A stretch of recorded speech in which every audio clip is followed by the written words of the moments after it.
Come on, computer. Are we live? Are we go? Are things happening? Is it true?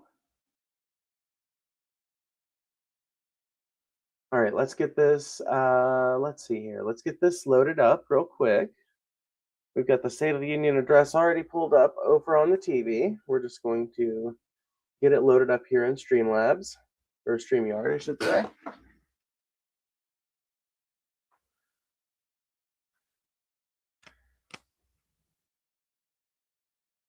Okay.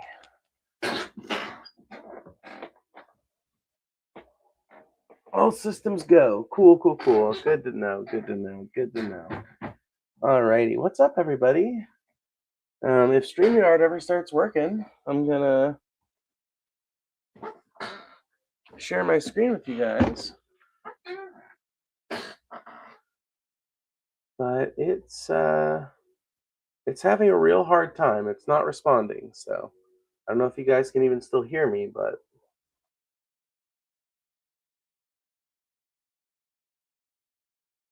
I've got to pair my earbuds real quick, which is just going to tax the computer even more. But that's okay.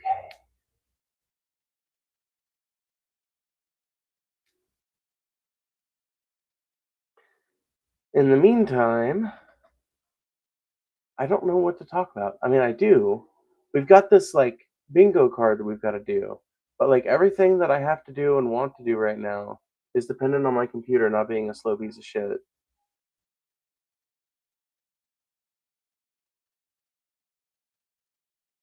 Come on, thingy. Okay, finally, finally, finally.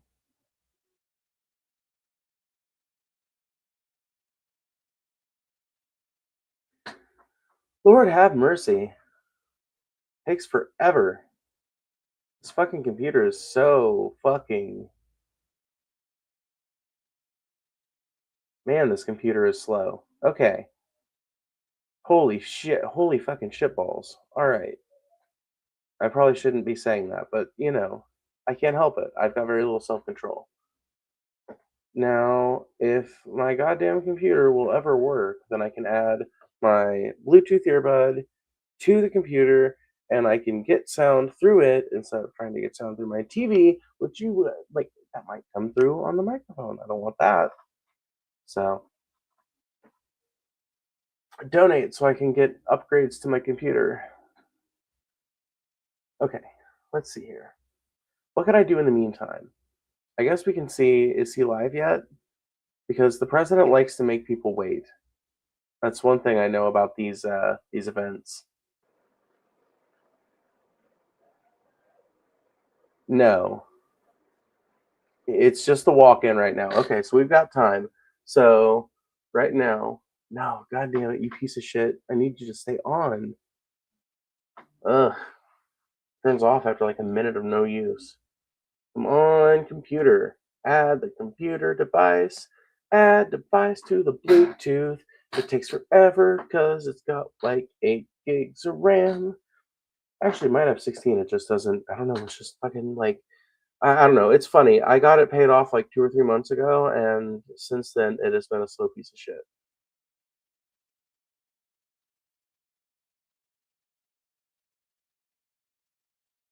I mean, it'll work. It works eventually, but it just takes a long time to do anything. Let's see here. Add a device. Make sure your device is turned on and discoverable. Select the device below to connect. Show all devices. On thingy. Come on, thingamajig.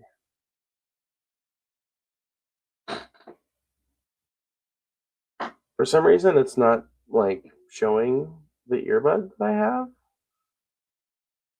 Of course, because nothing can ever go like super smoothly and easily. Everything is pain and effort. That's just kind of like the rule of life. So I guess we'll click off of that, and then we'll. What are you doing? Fucking slow ass piece of shit.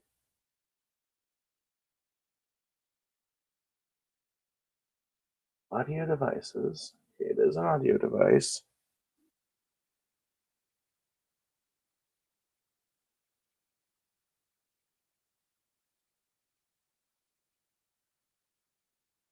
I'm just gonna check in with the chat and see what you guys are up to.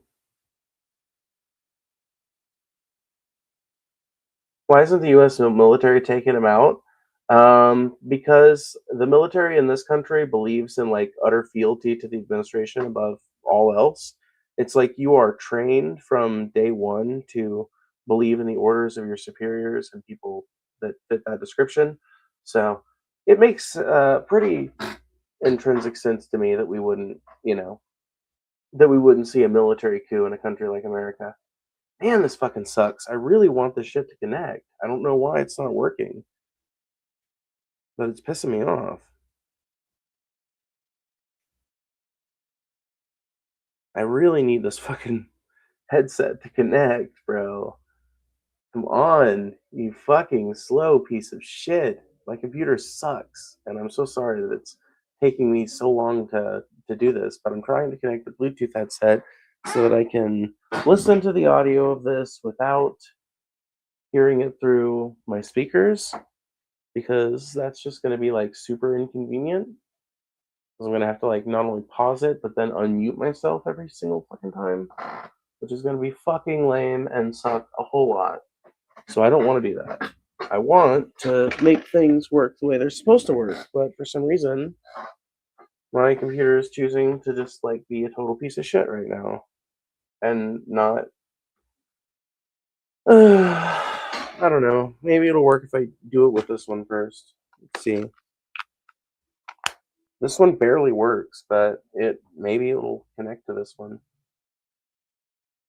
I tried to pull up the troubleshooter, and like every fucking goddamn thing else, it takes an hour for it to pull up.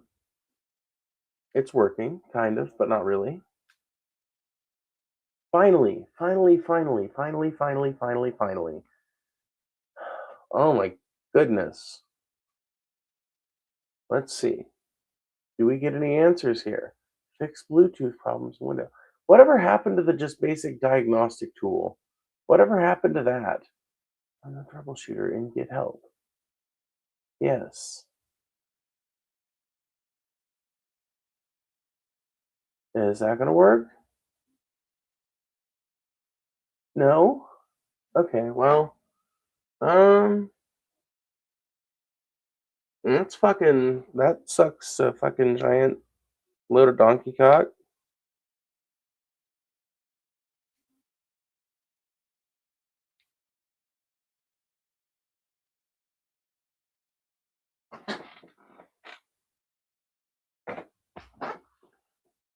Yeah, it's not connected to my phone. It's just not connecting to my fucking computer for some indiscernible reason. Let's see. No, cancel that. Let's see. Will it work this time? What do you mean, not connected? You fucker. You have to connect. I demand that you connect. Connect immediately.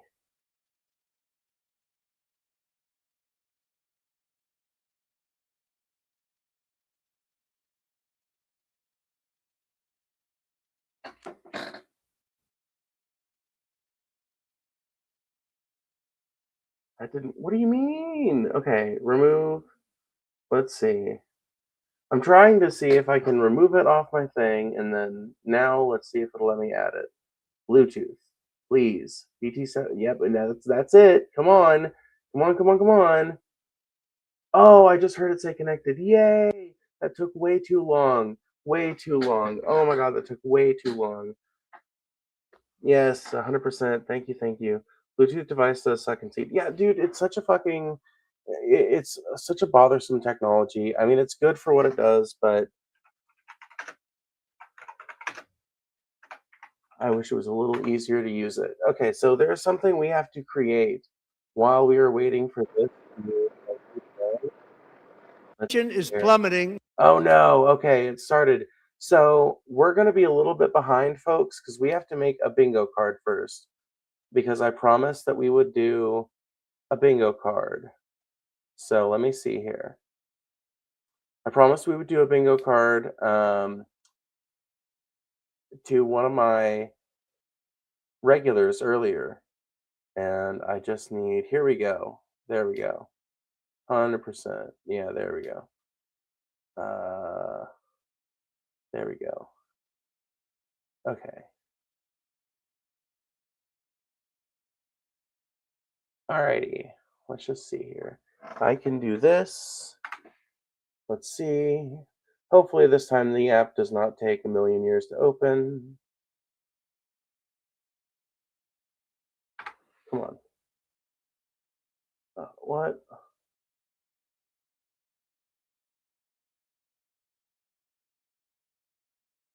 Why did it not work that time? What the fuck? What the hell? Oh my god, dude. My life is a fucking comedy of errors. Okay. Can we do this? Does this work?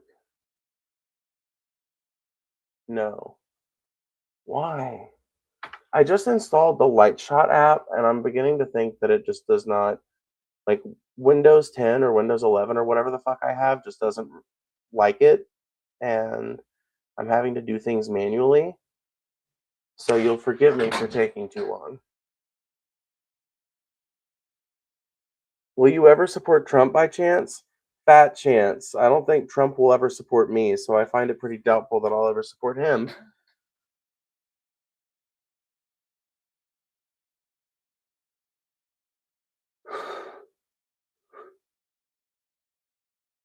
All right, so we found the template.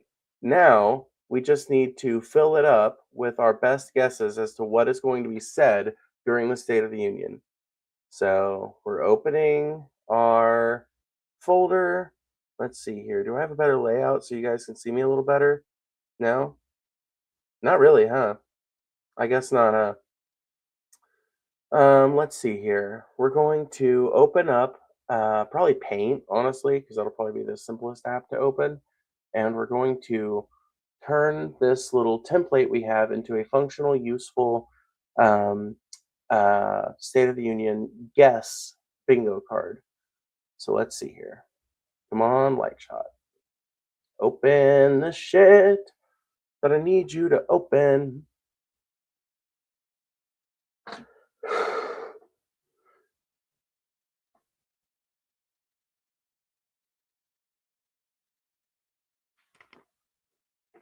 Alrighty, so now we can go to open with. Open with. Come on now. Paint. We're so close. We're so close to doing what we need to do. So fucking close. Do you guys understand how close we are to doing this shit? Come on, computer. What's going on? We are about to watch Trump's State of the Union address. I am currently setting up I'm currently setting up Paint to make a bingo card to guess like what is going to be said during the speech. I meant to do this before I started the stream, and then I got really busy reconfiguring my set. By the way, do you guys like my background? I've got some more. There's more effort put into it. It's not just a sheet now, so there's more thought and effort put into it. It looks nice though. It looks it's very good. Let's see here. Paint is taking forever to open up, but it finally did. Look at that. Finally did. Oh, why did you do that? Okay, hold on. Alrighty. So we're gonna crop this. There we go. We're gonna crop this, and I will. You know what? We'll do that. I will show you guys. Stop screen. Share screen. Okay. I will show you guys what I'm doing over here so you're not left out in the cold. Okay. Window. There we go. Okay. See? You guys see? Alrighty. Let's fill this shit up. Let's see here.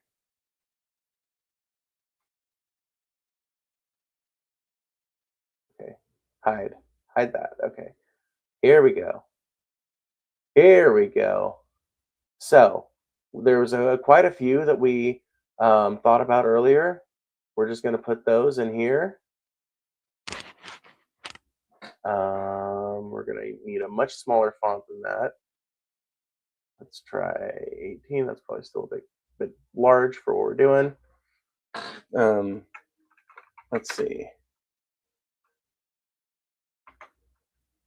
Why is the spacing that fucking insane? What the hell?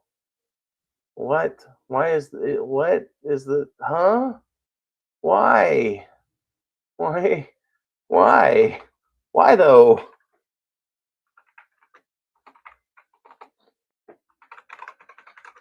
Okay, well, I guess if we do that, it'll correct itself. Okay, fine.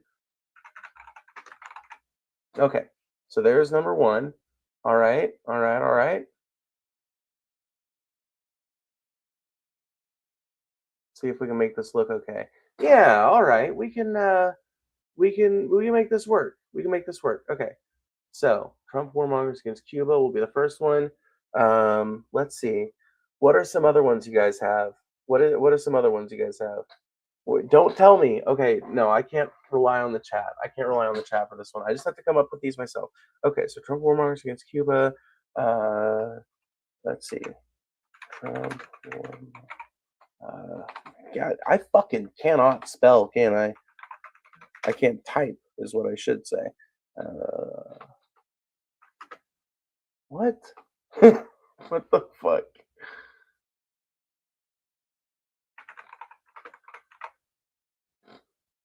Okay, we'll put this one.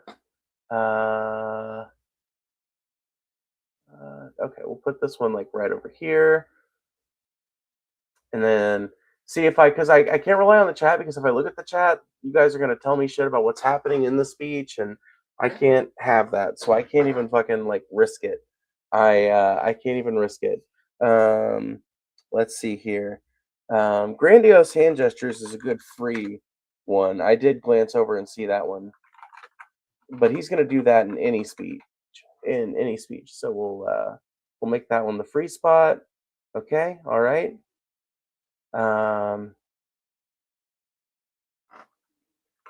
Gestures, vaguely towards conquest of Greenland.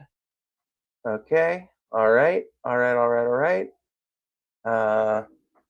Claims grocery prices are down.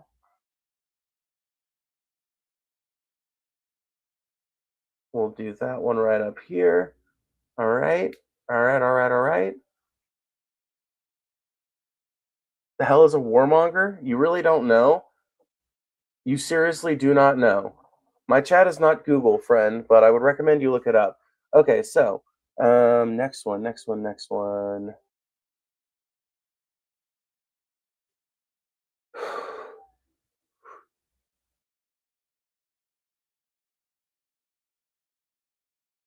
Okay.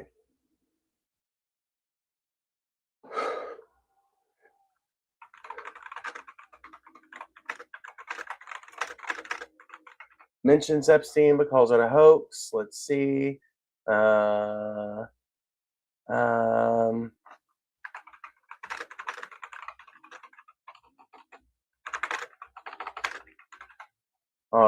Claims he solved 8 wars. I know that's something he's been beating the drum about lately. Let's see. We got the top row filled. That's good news. We got the top row filled. Okay. All right. Let's continue. Let's see here. Well, let's see here.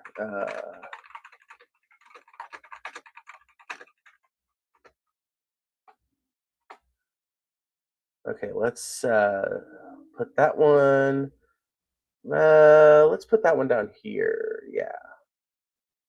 Okay, let's put that one down here. Let's do another one on this second row. Okay. W Trump. Oh man, you poor misguided soul. You found you the right stream though. We love people that disagree around here. Let's see. complains about rules-based international order. Okay. Alrighty. That one's a little vague, but I think it's an acceptable one. Um, uh, bitches about uh, United Nations or other body, international body. Okay, we'll put that one over here. We'll do another one right up here. Alrighty. Let's see here. What else? What else? What else? What else? What else? What else? What else am I missing? Oh yeah. Um, will okay, no. Claims border crossings have completely stopped. They have not, by the way. We'll put that one right up here. Let's see here. Righty, we're doing another box and we're doing another text. Let's see, what do we want to put here? Let's see. Can't be another immigration one. What's another issue? What's another issue? Let's see here. What's another issue he could possibly? Did I mention affordability? Is affordable? Okay. Says nobody talks about affordability any. By the way, all super chats will be read at the end if I don't get to them when they're sent. So consider donating if you want your voice to be part of the discourse. Okay, that'll be another good one for that row. We've only got a few more boxes left, guys. We are almost done, and then we can catch up with what he has been saying. We're going to start from the beginning when we do start the watching. So be patient with me. We're almost ready to start it. I know it's been a minute. Just forgive me. Listen, the president usually makes you wait half an hour. I'm surprised he didn't this time. Okay? All right. Let's see. Says Democrats are destroying the country. Let's see. There's a good one. Ooh, here's a good one. It's just let's do some personality-based ones. Okay, so um, claims he knows everything about X topic. That one's an easy one. He's almost fucking certain to do that one. Let's see here. Let's see here. Let's see here. Let's see here. Uh, um, here's one. Flagrant lie about conduct of ICE officers. Ooh, and another one we can do on that same bent. Let's see here. Flagrant lie about effectiveness of ICE. Okay, there we go. There we go. Oh my God, there's just no way to make this word look good in these little text boxes, but that's okay. That's okay. Not everything happens exactly as you want it to. Let's see here. Make sure you guys hit that like button, by the way. It really does help. Let's see here. Let's see here. Let's see here.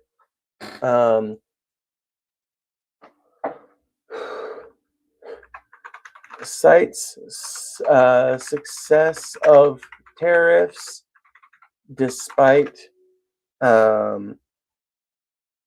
SCOTUS ruling. Let's see here. That'll be a good one down here. And then in a similar kind of bent, flaunts his utter disregard. Well, shit. Can't type. Still can't type. Disregard for. Flaunts his utter disregard for. Rule of law. SCOTUS. There we go. I think that'll be a good one. Okay. We've only got 1, 2, 3, 4, 5, 6, 7. We've only got 7 left, you guys. Hold up. We're almost done, and then we can check out what he's actually been saying. We can see how many of these we get right. Okay. So, what are some other big policy agenda items of his? What are some big things he's been fucking talking about? It really has all been invasions and immigration lately, hasn't it? I've already mentioned, let's see. Oh, brags about illegal Venezuela operation. Yep. Let's see here. These are long speeches, so he's gonna have what? Why did you do that? The fuck? Okay, well, I don't know what that was about, but anyway, um, brags about illegal Venezuela operation. Let's see here. We'll do that one right here. Okay. Um, let's see here. Um,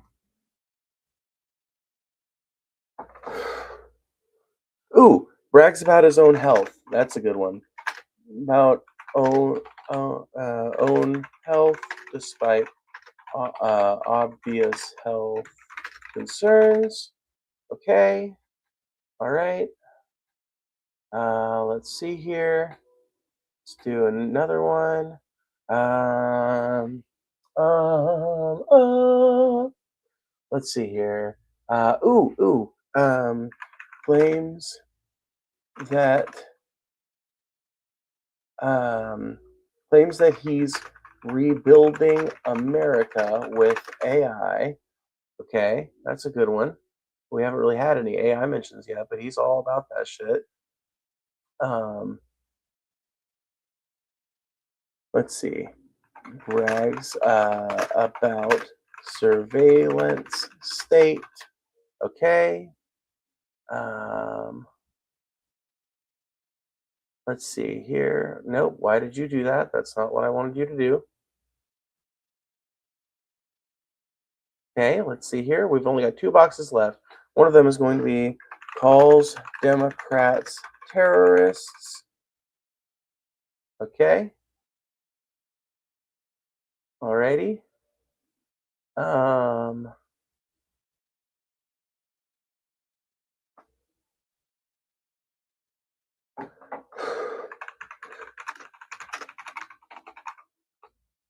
I think there might be a Charlie Kirk mention. I just get the feeling there might be one. Let's see. So there's a yeah, I'm gonna put that on there. And then okay, so ominous comments about his own eventual passage. Okay, so our bingo card is complete. We can now figure out exactly what Trump is saying, and we can click away the text box. Will you quit that? You fucker! What do I have to do to fucking make this go away? Go the fuck away. Go away. Fuck yourself tonight. Okay. Thank you. Okay. So wish we could make the background wish we could make the background dark. That'd be nice. Wouldn't that be super dope if Paint just like let you have a dark mode? Wouldn't that be super cool? Wouldn't that be super dope? But it doesn't because Microsoft hates you. Okay. So we'll now remove this. No, stop screen. Okay, there we go. Share screen, and now this time it's going to be our president, Mr. Trump. Call him Mr. Trump. Alrighty. Let's see if we can figure out where this is at. Okay, so that was too far back. Okay. So this is just the lead-in still. Let's see here.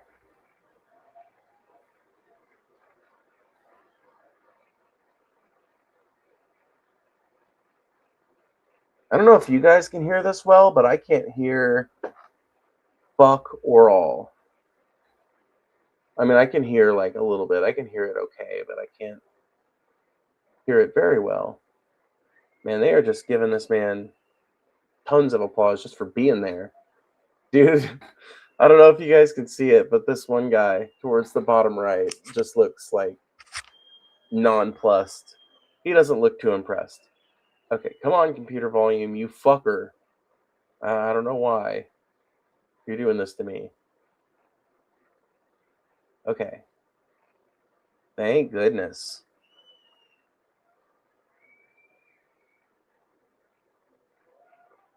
Audio very low. I think that's actually, I think you're hearing it low because all you're hearing right now is the audio that the mics are picking up in the ambient background.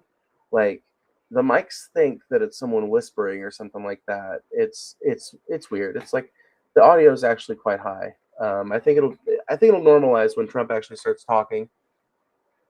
OMG, it's motherfucking Phoebe. Thank you, Ben Jacobs, for the $2. You know I appreciate it. And you know, if anybody else would like to have their comment or question read or answered, consider sending a super chat just like he did, or donating via Cash App, which is down in the ticker down below. Let's see here. Is he ready to talk yet? Dude, did you see that dude get a selfie with the president? That's fucking wild. Motherfucker got a selfie with the president. Man, he takes forever to get on stage. I say, having taken like half an hour to pull him up and get this shit going. Okay, come on now, President. Come on, Trumpy. Come on. Come on, bud. I will, let's see here. Can I make this look any better for my vertical viewers? Because you guys are seeing like a dog shit version.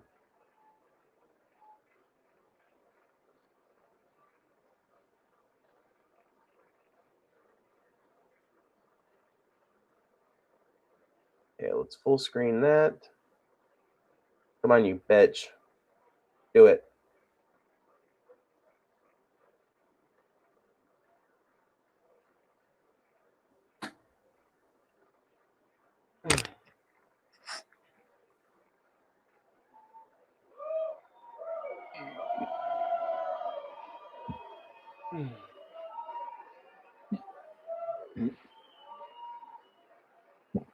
Ah, Jesus.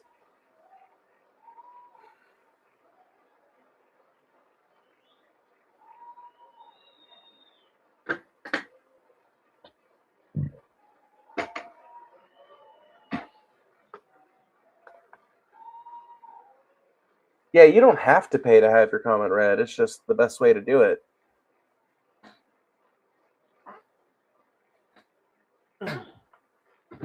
That's why I say if you would like to make sure.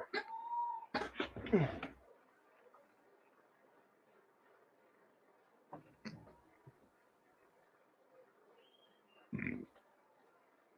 might have to mute myself. I don't know. I feel kind of queasy.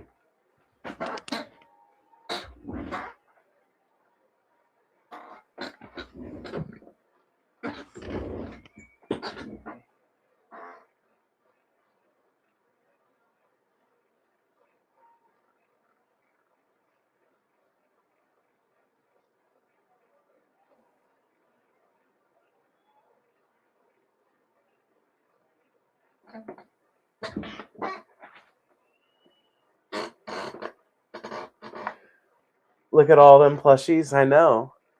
I've got an extensive collection, and you never knew. You never knew. Dude, have you noticed they're all clapping in unison? Members of Congress, I have the high privilege and distinct honor of presenting to you the President of the United States.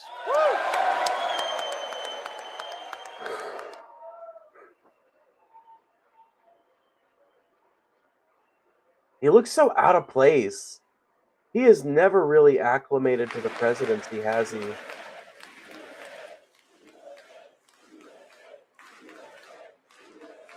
What the fuck? What kind of cult shit is this? Well, thank you very much, everybody. It's really an honor. Speaker Johnson, Vice President Vance, First Lady of the United States. Oh my god, it's gonna be like an Oscars acceptance speech, and he's gonna go through like every dignitary and powerful person that has fucking fuck all to do with him.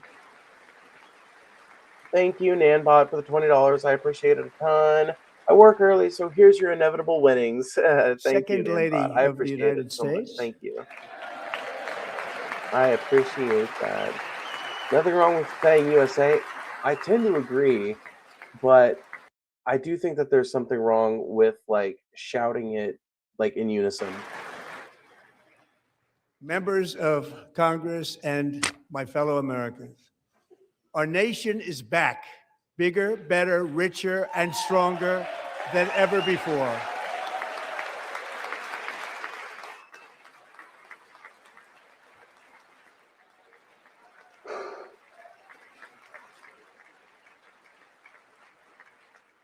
Less than 5 months from now, our country will celebrate an epic milestone in American history, the 250th anniversary of our glorious American independence.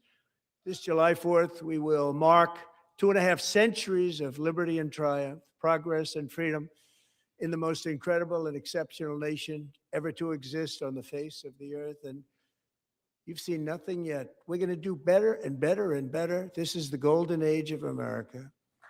Okay, hold on. I think we might have already gotten a bingo, you guys. We might have already gotten a bingo. Seriously. Like, we might have already gotten a bingo. Ben Jacobs, thank you so much for the $2. I appreciate it. 30 seconds in, I already have a headache. Yeah, me too. It's fucking wild. I can't believe that people sit around and watch this shit for fun. I'm doing this shit because people pay me to. Let's see here. When I last spoke in this chamber 12 months ago, I had just inherited a nation in crisis with a stagnant economy, inflation at record levels, a wide open border, horrendous recruitment for military and police, rampant crime at home, and wars and chaos all over the world. But tonight, after just 1 year, I can say with dignity and pride that we have achieved a transformation like no one has ever seen before, and a turnaround for the ages. It is indeed a turnaround for the ages.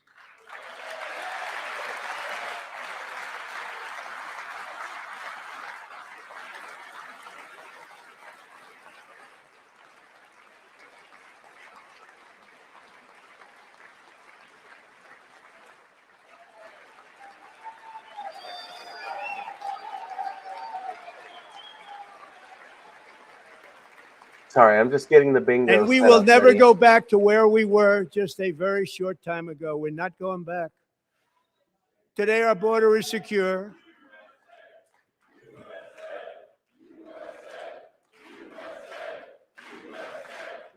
Why the fuck? Dude, you can tell Trump is annoyed by that. Like, why are you even doing that? Today, our border is secure. Our spirit is restored. Inflation is plummeting. Incomes are rising fast. The roaring economy is roaring like never before. And our enemies are scared. Our military and police are stacked. And America is respected again, perhaps like never before. America's less respected now than it's been at any point in time. Wait, hold up. Did I just hear that right? Hold the fuck on. Never before. Wait. And America is respected again, perhaps like never before. Didn't I have? Let's see.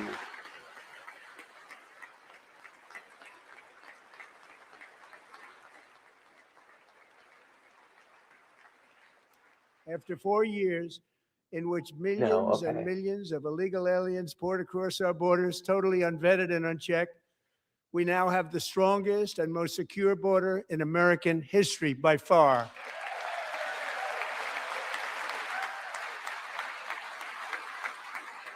Okay, yep, that's a bingo.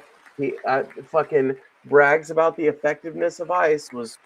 That was on the fucking card. Months, 0 flagrant lie illegal about aliens have been admitted to the United States.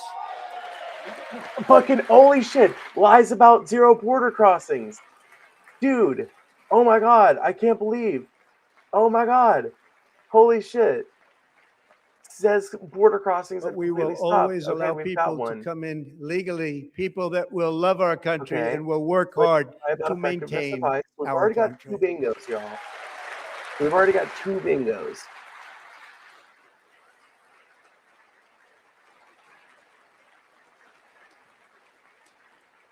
The flow of deadly fentanyl across our border is down by a record 56% in 1 year.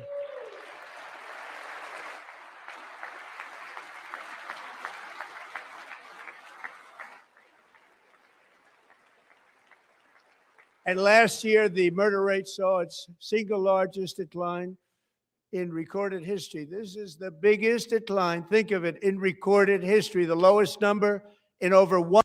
Hold on, what did he say? Decline, think of it, just decline. And last year, the murder rate saw its single largest decline in recorded history. This is the biggest decline, think of it, in recorded history, the lowest number in over 125 years. I don't think that's accurate, but even if that was in accurate, fact, crime has been going substantially down before for a my long wonderful time. father. I had a wonderful father, Fred, before he was born, substantially before he was born. That's a long time ago. He wouldn't like me to say that, but that's a long time ago. The Biden administration and its allies in Congress gave us the worst inflation in the history of our country. But in 12 months, my administration has driven core inflation down to the lowest level in more than 5 years. And in the last 3 months of 2025, it was down to 1.7%. Come on, say it. Say grocery prices are down. Come on, give me another bingo. Come on, Mr. Trump, give me another bingo. Claim grocery prices are down. Lie about that shit. Lie to me. I need to hear another lie. Gasoline, which reached a peak of over $6 a gallon in some states under my predecessor, it was quite honestly a disaster, is now below $2.30 a gallon in most states, and in some places, $1.99 a gallon. And when I visited the great state of Iowa just a few weeks ago, I even saw $1.85 a gallon for gasoline. I live in a place where gas is super cheap. Gas is like around this price, but it's still like a good 10 cents higher than this. So I don't buy it. I live in a state and an area where if the gas price rates are the is low, lowest in 4 years and falling fast. I should notice. And the annual cost of a typical new mortgage is down almost $5,000 just since I took office. 1 year. And low interest rates will solve the Biden-created housing problem well, at the same time protecting the values of those people who already own a house that really feel rich for the first time in their lives. We want to protect those values. We want to keep those values Housing up. should We're not do both. Oh my God, I hate this retard. Housing should not be an asset. Housing is where you live. We are going to keep it that way. Housing is where people live. It's not meant to be an asset. 53 all-time record highs since the election. Think of that. 1 year. Boosting pensions, 401ks, and retirement accounts for the millions and millions of Americans. They're all gaining. Everybody's up, way up. By the way, when Trump is bragging about the success of the stock market, just keep in mind that unless you're one of relatively few Americans at this point in time who has a 401k, that shit doesn't really matter for you. It doesn't really affect your life. In 4 long years, the last administration got less than $1 trillion in new investment in the United States. And when I say less, substantially less. In 12 months, I secured commitments for more than $18 trillion pouring in from all over the globe.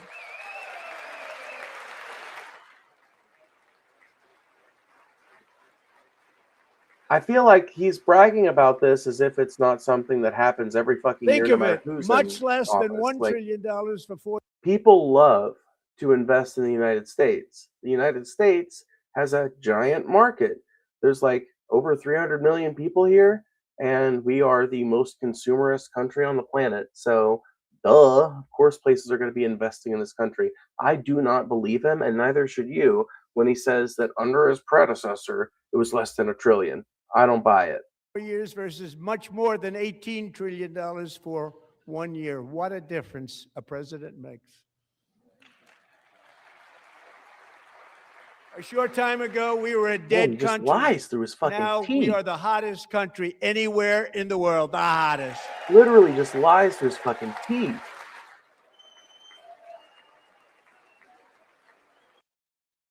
Even a McDonald's job as a 401k dummy, man, you are retarded. And by the way, you look fucking awful. You need to just fucking remove that profile picture and go back to the fucking little letter next to your name, friend, because that is fucking horrifying facial hair right there.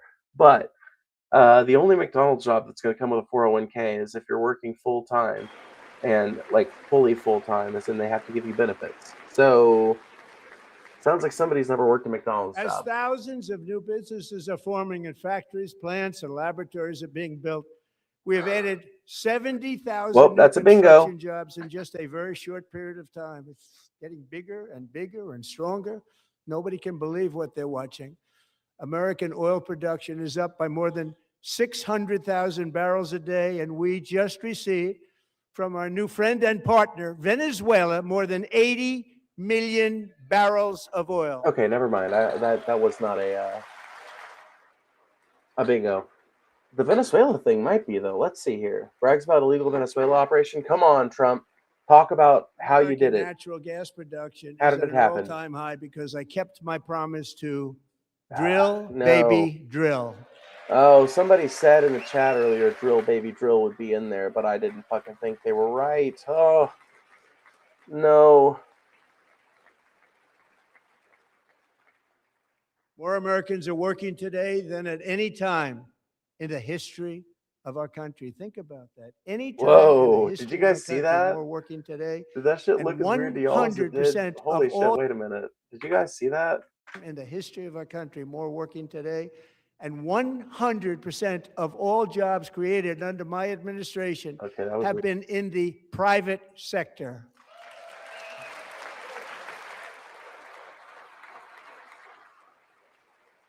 By the way, one of the reasons why he's bragging about this is because he, like many Republicans, views jobs in the public sector as like taking away from his ability to exploit workers and extract labor value from them.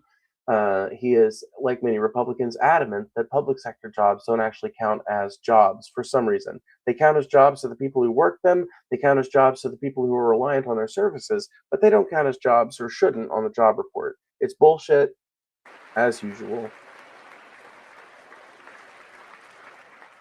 We ended DEI in America.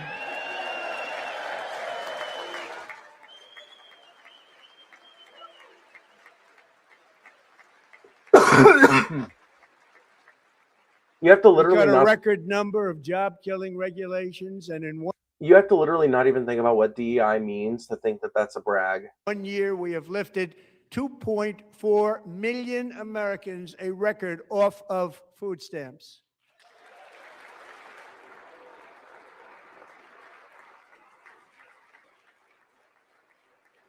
Wait, what?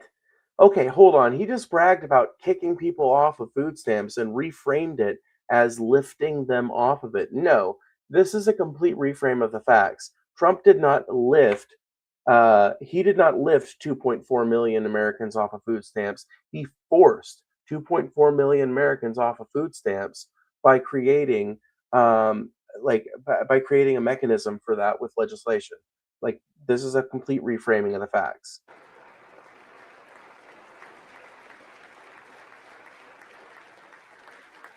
And for all of these reasons, I say tonight, members of Congress, the state of our union is strong.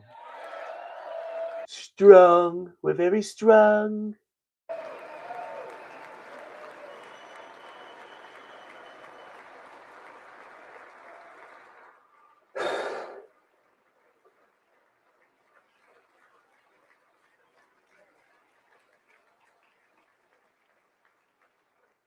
Our country is winning again. In fact, we're winning so much that we really don't know what to do about it. People are asking me, please, please, please, Mr. President, we're winning too much. We can't take it anymore. We're not used. What the fuck is he even talking about here? Dude, it's moments like this that make it completely obvious that we're dealing with a demented old man who is probably raking leaves from the White House pool just like Reagan was, and we're just not getting those moments just aren't the ones that get filmed. Until you came along, we're just always losing, but now we're winning too much. Like, why would you ever complain about winning? This just doesn't even make sense. Like on a logical level, on a metaphorical level, it doesn't even make sense. I say, no, no, no. You're going to win again. You're going to win big. You're going to win bigger than ever. And to prove that point, Where were you when Joe Biden couldn't finish a sentence? Still bitching about it.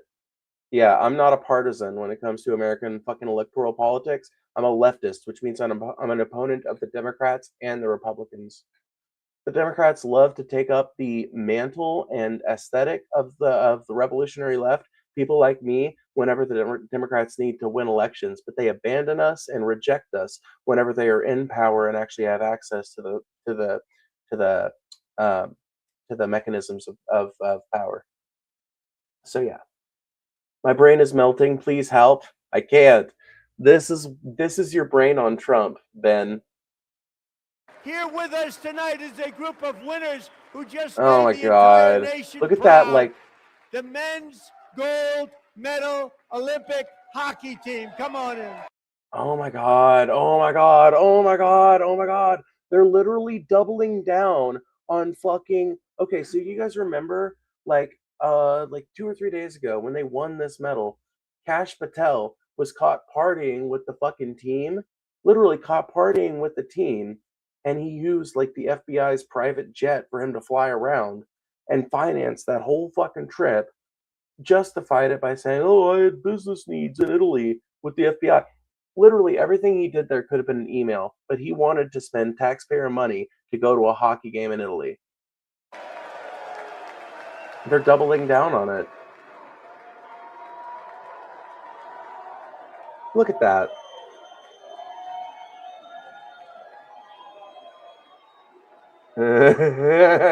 Yeah, yeah.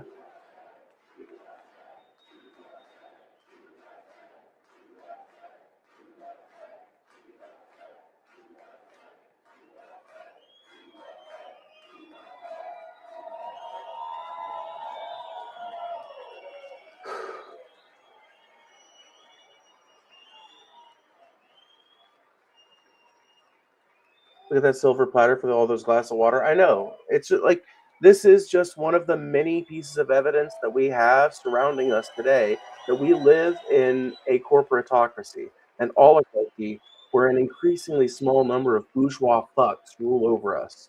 And they throw their privilege around in our faces all day long for fun and pleasure.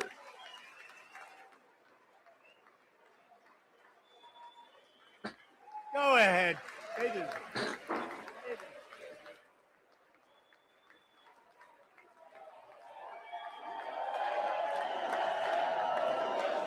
What a just dude, literally cult-like chanting. Look at the sea of old men. Dude, look at the sea of old men. Dude, Jesus Christ, look at this sea of octogenarians. Look at this ocean of old people. Ugh. Why do we let people that old run our country? They're supposed to be your grandfathers and the people you look up to for old wise stories about how tales used to be, about how stories used to fucking stories about how life used to be. That's the They're first not time supposed to I've ever be. seen them get up. And actually, not all of them did get up. But they beat a fantastic Canadian team in overtime, as everybody saw, as did the American women who will soon be coming to the White House.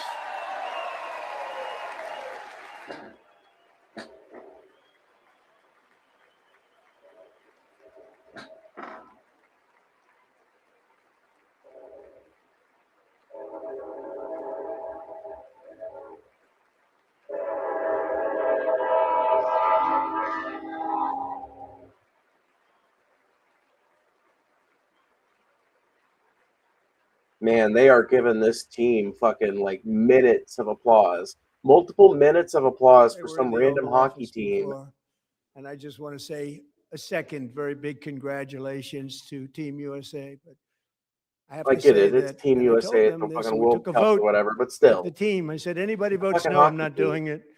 So they stood there and they weren't Of what about to political say no, relevance because are I've they? never seen a goaltender play as well as goalie Connor Hellebuck.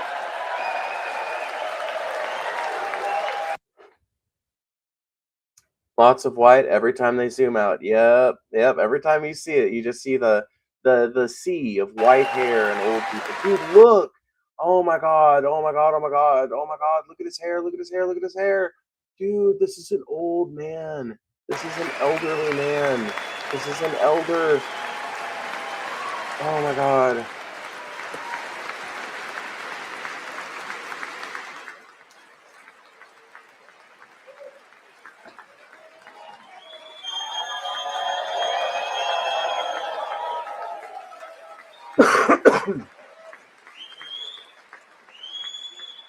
Oh, this was the Olympics, not the World Cup. 46 Okay. shots My on bad. goal, and I asked him, the one shot, the one where you put your stick in the back and it hit the neck of your stick and bounced off. Do you practice that, or was that a little lucky? He refused to answer that question.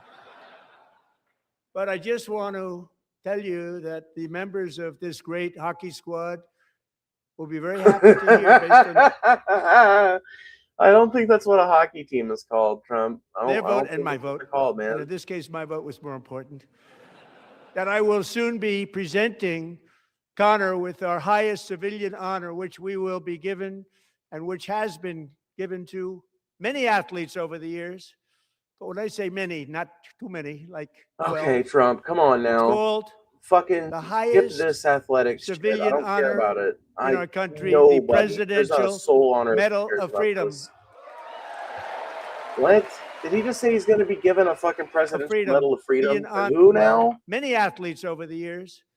But when I say many, not too many, like 12.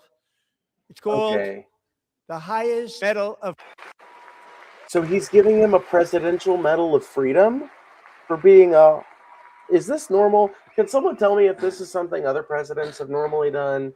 Like, I know that athletes that are like super beloved will get a Presidential Medal of Freedom, but I always associated that with people like Muhammad Ali. Great, the best.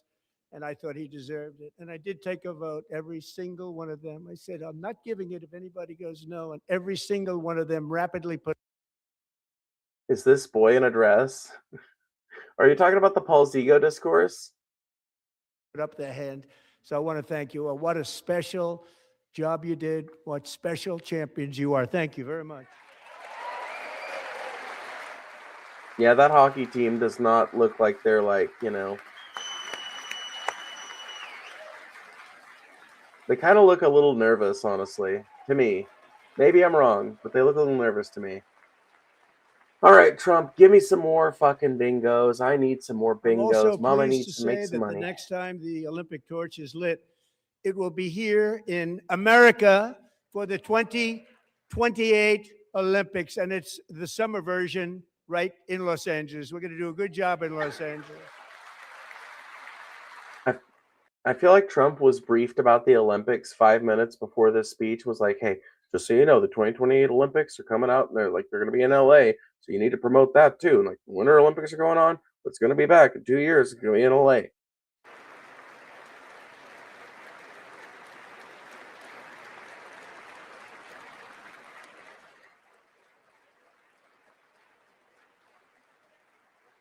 And Los Angeles is going to be safe, just like Washington, D.C. is now one of the safest cities in the country. I don't know if that's actually true. I assume if it comes out of Trump's mouth that it's probably a lie. But it's like worth noting that crime rates have been going down for a long ass time here in America. And that, like, if you terrify an entire city into staying inside, yeah, I mean, you can do a lot if you're willing to go completely authoritarian. It's just not sustainable in the long term, nor is it desirable as a long-term policy shift. And this year, and I must say I got them both. I got them in the first term, and I was disappointed because I didn't think I'd be the president when this happened.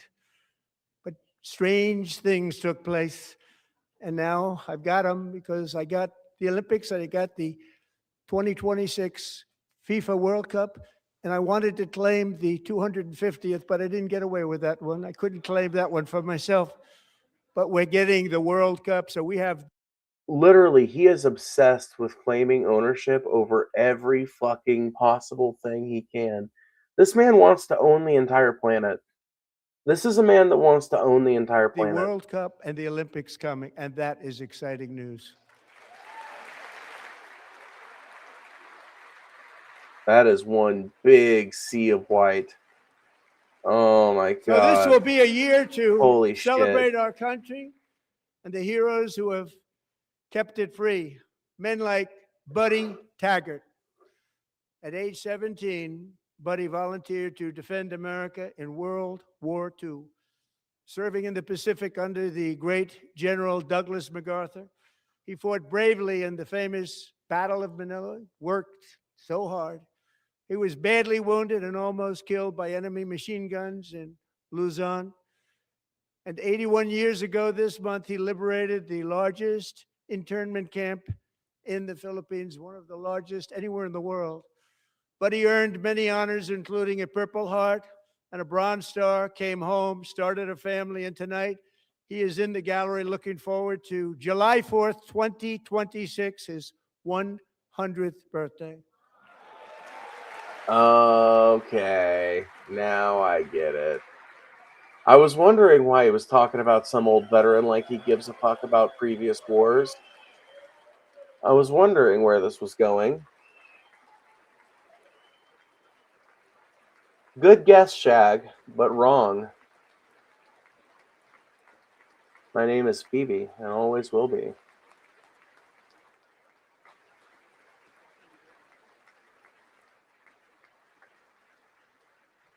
So, buddy, you're a brave man, and we salute you.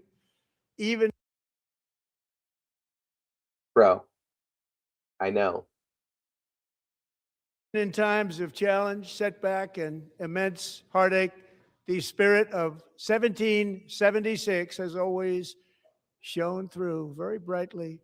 It was July 4th of last year when floodwaters tore through a girls' summer camp in Central Texas, one of the worst things I've ever seen. I was there, rising 26 feet in the matter. Trump was not there. I don't believe he even visited the site of where it happened. I think he sent JD Vance down there, and Trump pretty much like used it as like a political thing for like 5 minutes, but it really wasn't useful to the Republicans because it was a Christian girls camp that had been built in a floodplain because the fucking horrible legislators of Texas allow you to build shit in places that it doesn't make sense to build anything. Of minutes, tragically claiming many, many lives. You all remember that one? As the waters threatened to sweep her away, 11-year-old Millie Kate McClelland closed her eyes and prayed to God. She thought she was going to die. Those prayers were answered when Coast Guard rescue swimmer Scott Ruskin descended from a helicopter above. Nobody knew where he came from. It was Scott's first ever rescue mission. Young guy, but very brave, very, very top, always top in his class. And he lifted not just Millie Kate, but 164 others to safety. I feel like there are probably some elements of that are true and some elements of that are like nobody knew where he came from. Obviously people knew. Like even the people in the rescue situation would have like seen what direction they were coming from. I don't know. He's just a terrible speaker, dude. It is so awkward listening to him talk.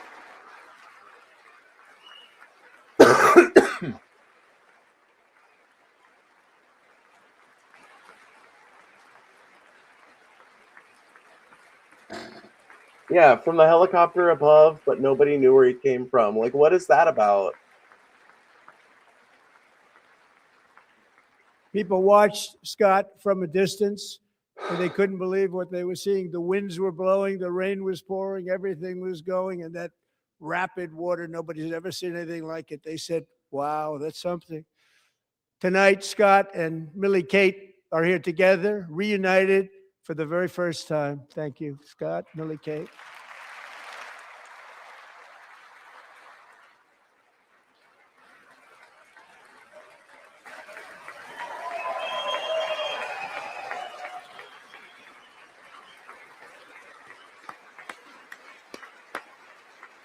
Man, this is droll.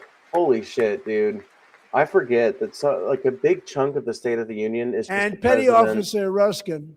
Yeah, I'm pleased listen to inform you that I am now awarding you the Legion of Merit for extraordinary heroism, which is what it was, extraordinary heroism. Thank you.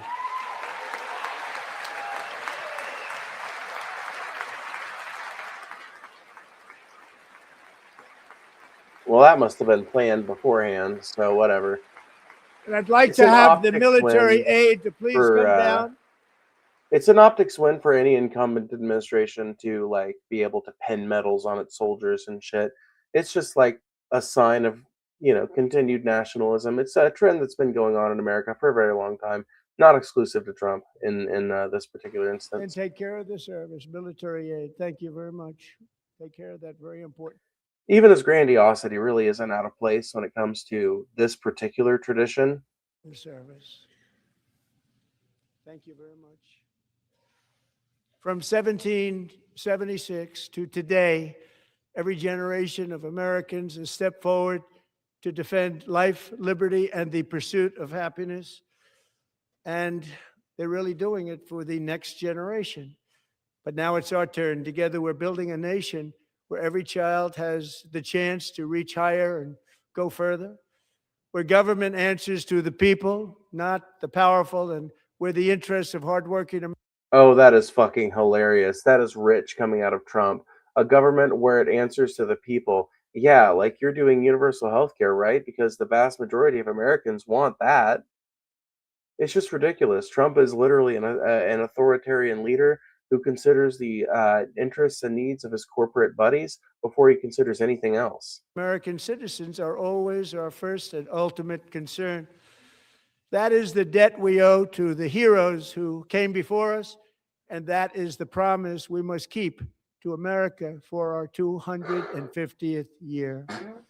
Last year, I urged this Congress to begin the mission by passing the largest tax cuts in American history, and our Republican majorities delivered so beautifully. Thank you, Republicans. His tax cuts. Oh, yeah. Thank you, Republicans. No Democrats. No. Not that I've got any solidarity with the Democrats. It's just like crazy how partisan he makes it. I feel like have previous State of the Unions been this partisan? All I don't remember them Democrats, being. every single one of them voted against these really important and very necessary massive tax cuts. Call them terrorists. Come on, Trump. Call them terrorists. Say they're terrorists. Come on now.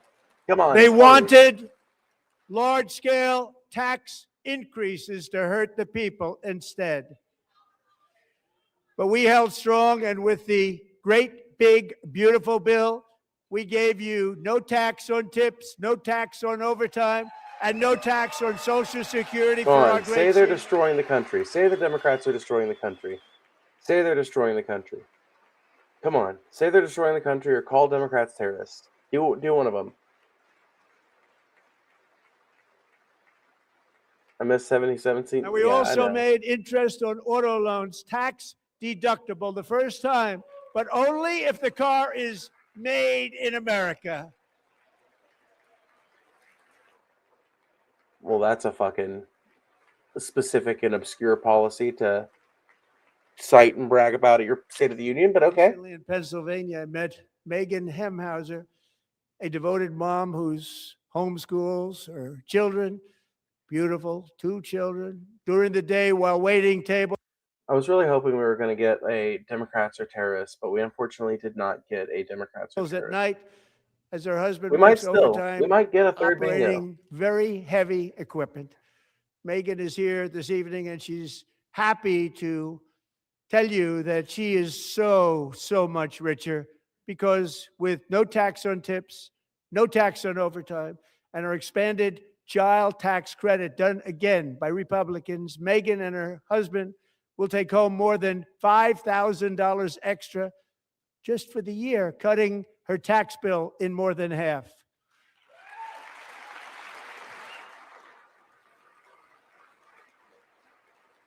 Megan, please stand up. We're fighting for you, Megan. Thank you, Megan. Thank you, Megan. And she looks so awkward. She looks really fucking awkward. Like Megan can also activate their children's brand new Trump accounts. And I didn't name it. I didn't name it. Yeah, you did. I did not name it. Yeah, you did. Yes, you did. The fact that he's telling you he didn't guarantees you he did. He's like the reverse Oracle. Nobody believes me, but I did not name it. It was named by a very tall man sitting right there in the third row. Nice man, a good man. Tax-free investment accounts for every American child. This is something that's so special and has taken off and gone through the roof. Millions will be pre-funded courtesy of the U.S. Treasury and private individuals like Michael and Susan Dell, who have donated $6.25 billion to fund the Trump accounts for 25 million American children. All right, They're that's great interesting. people. I guess we'll have to visit this website.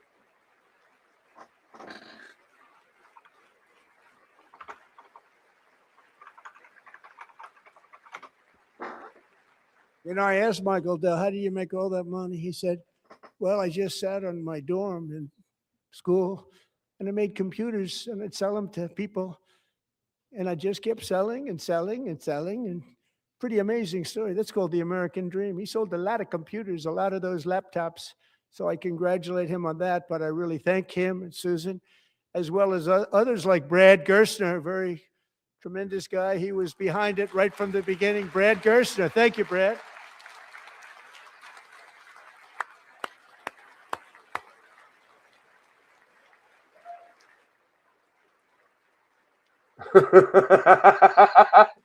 Okay, I'm With sorry. modest additional contribution.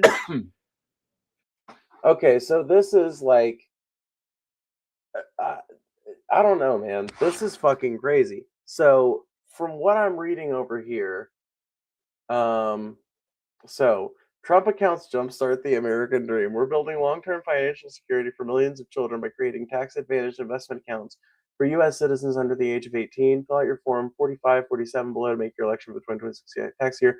But if you read down here below, you get $1,000 for every American child born between January 1st, 2025 and December 31, 2028. Why that specific period? Because that's how long the Republicans have left in office. So it just makes sense to, like, this is an attempt to purchase votes. I guarantee it. This is an attempt to do something populist that doesn't require a whole lot of expenditure or a whole lot of money moving, that gets people on your side by giving them free money in a way that is intrinsically tied to a specific period. I have no problem with giving people free money. I'm a socialist. I'm a big advocate for wealth redistribution, but I think that it needs to happen through permanent systems that actually redistribute wealth in a way that is continuous and sustainable, not with partisan ideas that are meant to swing you one way or another.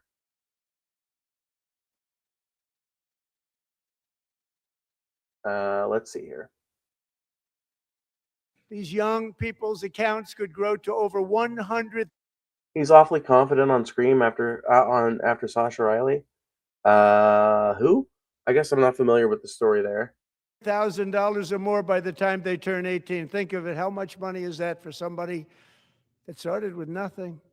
Over 100,000, could be much more than that. To make this investment in our.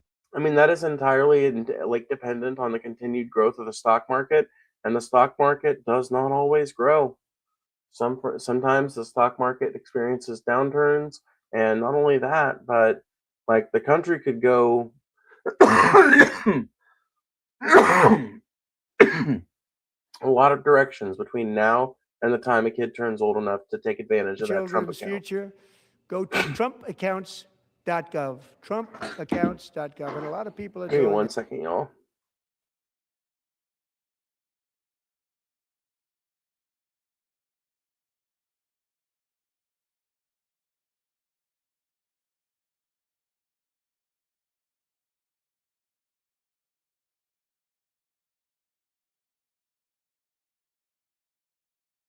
That's setting every record in the book. It's popular. They knew what it was going to take. I'm so proud of them. I'm so proud of the people that got it started. And now it's just taken off. One of the primary reasons for our country's stunning economic turnaround, the biggest in history, where the Dow Jones broke 50,000 4 years ahead of schedule, and the S&P hit 7,000, where it wasn't supposed to do it for many years, were tariffs. I used these tariffs, took in hundreds of billions of dollars. Okay, hold on. We had a prediction about the tariffs. And now it's just taken off. One of the primary reasons for our country's stunning economic turnaround, the biggest in history, where the Dow Jones broke 50,000 4 years ahead of schedule, and the S&P hit 7,000, where it wasn't supposed to do it for many years, were tariffs. There we I go. use these tariffs Bingo. hundreds of billions All right, of we don't have a dollars to make bingo, but great we do deals have for our another country, spot filled. both economically and on a national security basis. Everything was working well. Countries that were ripping us off for decades are now paying us hundreds of billions of dollars. They were ripping us so badly, you all know that. Everybody knows it. Even the Democrats know it. They just don't want to say it. And yet these countries are now happy, and so are we. We made deals. The deals are all done. And they're happy. They're not making money like they used to, but dude, I find this hilarious considering that the Supreme Court just ruled against these tariffs and he had to institute a new global, like 15% tariff, and like all the tariff relationships that previously existed. He claims they're all still on. He claims that but it's like, what? Like, you can't, nobody knows anything anymore, and it's unclear like what direction anything is going because like the left hand isn't talking to the right, and when they do talk, it's just like a bitter argument where both of them like bite each other for supremacy. we're making a lot of money. There was no inflation, tremendous growth, and the big story was how Donald Trump called the economy correctly. Wait, did he just say no inflation, tremendous growth? That's not how that works. You can't have growth and no inflation.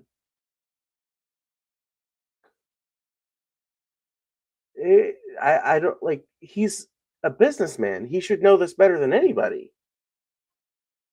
And 22 Nobel Prize winners in economics didn't. They got it totally wrong. They got it really wrong. And then just 4 days ago, an unfortunate ruling from the United States Supreme Court. It just came down. Supreme Court, dude, did you hear that? Years ago, an unfortunate ruling from the United States Supreme Court. It just came down. It came down. Very unfortunate ruling. The Supreme Court, dude. But the United States Supreme Court. Was that the Port of Los Angeles or the Port of New York, President? Good news is that almost all countries and corporations want to keep the deal that they already made. Yeah. What's next? The Supreme Pier? The Supreme Dock? The Supreme Beach, maybe? Dude, it's fucking great. Bro, you don't even know your own gender. Shut the fuck up. Bro, taints, I don't give a fuck what you think about how I look, how I express myself, what I think, or what I do. You can eat shit and die, bitch. Right, Scott? Knowing that the legal power that I, as president, have to make a new deal could be far worse for them, and therefore they will continue to work along the same successful path that we had negotiated before the Supreme Court. This is bullshit, by the way. He's already had to institute a new global 15% tariff because many of the countries that were forced to pay the tariffs before recognized that the Supreme Court decision meant that they could effectively get away with not paying them, which makes sense because the Supreme Court turned them down. So, yeah, I mean, you would hope. Unfortunate involvement. So despite the disappointing ruling, these powerful countries saving, it's saving our country, the kind of money we're taking in, peace protecting. Many of the wars I settled was because of the threat of tariffs. I wouldn't have been able to settle. Hold on. Did he just say he's fucking... Hold on. Our country, the kind of money we're taking in, peace protecting. We might have gotten another... Many of the wars I settled was because of the threat of tariffs. I wouldn't have been How many able to wars? settle them with that. How many wars? How many remain wars? in place under fully approved and tested alternative legal statutes. Hey, grounded flag on. They have been tested for a long time. They're a little more complex, but they're actually probably better, leading to a solution that will be even stronger than before. Congressional action will not be necessary. It's already time tested and approved. And as time goes by, I believe the tariffs paid for by foreign countries will, like in the past, substantially replace the modern day system of income tax, taking a great financial burden off the people. Tariffs cannot be a replacement for income tax. Like, you cannot, like, that's no... Oh my God. This is just another way for Republicans and the conservative fucking movement in America to try and put more of the responsibility for paying for the upkeep of society on the everyday consumer, the everyday worker, and less of it on the rich and powerful and the corporations that they own and control. This is literally just more like, by the way, this is an amazing screenshot. Look at this shit. This is great. He looks like he's taking his shit. I love this. But anyway, this is literally one of many ways that, like, the whole point behind decrying an income tax is decrying the ability to tax people on a progressive tax basis that would tax people who earn more at a higher rate and people who earn less at a lesser rate. The whole idea of taxing income is kind of an inherently progressive idea because obviously people that are earning way more income are going to be contributing way more to the tax base than someone who's making way less. And if you actually tax them higher, it's not just that they're paying more as it's not just that they're paying more because their income is higher than the other people as a percentage, but like they're literally paying more as a percentage. And conservatives have for a long time wanted to convince everyone that a wealth tax of any form is untenable. Republicans really want people to believe, really and genuinely, that the country can effectively operate on no taxes except those which only affect poor people. That I love.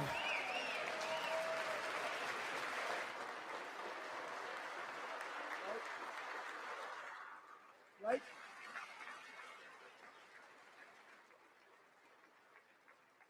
Moving forward, factories, jobs, investment, and trillions of dollars will continue pouring into the United States of America because we finally have a president who puts America first. I put America first.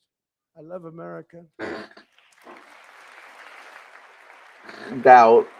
Press X to doubt.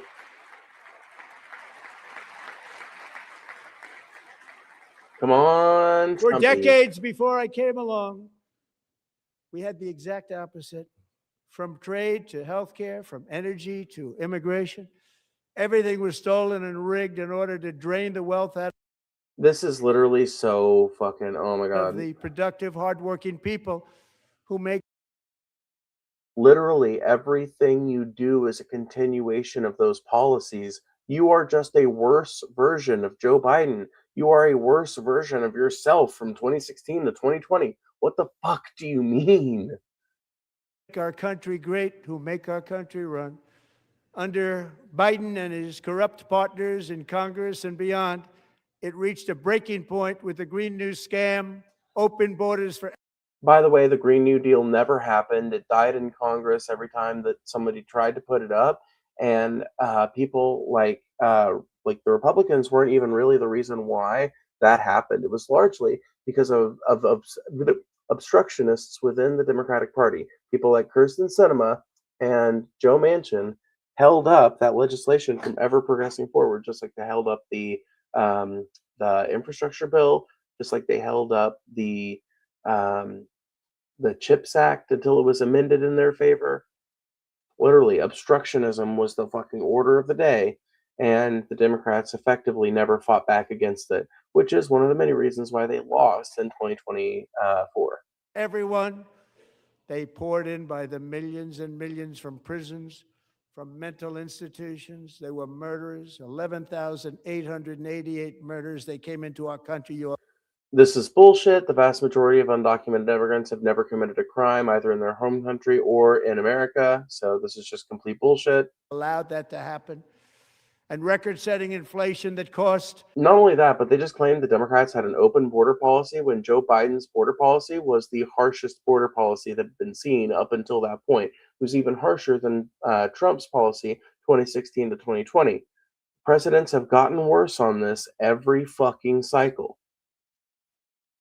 Every administration is worse family, on this. $34,000 in just the administration before a speck of time.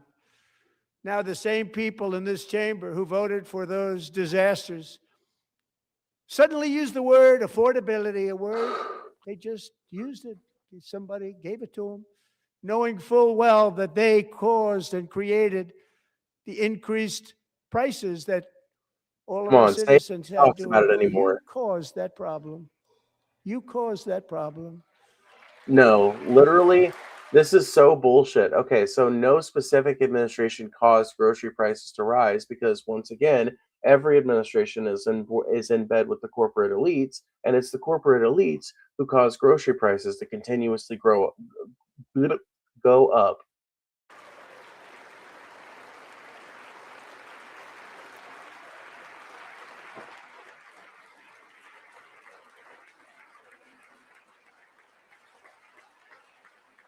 They knew their statements were a lie. They knew it. They knew their statements were a dirty, rotten lie. Their policies created the high prices. Our policies are rapidly ending them. We are doing really well. Those prices are plummeting downward. Oh my God, he just said, oh, yep, there we go. Claims grocery prices are down. That's another fucking, there we go. Yep. The price of eggs is down. Yep. 60%. Okay. We fucking fully got it. He's got, yep, he's The cost of claiming chicken, groceries butter, are down. fruit, Awesome. hotels, automobiles, 4 rent spots. is lower today than when I took office by a lot. And even beef, which was very high, is starting to come down significantly. Just hold on. No, it is not. As a person who has to buy groceries to help feed a family, like as a person who grocery shops, no, beef is not coming down. I don't know where the fuck he gets this idea, other than the fact that he's never exposed to grocery prices. A little while, we're getting it down. And soon you will see numbers that few people. By the way, if beef prices do go down, it'll probably be because they're selling more Mexican beef and Argentinian beef. Would think were possible to achieve just a short time ago. Nobody can believe when they see the kind of numbers, and especially energy, when they see energy going down to numbers like that, they cannot believe it. It's like another big tax cut. None of these prices are going down. Trump is literally just talking out of his old addled ass at this point. I'm also confronting one of the biggest ripoffs of our times, the crushing costs of health care caused by you. Since the past. Okay, once again, looking like at the Democrats as if it's not the Republicans who obstructed in Congress to fight the fucking Affordable Care Act, which was supposed to have a public option in the first place, and as if it hasn't been the Republicans who have been seeking to privatize and drive the costs of healthcare up with their ending of the Affordable Care Act subsidies, with their meddling with Medicaid and Medicare. Like, this is a Republican standby. It's the Republicans. It's the fucking other side of the room he should really be looking at, because they're the ones who drive fucking prices up reliably. Like, the Democrats really don't need to do shit in that direction because the Republicans are so fucking good at driving this country towards privatization that all the Democrats have to do is pretty much just continue whatever shit the Republicans left them with. Like, even the Affordable Care Act was better than whatever the fuck Joe Biden was getting up to. And it's certainly better than what Trump has been getting up to over the last year. Message of the Unaffordable Care Act, sometimes referred to as Obamacare, big insurance companies. Yes, he unironically does. There's lots of videos of it. We can watch a compilation after the speech. Rich. It was meant for the insurance companies, not for the people. With our government giving them hundreds and hundreds of billions of dollars a year as their stock prices soared 1,000, 1,200, 1,400, and even 1,700%, like nothing else. That's why I introduced the great healthcare plan. I want to stop all payments to big insurance companies and instead give that money directly to the people so they can buy their own healthcare, which will be better healthcare at a much lower cost. Bullshit. Every single time privatization in healthcare is introduced into a system or increased in a system, it increases the price of healthcare, because when there's a profit motive standing between patients and their care, there's an incentive to raise their prices until whatever the carrying capacity for that service is. So, like, whatever people can afford is what you get charged. Whereas in a publicly funded system that is publicly accountable to the people who are appointed to run it and elected to appoint those people, those systems have to function with a high degree of efficiency because people won't tolerate the endless waste of taxpayer dollars on stupid, frivolous nonsense. Or at least they usually don't in countries that have a halfway active democratic, apparatus. Like, I don't know. Scandinavia or something. In America, we'd probably just let it rot.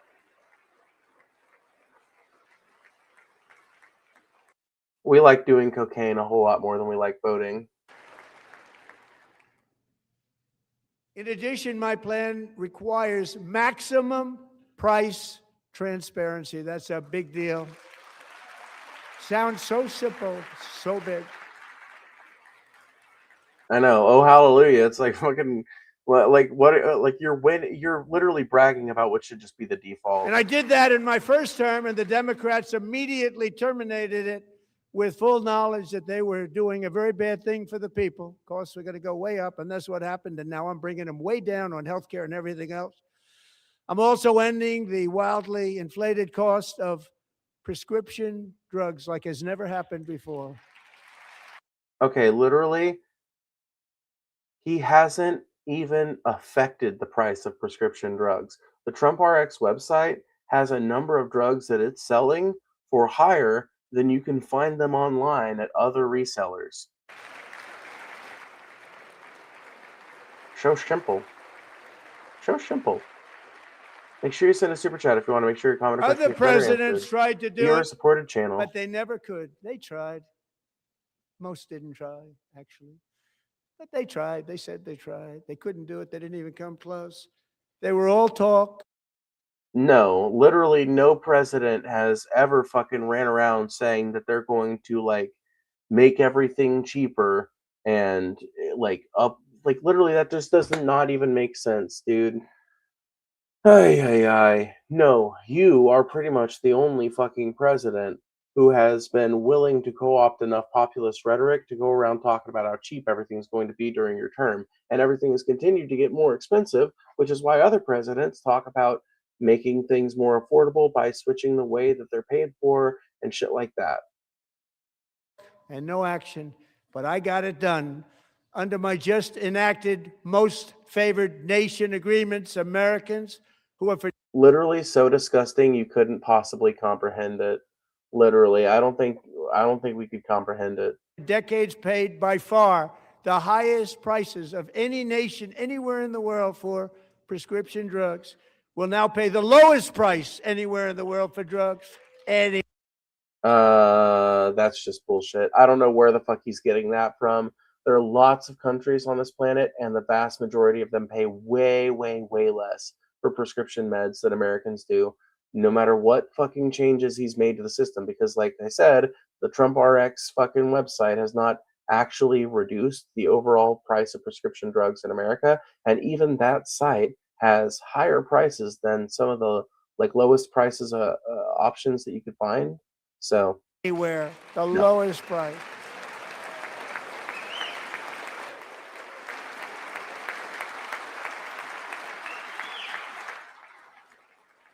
So in my first year of the second term,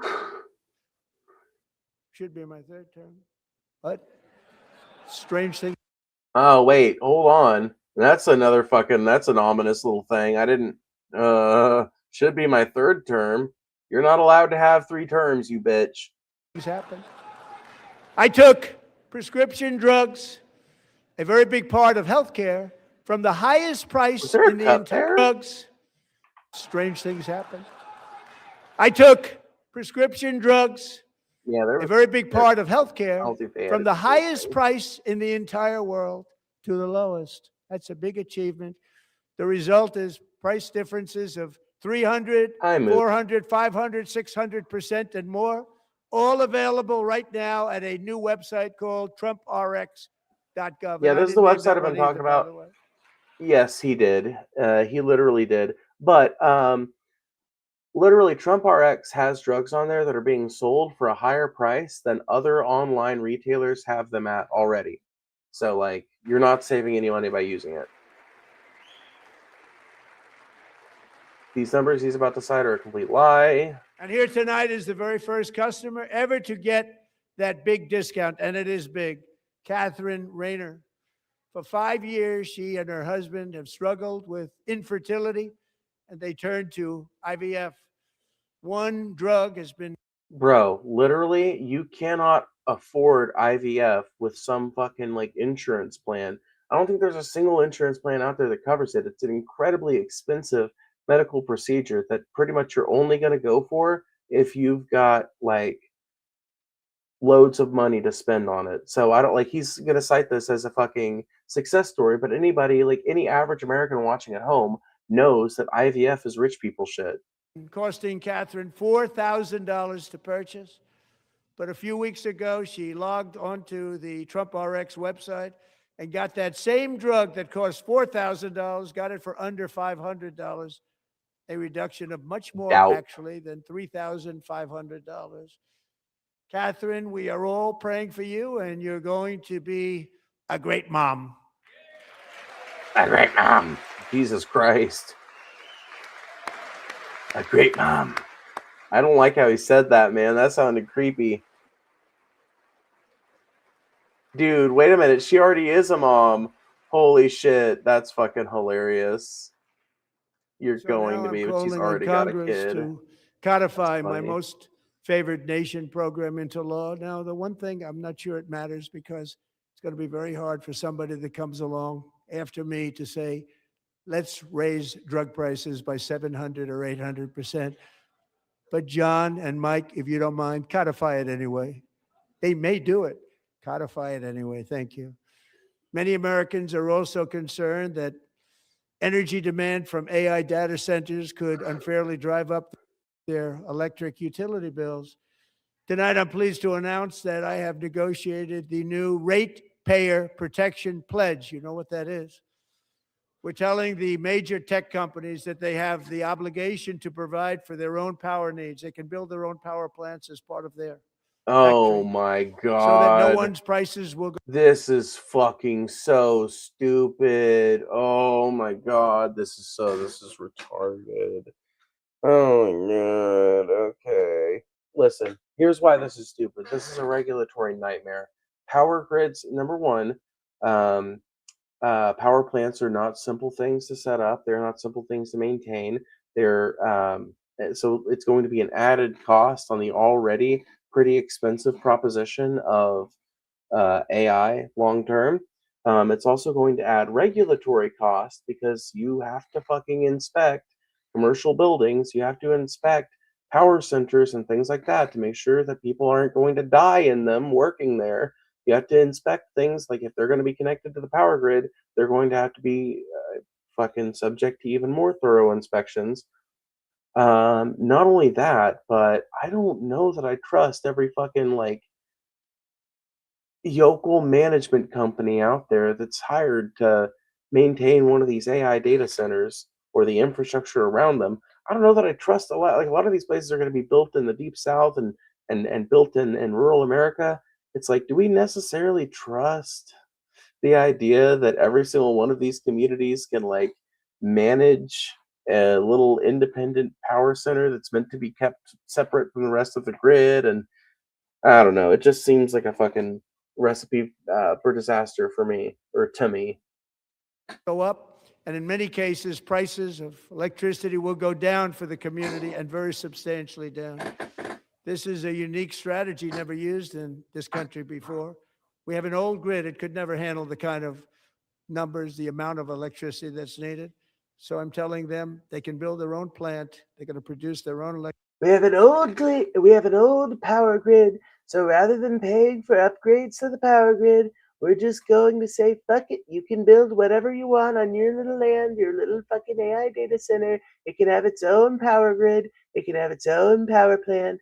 We don't care. You can burn all the clean coal you want to. Electricity. It will ensure the. It's also a regulation nightmare because, like, the EPA is going to have to, like, well, I mean, it's going to be a regulation nightmare for whenever fucking some administration comes in the future that decides it actually gives a shit about the people and wants to regulate things again, because there's going to be a ton of these little independent power plants that all need to be brought up to code and up to snuff in their environmental output and shit.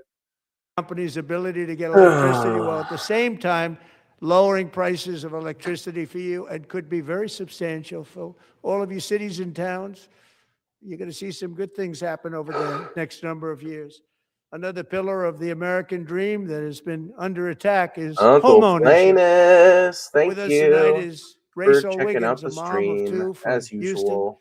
She placed bids on 20 homes and lost all of those bids to gigantic investment firms that bypassed inspection, paid all cash, and turned those houses into rentals, stealing away her American dream. She was devastated. Stories like this are why last month I signed executive order to ban large Wall Street investment firms from buying up in the thousands single-family homes. This isn't necessarily a bad idea, but Wall Street investment homes haven't really, or I'm sorry, Wall Street investment firms aren't really the ones who've been buying up homes en masse. It's been individual landlords, individual rich people. There are individual rich people and real estate management firms that own the vast majority of rented houses in this country.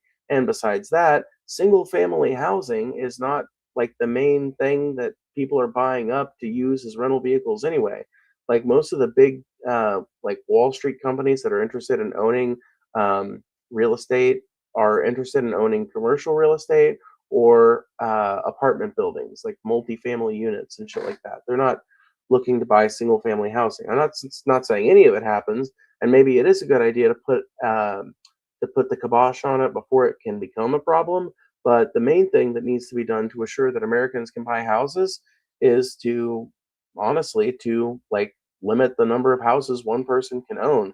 That would force these landlords to sell off excess properties, and like eventually there would be some kind of market adjustment that would force them to bring their prices low enough to where the American people could afford them.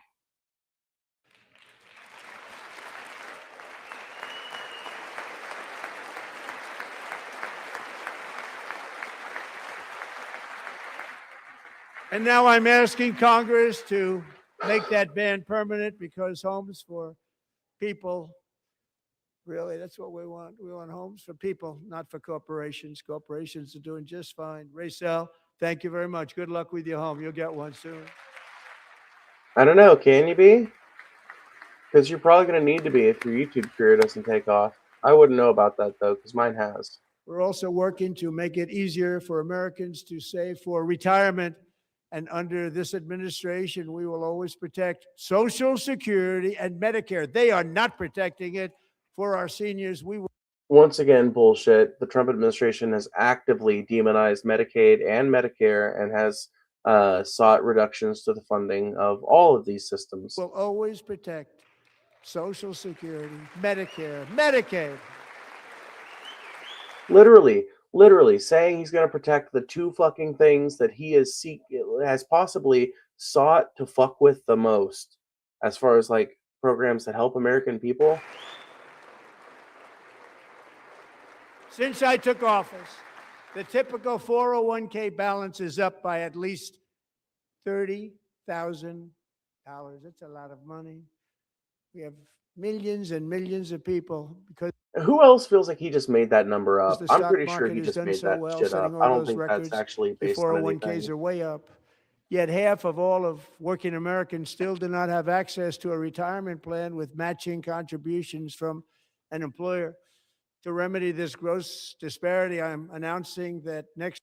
Yeah, so the reason why 401k balances have been going up, well, balances are always going to go up as long as your 401k is being added to when you're making money. But the reason why the other reason why they've been going up is because the stock market has been going up, and 401ks are a method to tie a retirement account to the stock market. So naturally, when the stock market does good, your 401k is going to do good. Your 401k doesn't matter how it's doing until you retire. Unless you're planning on taking money out of it in the next year or two. Next year, my administration will give these often forgotten American workers, great people, the people that built our country, access to the same type of retirement plan offered to every federal worker. We will match your contribution with up to $1,000 each year, as we ensure that all Americans can profit from a. That next year, my administration will give these often forgotten American workers, great people, the people that built our country, access to the same type of retirement plan offered to every federal worker. We will match your contribution with up to $1,000 each year, as we ensure that all Americans can profit from a rising stock market. Let's also. Yeah, once again, this is just another way to tether people's opinions about the economy to the stock market. So, don't think about the fact that your grocery prices are getting more expensive. Don't think about the fact that your wages are stagnant. Don't think about the fact that your benefits aren't increasing. Just think about the fact that the stock market's going up, so you might be able to get more money if you ever reach that retirement age. Also ensure that members of Congress cannot corruptly profit from using insider information.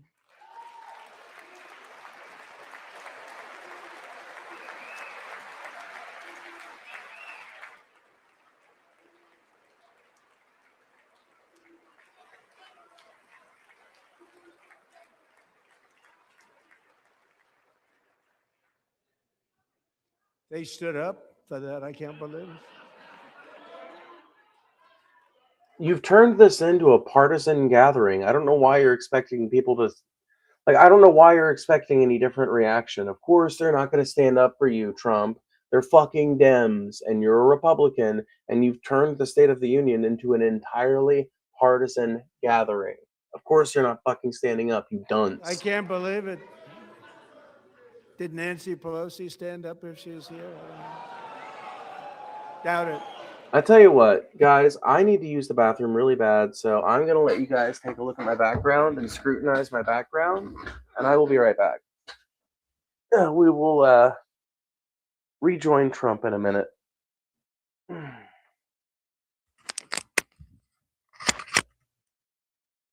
Let's see.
Alrighty.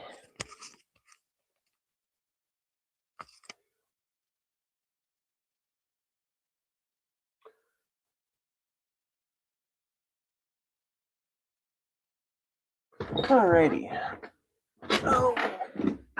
Okay. Alrighty.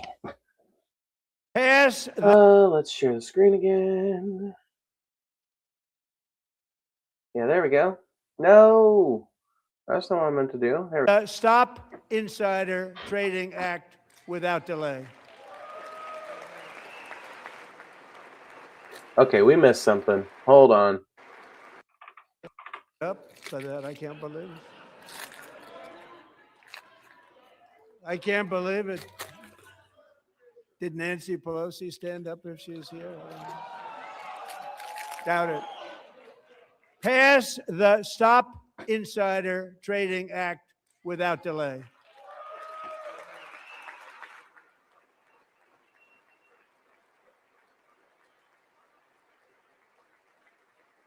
Off the top of my head, I'm not opposed to something called I the wasn't Stop sure Insider if Trading anybody Act, even on this side was. but like, what is it? Going to applaud for that. I'm very impressed. Thank you. I'm very impressed.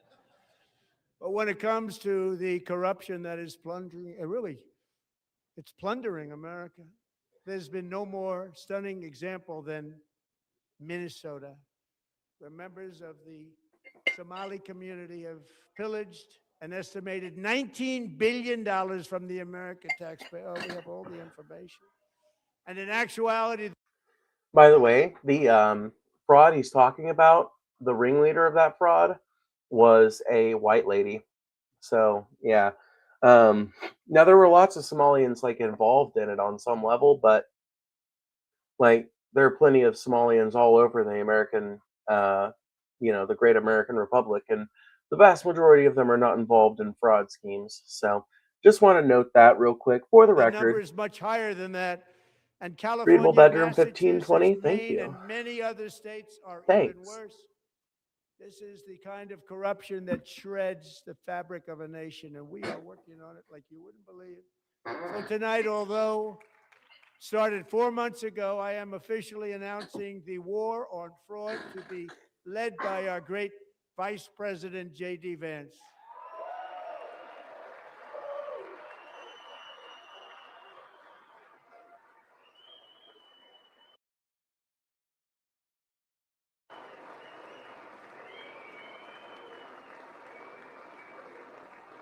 The war on fraud, get it? So they can get away with gutting the Consumer Financial Protection Bureau?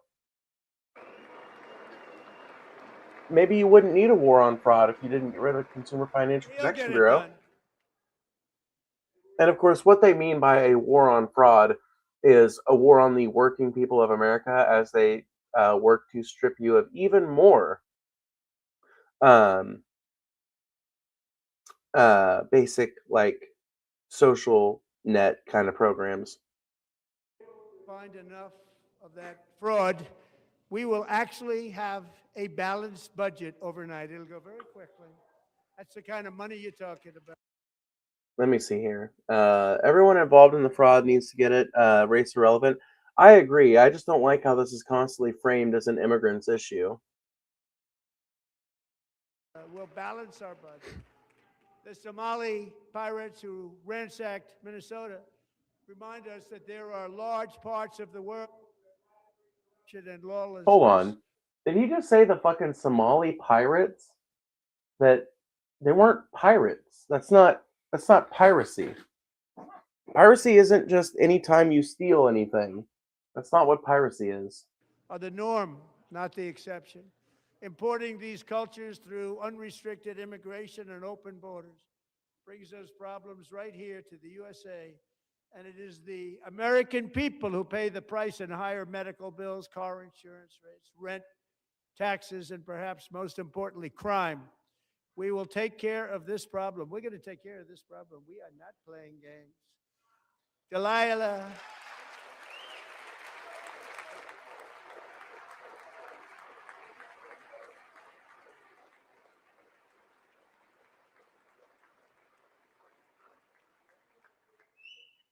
Delilah Colden was only 5 years old in June.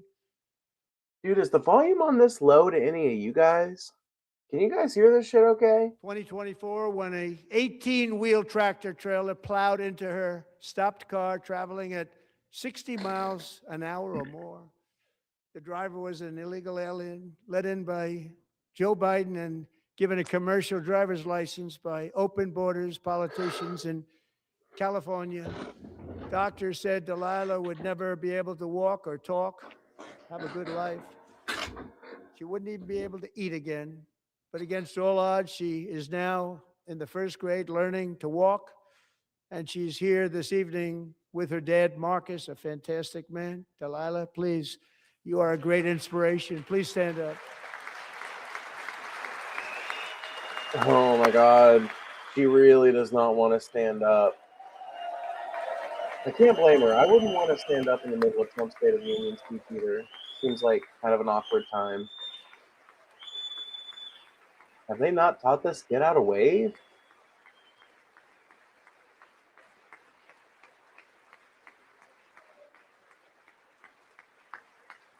That kid is so awkward. Holy shit. Most illegal aliens do not speak English and cannot read even the most basic road signs as to direction, speed, danger, or location. This is just bullshit. I don't know where he gets this idea. There are plenty of undocumented immigrants who can read road signs. The vast majority of them can get through.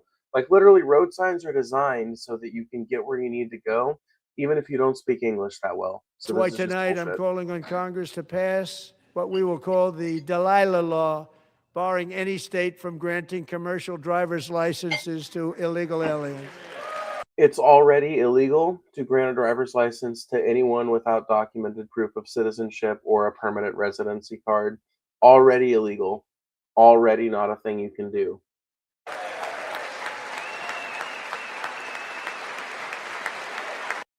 The companies who were caught basically getting CDLs for undocumented immigrants were doing it by literally like inventing fake identities and like by stealing identities and shit like that, or buying stolen identities.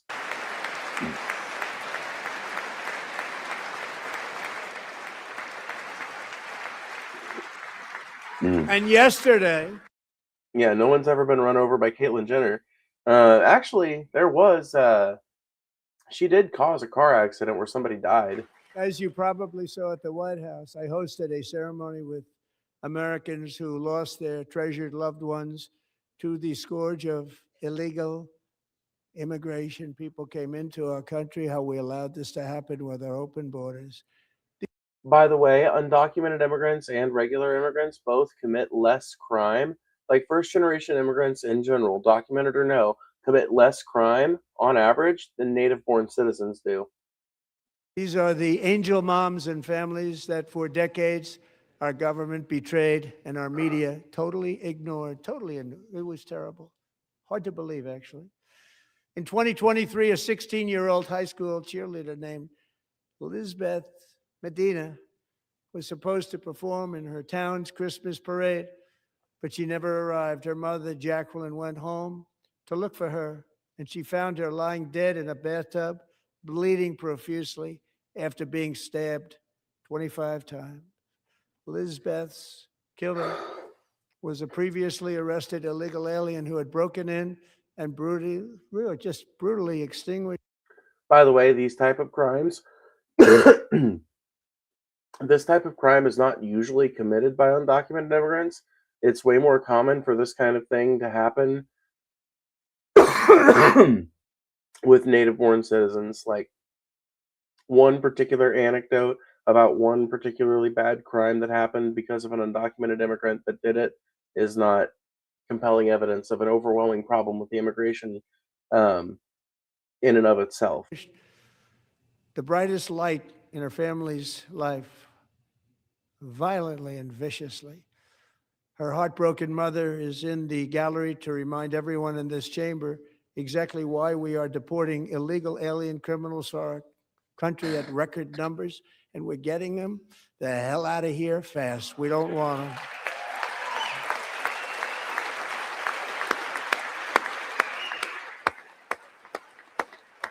Dude, clapping at your own fucking. Yep. All right, let's give him another bingo. That's yep. All right, that's the free spot. We got the free spot.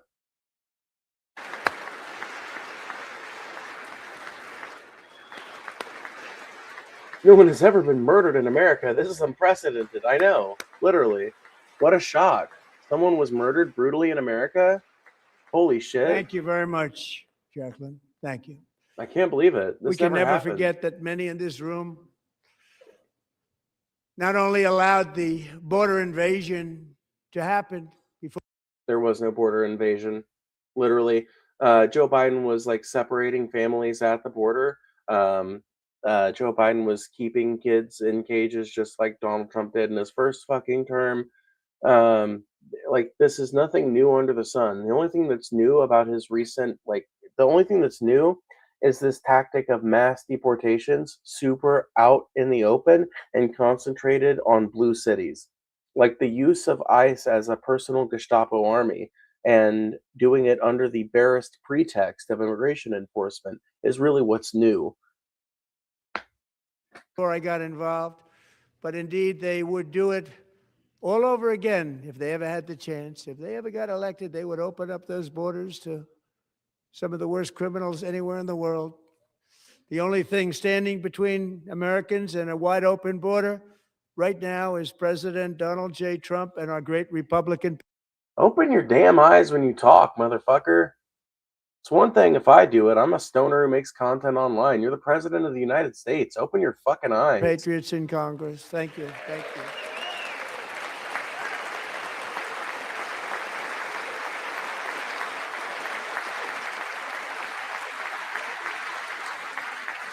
As we speak, Democrats in this chamber have cut off all funding for the Department of Homeland Security. It's all cut off.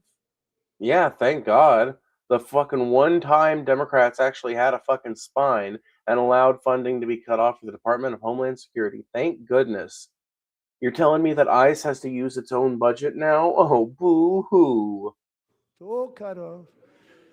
They have instituted another Democrat shutdown, the first one costing us 2 points on GDP.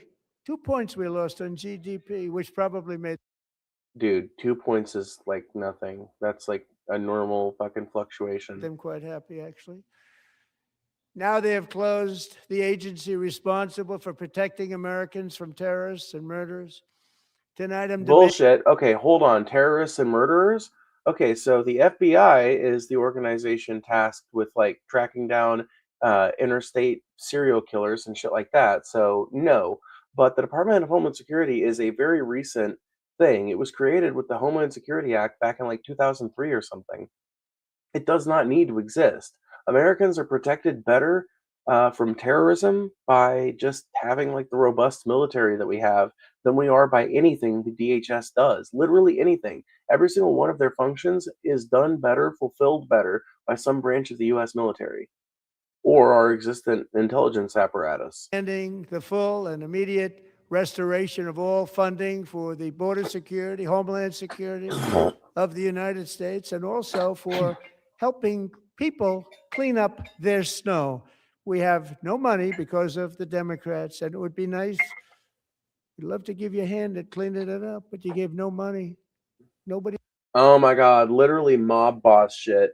We would love to help you out with a little bit of disaster relief, but unfortunately, we can't do it because you shut down the government.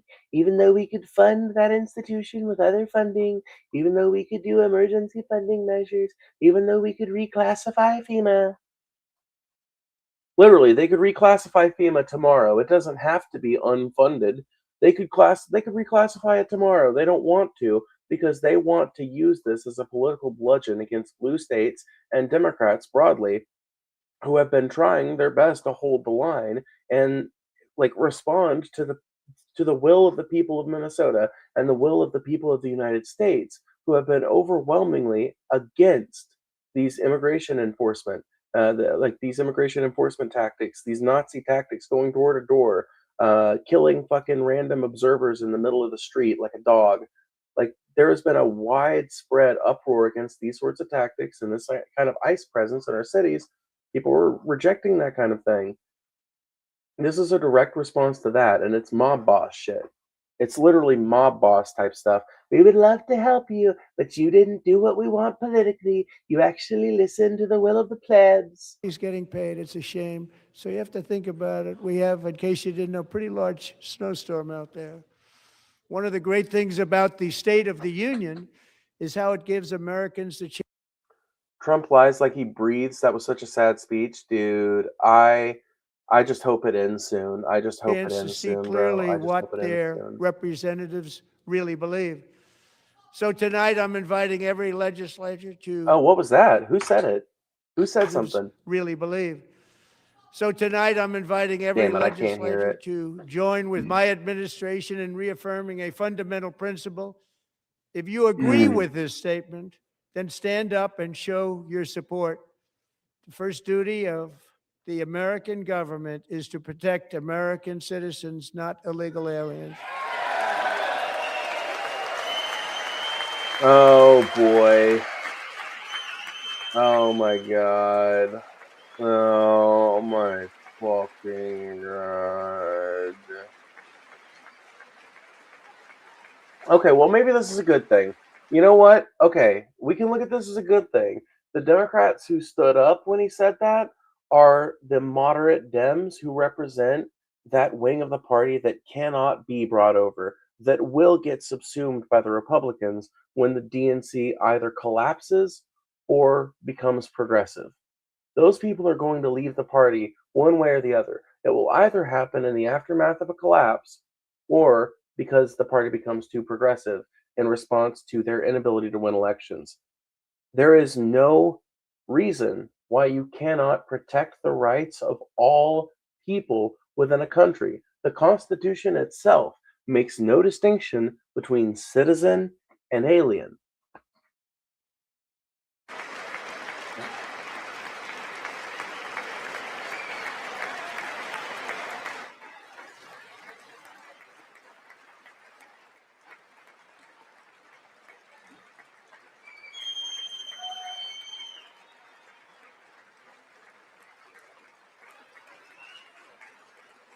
This is going to be, by the way, you're going to hear so much of this. Like, you're going to hear so much about this fucking cadre of Democrats that didn't stand up. You're going to hear so fucking much about them from every Republican talking head and every Republican voice in the room for the next 3 months. Just be prepared. Remember when Bernie Sanders didn't stand up for my State of the Union address when I said, "You want illegal immigrants to have everything, right?" Or whatever, dude. It's fucking ridiculous. This is going to be an optics nightmare for the Democrats because they're not going to be able to handle it well. I doubt very seriously that any of them had like an internal meeting to be like, "Hey, we need to like be prepared for him trying to set us against the broader American people." And when that optics thing happens, we need to be able to unite and say, "You know what? I think the Constitution should protect all people. I think that our laws are strong enough to protect us from like any interference, like doubt it. Doubt very much. Doubt they had any kind of internal meeting to determine their policy moving forward on any optical fallout that might come from this. Um, Let me see here. The two lies I hope are true are getting rid of insurances and banning investment firms from buying homes, but that shit's not happening. Yeah, neither of that's happening. And as far as the getting rid of insurances thing, I guess I must have missed that part or something, or maybe I haven't gotten into it yet, but we would help them mop up the rain, but I guess they'll have to mop up their own rain. Yeah. Yeah, I guess you have to mop up their own rain. It's also kind of funny because like the Northeast states, which are the ones dealing with this snow, they already are like dealing with their own snow. They always deal with their own snow. They're like really good at dealing with snow up there. It's kind of like their specialty. I think the Democrats could be progressive. I don't think they're progressive right now. The glare off the crowd, though. I know, dude. Look at it. Oh my god, bro. Look at this shit. Make sure you guys hit that like button, by the way. Consider donating if you want to make sure your comment or question is better answered. I do read them all. Man, they are just giving the fucking house up for this. Look at that one dude scowling at the fucking Dems. And these few Democrats.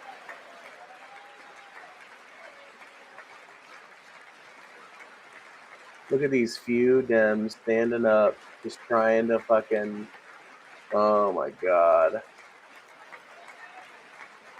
Do you see these two dudes over here clapping? Like they got nothing. They like. What is the point of doing this? Literally, what is the point of doing this? Why? Why are you engaged in this behavior? You're just making yourself look like a moron. This is why the Democrats lose. Because they're not going to have a unified message after this shit. They don't even have a unified behavior pattern as it's going on.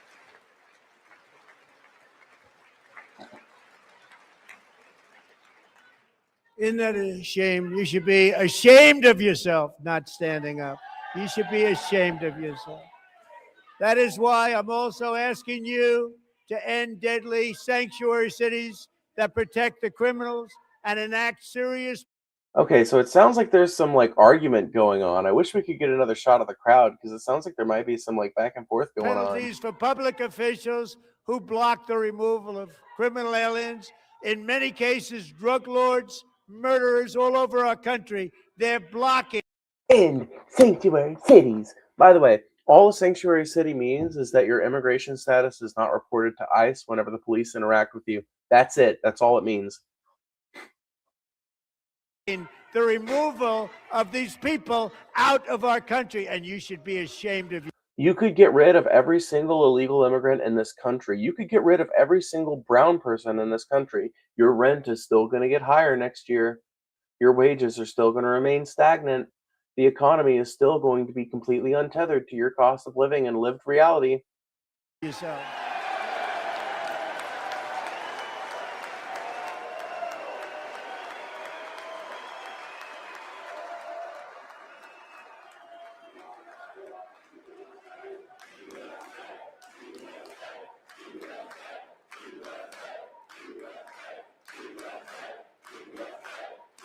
Once again, absolutely cult-like behavior.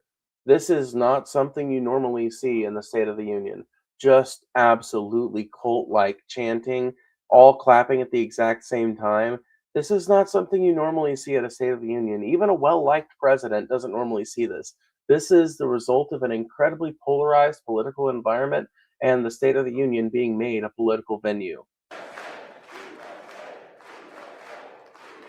Projection. Perhaps most importantly, I'm asking you to approve the Save None of your America business. Act.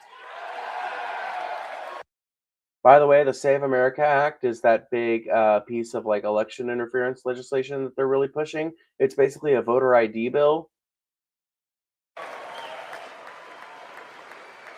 By the way, you are already required to register to vote in all 50 states. Like, you have to register to vote. We don't automatically sign you up or anything like that.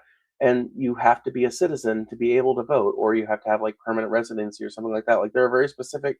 I think it's only U.S. citizens who can vote, actually. So yeah, you can't even be a permanent resident. You have to be a fucking naturalized citizen or a natural-born citizen. You can't you can't. You have to register to vote to be able to vote. They check your voter registry. Either like some states already want when I voted in Missouri, for example, I would have to present my voter ID card. So like we already have some like primitive form of voter ID laws already on the books. This is just literally another step to make it harder for regular people to vote. Another piece of identification that you have to make sure you fucking carry with you to the polling place. And if you don't have the right kind of verification, or if you don't have the right kind of ID, if it requires one of these more fancy, modern, newer IDs, well, you're going to have to go get that. And if you don't go get it before the election, well, you're screwed, even though you registered to vote and all that shit. Well, tough titty, said the kitty when the milk went dry.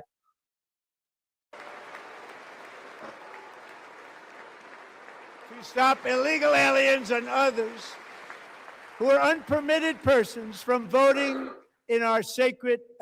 Undocumented immigrants already can't vote. This is literally just Republican election manipulation, trying to convince people to act against their own interests and convince their senators and their House people and everything else to pass a law that would do nothing but make their voting process harder, and like for no reason, because like I said, undocumented immigrants already can't vote. American elections, that cheating is rampant in our elections. It's rampant. It's very simple. All voters must show voter ID.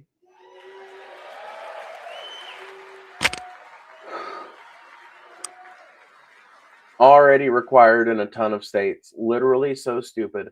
Already required in a ton of states, and I guarantee you it's not going to be voter ID, because like a voter ID, like a voter registration card, is already a pretty easy thing to get a hold of, and most people have one issued to them when they sign up to vote. Something tells me this is going to be a little more specific and a little more costly. It's just the new version of a poll tax. Literally, this is just the new literacy test. All voters must show proof of citizenship in order to vote. You already have to show proof of citizenship to have your registry accepted by the fucking county clerk. People just don't understand how this stuff works, I don't think. I guarantee you, there are tons of people who just don't think about the bureaucracy that runs their country. Because I don't know how you could get away with talking points like this. Unless you're talking to a population that just flat out doesn't know how anything works. And no more crooked mail-in ballots except for illness, disability, military, or travel. None. And this should be an easy one. And by the way, it's polling at 89%, including Democrats, 89%.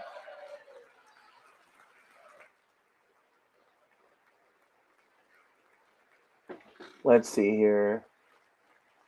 And even the new communist mayor of New York City, I think he's a nice guy, actually. Speak to him a lot.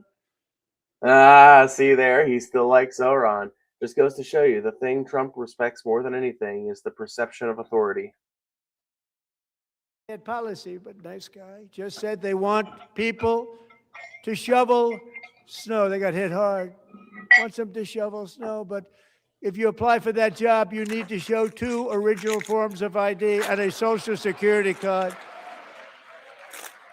Yet they don't want identification for the greatest privilege of them all, voting.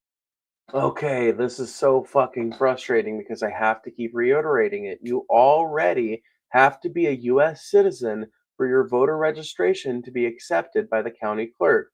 One of the fucking things that the state board of elections or the county clerk or whoever is tasked with it in your given region, one of the things they do whenever someone registers to vote is they compare the information that they were given in that application to current voter rolls and to United States Customs and Immigration Services, and they make sure, like, okay, is this like a U.S. citizen? Like, they can check with the IRS, they can check with the Social Security Administration, which is probably what they would check with first.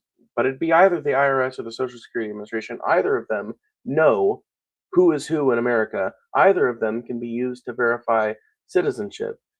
And so this is just a complete and total fucking lie, a complete misrepresentation of the truth, a predictable misrepresentation of the truth from a dude who wants you to legitimately believe that the only reason why Democrats ever win is because nothing but illegal immigrant black and brown people vote for them. I'm a white girl in America, born here from a family that immigrated here 300 years ago, and I typically end up voting Democrat. So don't let him lie to you about the fucking actual reality of what voting is, because it's just a ploy to disenfranchise people. In America, no, it's no good. No good. Both Republicans and Democrats overwhelmingly agree. I feel like once you become president, they don't try that hard. Well, there's no incentive once you're already the president to continue like trying hard unless you are ideologically driven to continue trying hard, right? You have to be like a real ideologue and get to that position with a real vision in your head as to what you want to achieve to be able to stay with it even after you've got the power and the prestige. On the policy that we just enunciated, and Congress should unite and enact this common sense, country-saving legislation right now, and it should be before anything else happens.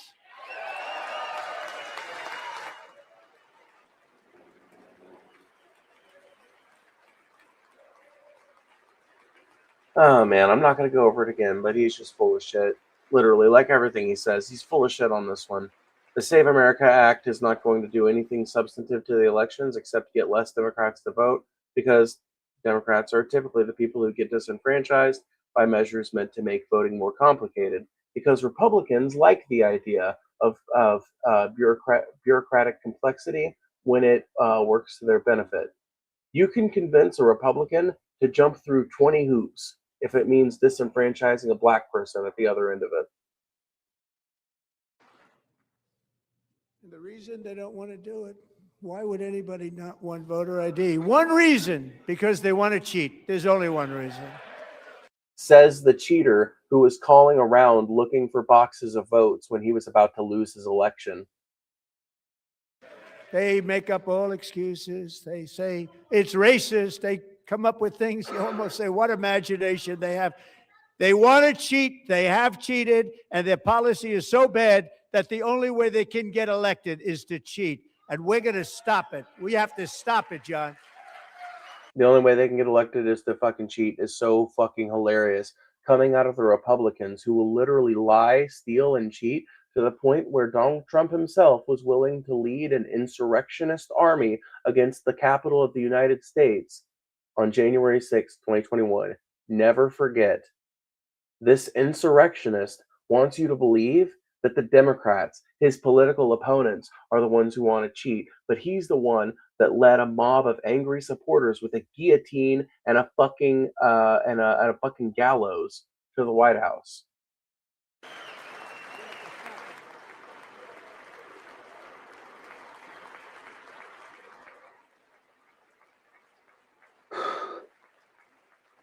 And here is one more opportunity to show common sense in government. In the gallery tonight are Sage Blair and her mother, Michelle. In 2021, Sage was 14 when school officials in Virginia sought to socially transition her to a new gender, treating her as a boy and hiding it from her parents. Hard to believe, isn't it? Before long, a confused Sage ran away. Okay, so this is a trans kid that is being like abused by their parents and forced to live a lie. Away from home after she was found in a horrific situation in Maryland. A left-wing judge refused to return Sage to her parents because they did not immediately state that their daughter was their son. Sage was thrown into an all-boys state home and suffered terribly for a long time. But today, all of that is behind them because Sage is a proud and wonderful young woman with a full ride scholarship to Liberty University. Sage and Michelle, please stand up.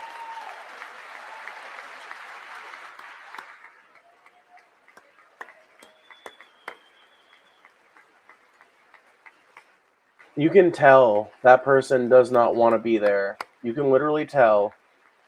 Like, tell me this is not an abused kid. This is a kid who was literally, like, so terrified of her parents. Their parents, because I frankly think this is probably a trans person.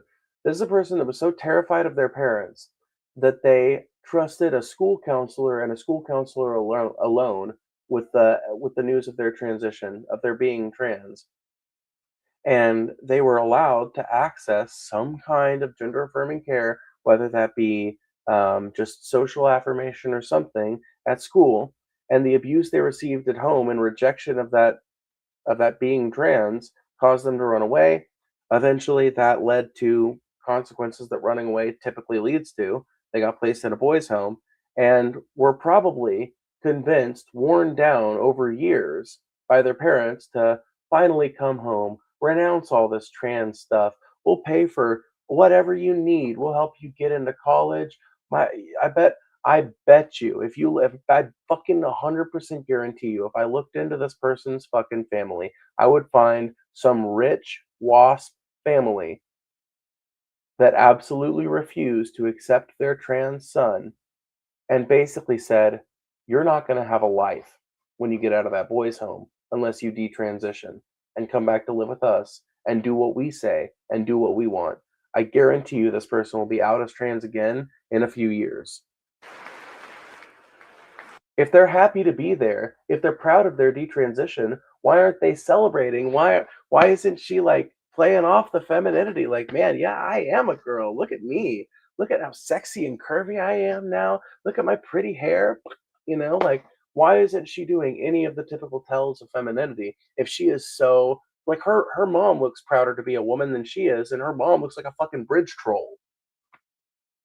This is a trans person. This is a trans person that's been abused by their parents, that's had their entire life dangled in front of them and told, do you want to live on the street? If not, stop being trans.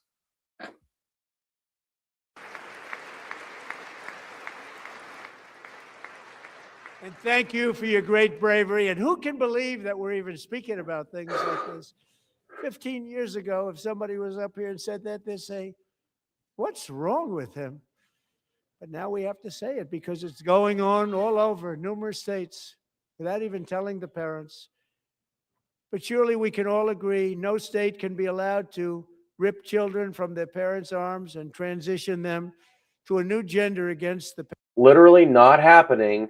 There are just some states that are willing to let kids have a little bit of bodily autonomy, and some states that view children as prisoners of their parents.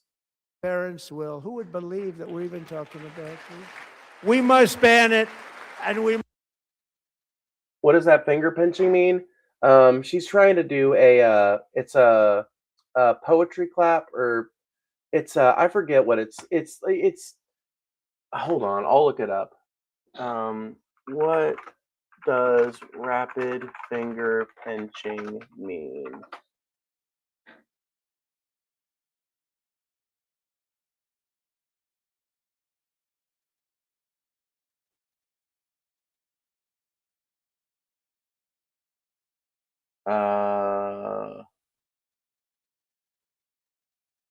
Okay, well, I'm not finding the answer I was looking for. Okay, well, it's hard to explain. It's like clapping, but it can sometimes be sarcastic.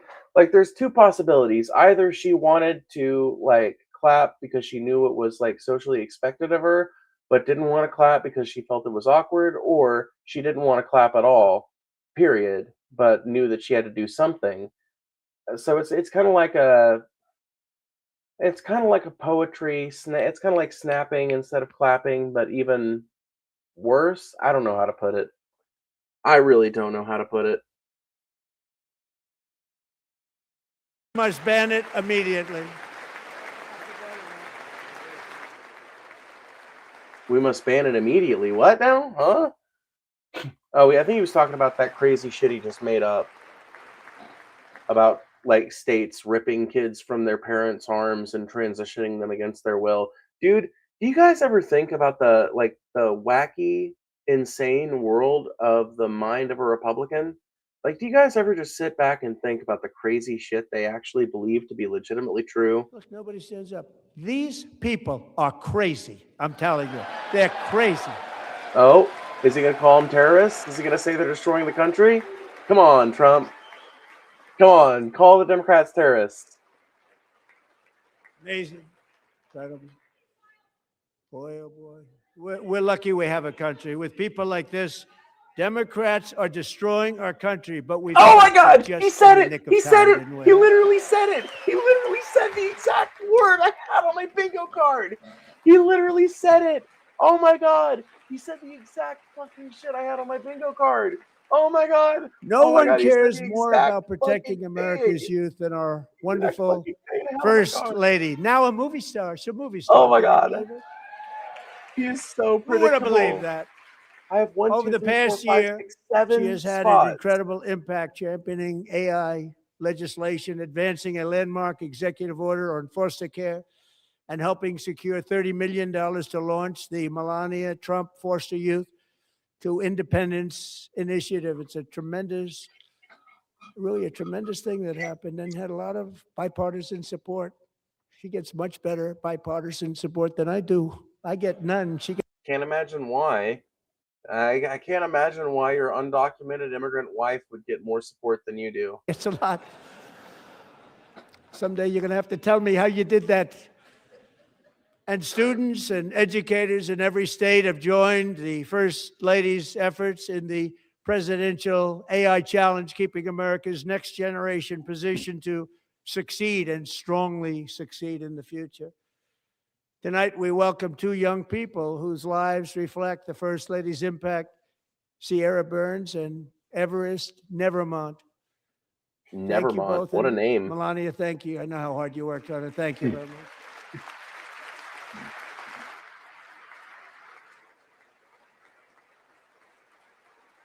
Yeah, dude, Trump's fucking wife didn't even want to get up. That's hilarious. Did you see how fucking like reluctantly Melania got up? That's fucking funny. All right, hold on. She is so reticent.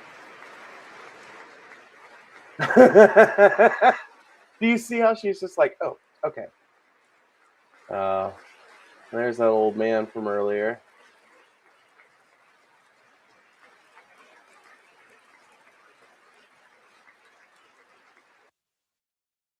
You're surprised I haven't kicked the bucket? Huh? Let's see. I just want to see what, like, every so often it's fun to see what the people who are talking shit on me look like. So I'm just gonna, let's see here. Let's do this and this. And then let's do, let's see, upload, no. Share on social networks, no. Let's just save it here. And then we'll go like this. And we'll open it like that. And let's see here. It'll open in just a second. I'm always just curious. Like whenever somebody's talking shit on me, I'm just like, well, you know, like let's see. Like what's the competition looking like? Let's just see. Let's just see what they're looking like, because you never know. Never do you know. Maybe I've got some real competition here. Maybe I've got somebody I should be worried about. Maybe I've got somebody who will outlive me. I don't think so, but I'm curious to see. Let's just see. Let's just see. Let's just see. Let's just see. Let's just see. Let's just look and see. Oh my god, you fucking asshole. Why are you like that? Okay. Yeah. All right. All right, buddy. Hold on. Hold on now. Hold on now. Buddy. Buddy. This is you. You aren't living any longer than I am, dumb fuck. Dude, literally, let's look at the fucking. So you've got the wood paneling from the 1970s, probably live in a way older trailer than I fucking do, which is just hilarious considering the amount of shit you talk in here. You've got bad, spatchy facial hair that doesn't really cover your full mustache like you should have as a man. You've got glasses that are clearly outdated and a balding hairline as it recedes back towards your hopes and dreams that have been left hopelessly in the dust. I don't think you need to be talking shit, friend. I don't think you need to be talking shit. Something tells me you're not the person who should be in here telling me what's what.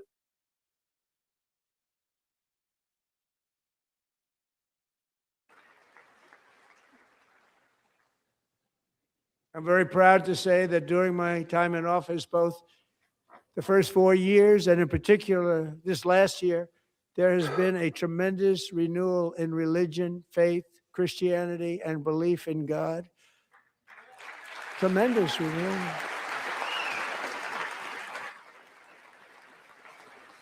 What did he say about God? What is he yammering about?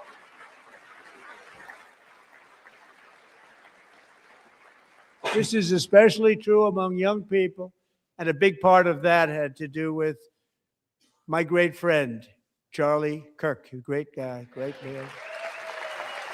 Oh, dude, Charlie Kirk mentioned. Holy shit. Holy shit, another bingo. Or, well, it's not a bingo quite yet, but another fucking thing. Charlie Kirk mentioned. All right. What else are you going to say, Trumpo? Trumpy? So last year, Charlie was violently murdered by an sociopath. assassin and martyred, really martyred for his beliefs. Martyred. His wonderful Oh my wife, God. Erica, Give me is a with us break, tonight. dude. Erica, please stand. He was not martyred. He was fucking killed by some dumbass on a roof. Look at that fake bitch. You fucking fake blonde Mar-a-Lago bitch. Get the fuck out of here. Oh no, they're starting a Charlie chant. I'm gonna fucking die. I'm gonna throw up. Thank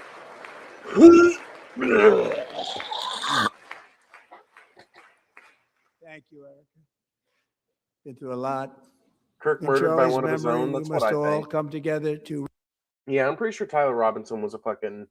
Pretty sure he was like a right-wing chud that like I don't even think any of the texts that we have attributed to him are real. I don't think that the trans fucking girlfriend that he supposedly had is real. I think that it's a fucking entirely fabricated story that was created. I think Charlie Kirk really was killed, but I think he was killed by an assassin that was paid by Turning Point USA or by Trump or by somebody, because it just gives the Republicans such a perfect piece of ammunition in their fight against their political opponents. Reaffirm that America is one nation under God, and we must totally reject political violence of any kind.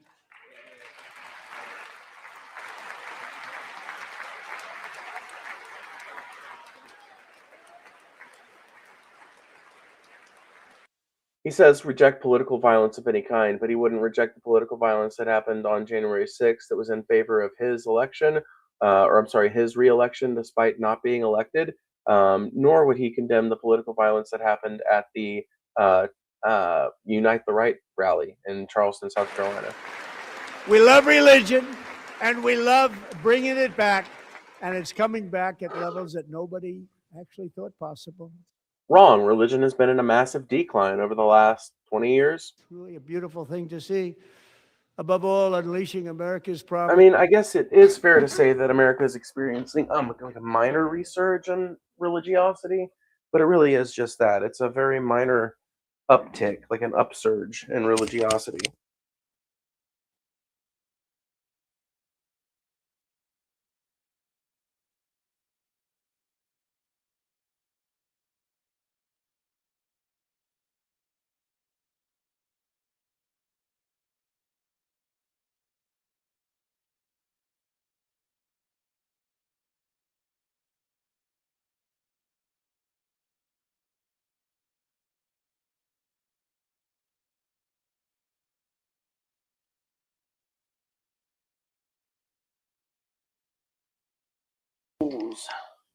Alrighty, we're back. This requires keeping our community safe.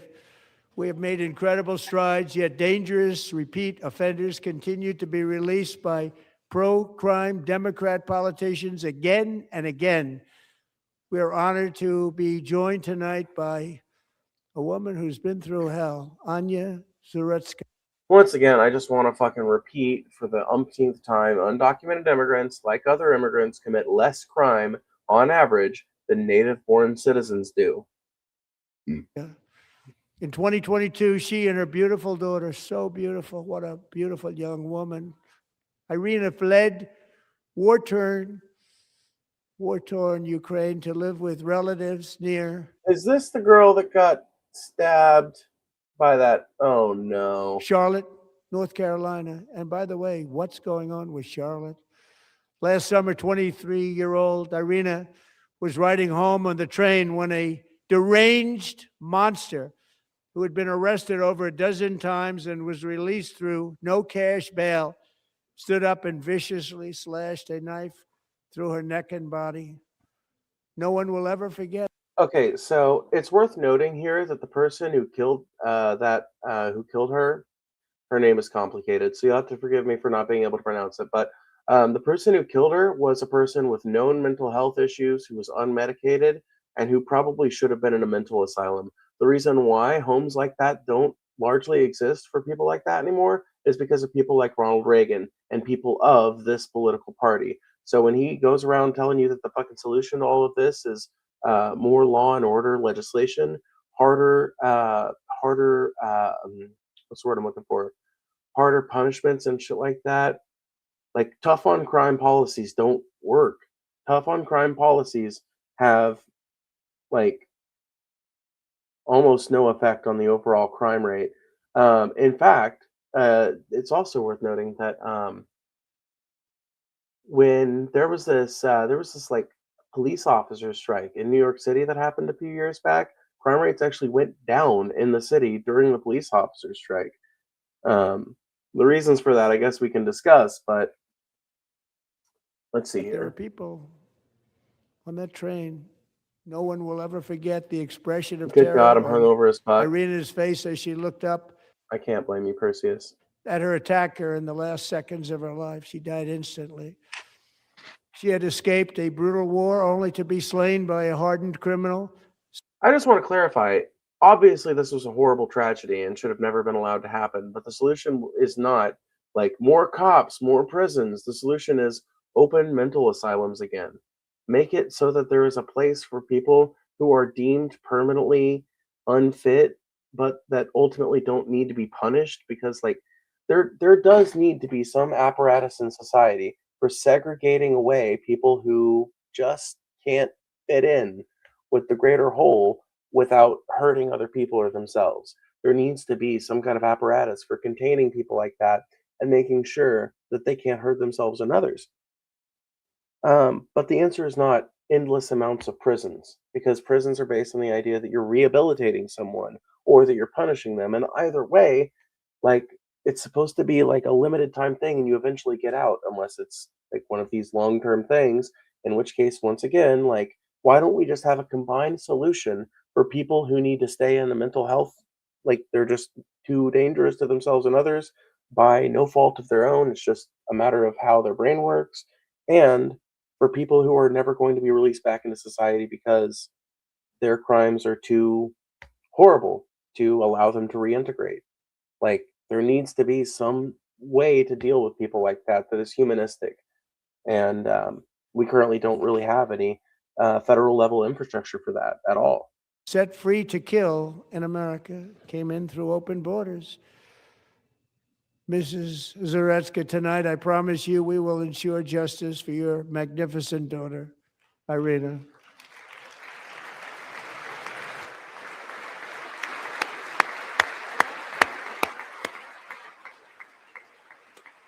I can't imagine it feels good to be paraded in front of the American people, to be used as a prop by the president. Literally sobbing in front of the American people.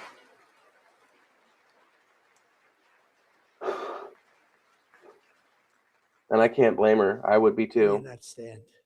How do you not stand? I'm asking this Congress to pass tough legislation to ensure that violent and dangerous repeat offenders are put behind bars, and importantly, that they stay there.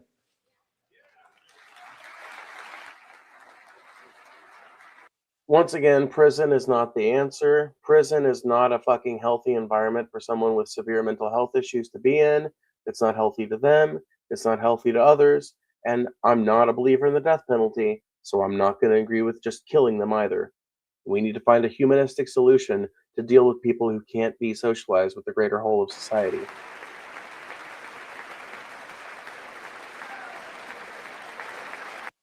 It's not a prop, it's called compassion. It is not compassion to fly out a grieving mother to some, I don't know, like, what is this? This looks like the assembly hall of the House of Representatives, kind of.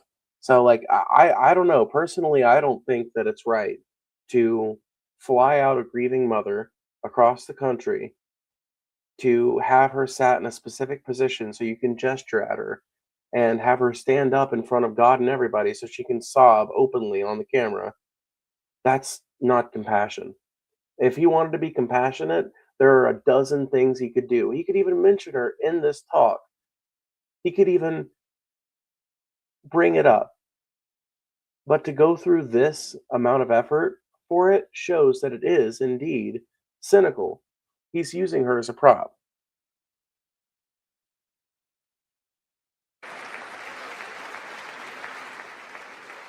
Starting last summer, I deployed our National Guard and federal law enforcement to restore law and order to our most dangerous cities, including Memphis, Tennessee, big success, New Orleans, Louisiana, big success, and our nation's capital itself, Washington, D.C.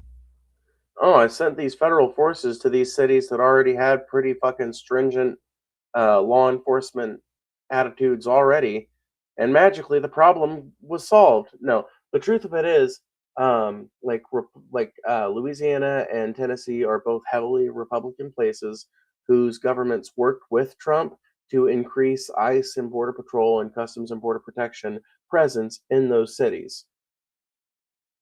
Their success, quote unquote, was mostly born out of people being too afraid to leave their houses and less out of any actual fucking success. D.C., where we have almost no crime anymore in Washington, D.C. How did that happen? Oh my God. What is wrong with giving a grieving mother recognition to all the crime Dems let happen and did nothing to stop criminals? Bitch, You're literally listening to a criminal right now on the fucking screen in the form of Donald Trump. Donald Trump is a felon. Donald Trump himself is like a 37 count felon. So don't talk to me about like how little Dems do to prosecute crime when they're the one who prosecuted a fucking president. And when your president has done nothing in that regard except increase immigration enforcement, which, by the way, is targeting a group of people who commit less crime than the native born population.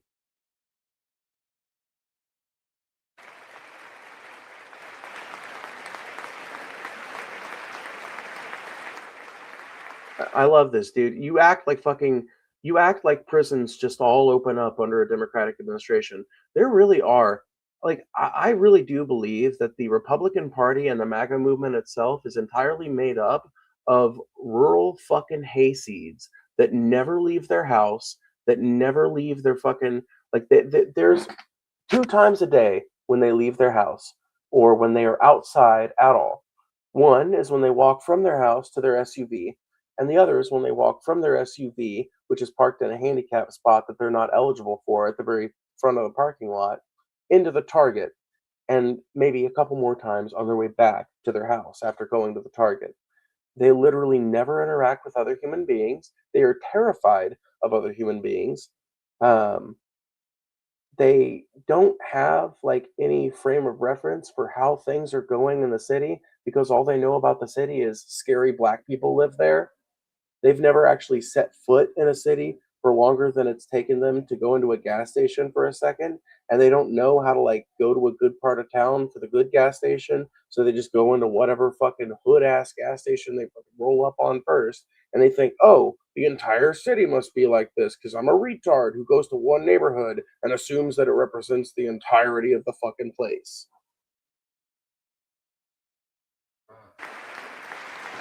In fact, crime in Washington is now at the lowest level ever recorded, and murders in D.C. this January were down close to 100% from a year ago.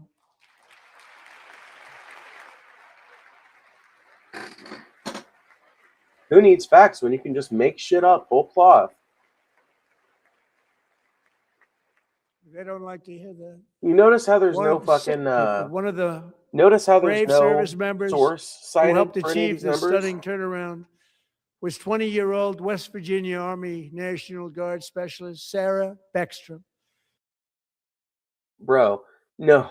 No, people never left their house afraid of getting robbed and killed when Dems defunded cops and Biden didn't give a shit. Went to the beach in as many homes as security. Bro, the Dems never defunded the police. Police budgets rised. Police budgets rose over the Biden administration. Trump was incredibly hawkish against protesters that were protesting in favor of the Palestinian people.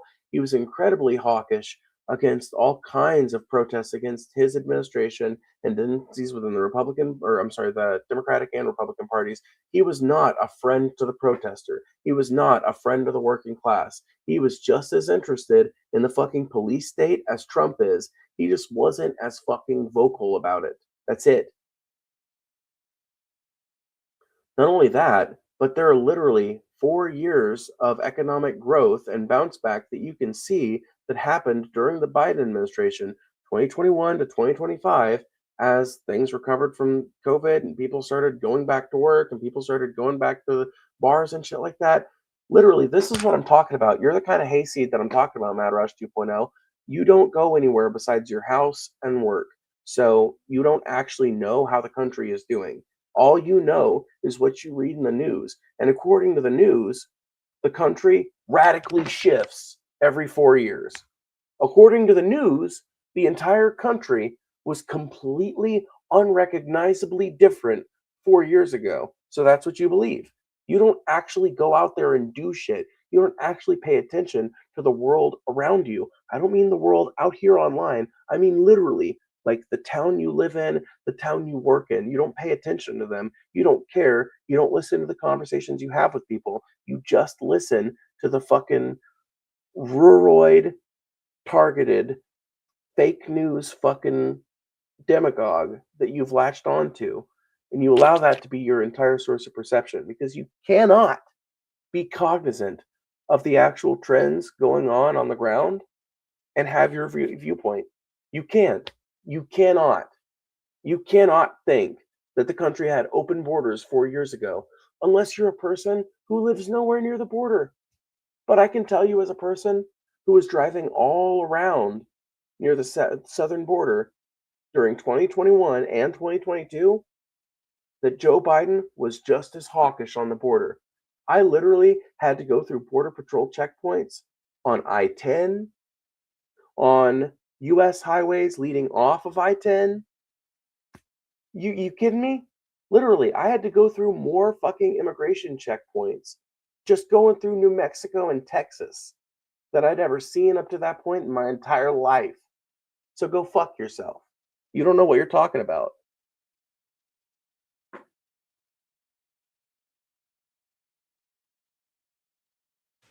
After a 4-month deployment, she voluntarily extended her service, and her rank was going to be lifted. She was doing so well. They were so proud of her.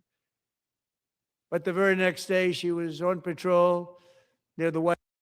See what I mean? Literally just believes, like, this is why we can't get anything done in America. This is why you cannot make progress in this country, because there is an entire cadre of people making up about a third of our population who believe in a completely bogus bullshit version of reality that isn't reflected in the statistics or the fucking numbers or anything. This motherfucker is literally listening to me tell him that border controls were just as tight under Biden and is saying, nah, nah, nah. He's saying the media lied to me, but my example is not the media. My example is my own lived experience of traveling near the southern border during Biden's administration. I can also prove that with lots and lots of videos of kids in cages from Joe Biden's administration, lots and lots of videos of additional fence being erected during Biden's administration, lots of videos of people shooting immigrants. It doesn't matter, though. Nothing matters to you because you have decided to believe in a version of reality that is proffered to you by things like Fox News and Nick Fuentes. And like whatever doesn't fit in with that narrative is going to be rejected, not because of any doubt of the evidence and its veracity, but because it doesn't fit in line with what you've been told to believe. White House when she was ambushed and shot in the head by. Just because you said it doesn't make it true any more than what he's saying. Okay, all right, let's do it. Let's just, I guess I'm just going to have to fucking show you people. I guess I'm just going to have to literally show you, like, unironically, just, like, have to do it. Okay, nope, hold on, stop sharing, nope. Let's see here. Let's see here. Okay, let me just, I'll show you the literal exact fucking immigration checkpoint that I had to go through, because it's still open, still down there. Let's see here. No. It's somewhere up here. Let's see here. I guess I can let you guys see this.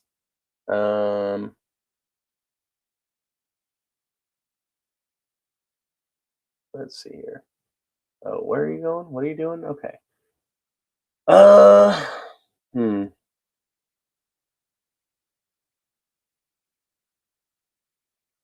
Sands National Park sign. No. No, it must be down here closer. Must be down here somewhere. Let's see here. It's somewhere after you get past all this residential shit. Pretty sure. Let's see here. But there is a CBP or ICE or INS. I forget what organization it's specifically with. But it's somewhere. And I want to find it. I don't think I'm gonna find it though. Something is telling me I'm not. Yep, there it is. U.S. Border Patrol checkpoint. There it is. Let's just see. Let's just see. So, Let's see how far back these reviews go. Let's just see. Because, okay, Dump Bug, where are you? Mad Rush 2.0. Okay, yeah, so borders were open and illegals poured in. So if that's true, if borders were open and illegals poured in, then this US Border Patrol checkpoint that I have pulled up on the screen shouldn't have any reviews from the Biden administration, right? Shouldn't have any, right? Okay, so let's see. So we passed through this checkpoint May 4th, 2023. I think that was during the Biden administration, wasn't it? The officer was rude and argumentative. He asked if we had ID. We said yes, a driver's license. He said, I didn't ask if you have permission to drive. He then said, can you prove you are a US citizen?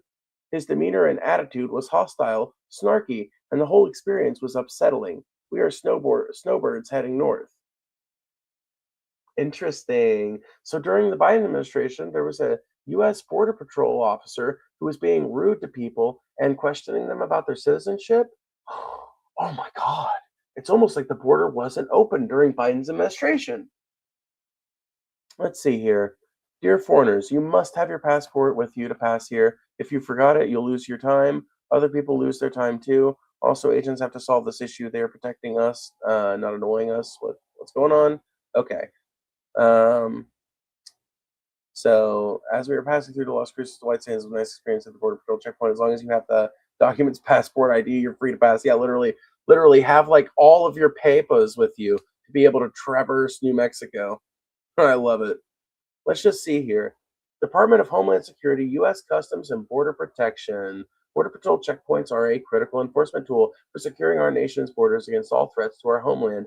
The agents you see at this checkpoint embody U.S. Customs and Border Protection core values, vigilance, service to country, and integrity. Thank you for your consideration when traveling through the traffic checkpoint. So do you think that this just opened the day Trump took office? Or do you want to fucking shut the fuck up and admit that Biden was just as harsh on immigration as fucking Trump 1 was?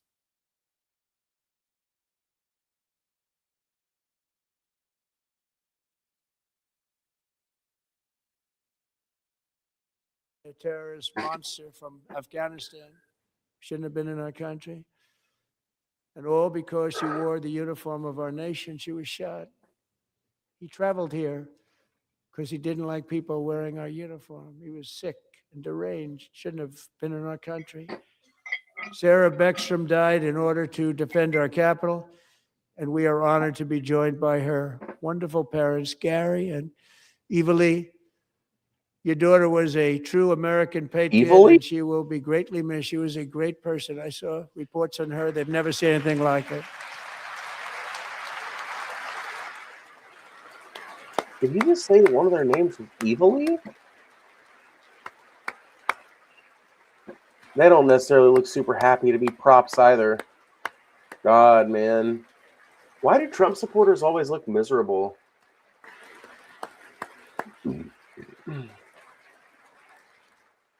So sorry. Thank you very much. A great young lady. I saw reports that were like, perfect. She was perfect. Serving alongside Sarah that day was Staff Sergeant Andrew Wolf. Man, I hope this ends soon. The terrorist shot Holy Andrew in the head, man. And no one thought he could possibly make it. The two of them, Sarah and Andrew, both shot violently in the head. Neither was expected to make it. They weren't even given a chance, except his wonderful mother, named Melody, who I spoke to the same night. And she was so positive. The doctors thought that Andrew was gone, but his mother said, no, Mr. President, Andrew will be fine. He's going to make it. I've never seen anything like it. Wait, what? His what? Hold on, huh? This old man story isn't making a whole lot of sense. The two of them, Sarah and Andrew, both shot violently in the head. Neither was expected to make it. They weren't even given a chance, except his wonderful mother, named Melody, who I spoke to the same night. And she was so positive. The doctors thought that Andrew was gone, but his mother said, no, Mr. President, Andrew will be fine. He's going to make it. I've never seen anything like it. I mean, okay, he was given almost no chance. Okay, she said, I have no doubt, sir, he's going to be okay. This was a conversation that I had with her that night, with her son laying helplessly in bed, blood all over. Everybody is praying, she said, sir, he will be okay. The doctors didn't understand what she was saying. And after looking at the results of the damage done, neither did I. She was so strong and conclusive that even Andrew's great father felt she didn't really understand the gravity of the situation. But she turned out to be right. Right, Melanie? She turned out to be right.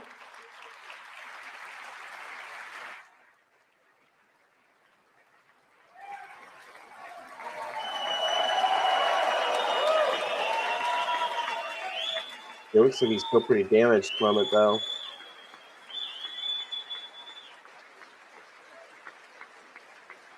Yeah, literally no one that they've made stand up looks happy to be getting used as a prop. Literally nobody.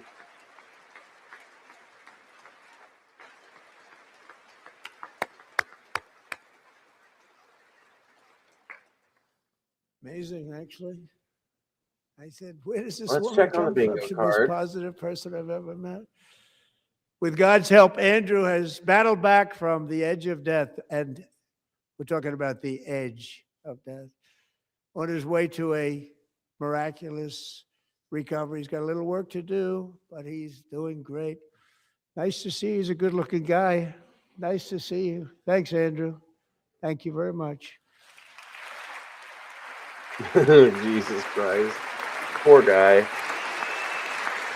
Poor dude.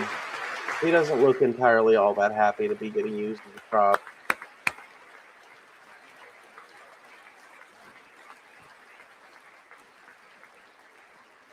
So, Andrew, while you're up, now I'm going to ask a highly respected General James Seward to present Staff Sergeant Andrew Wolf and the great family of Sarah Beckstrom with the award created by our late, great President George Washington himself. It's called the Purple Heart.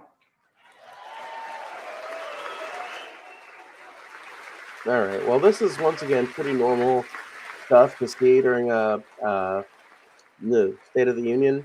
It's not that uncommon to see particularly prestigious combat medals awarded during a ceremony like this.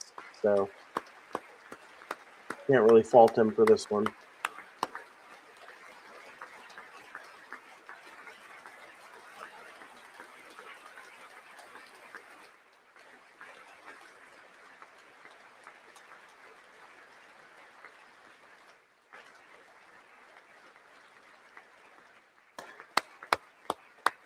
Yeah, so I guess they're getting presented a medal to their family. We love you all. Love you.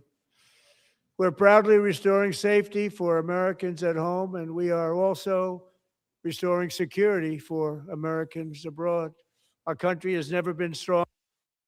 Well, last few people they've had stand up have either had their family member, friend die, whether they have you. I get that, but literally everybody that they've used as a prop has pretty much looked like that. So I don't know, man. Like, it's one thing to be grieving because something sad has happened to you, and it's another thing to like look like awkward like that. I don't know. If you can't see it, then I guess I can't help you. But I see a very clear and obvious look of desperation and awkwardness in many of these people's eyes. In my first 10 months, I ended 8 wars, including Cambodia. Isn't it funny? Sick people. Cambodia and Thailand, Pakistan and India would have been a nuclear war. 35 million people said. I'm not talking about the grief. I'm not talking about their grief. Obviously, they're going to be grieving. Obviously, they're going to be sad. But they look downright kind of like awkward, like they don't really know, like they weren't really expecting to be specifically called out. The Prime Minister of Pakistan would have died if it were not for my involvement. Kosovo and Serbia, Israel and Iran, Egypt and Ethiopia. Oh, shit. Armenia Oh, my God. I and had this on the fucking thing, Azerbaijan, too. the Holy Congo shit. and Holy Rwanda, shit. Okay. and of course Bingo. the war in Gaza, another which bingo. proceeds at a very low level. It's just about there. And I want to thank Steve Witkoff and Jared Kushner for your help. Thank you, Steve. Thank you, Jared. By the way, a bunch of those wars that Trump cited, he had literally nothing to do with the end of them, and some of them continue to go on. Gaza has continued to see casualties at the hands of IDF soldiers in the wake of his supposed peace plan.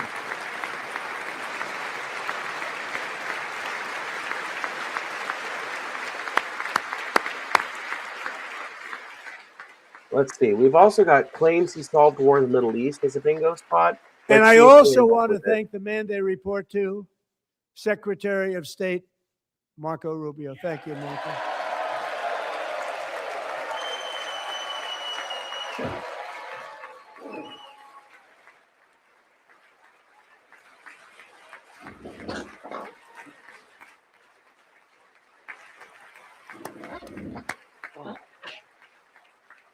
People like you. You know, Marco got 100% of the votes when he was in confirmation. I think our next one was about 54%. Oh, when he was confirmed, some of the Democrats are now saying, I can't believe we approved that guy. And he said it's an honor that they feel that way, right, Marco? You have done a great job, great Secretary of State. I think he'll go down as the best ever. No, he definitely will not be. Marco Rubio is a under the ceasefire I negotiated, every single hostage, both living in small little man whose family fled from the Batista regime, who now claims that his family fled from the Castro regime because he has a hard-on against invading Cuba. He does not see himself as Cuban. He sees himself as a white European set to conquer Cuba as once his ancestors did. Dead has been returned home. Can you believe that?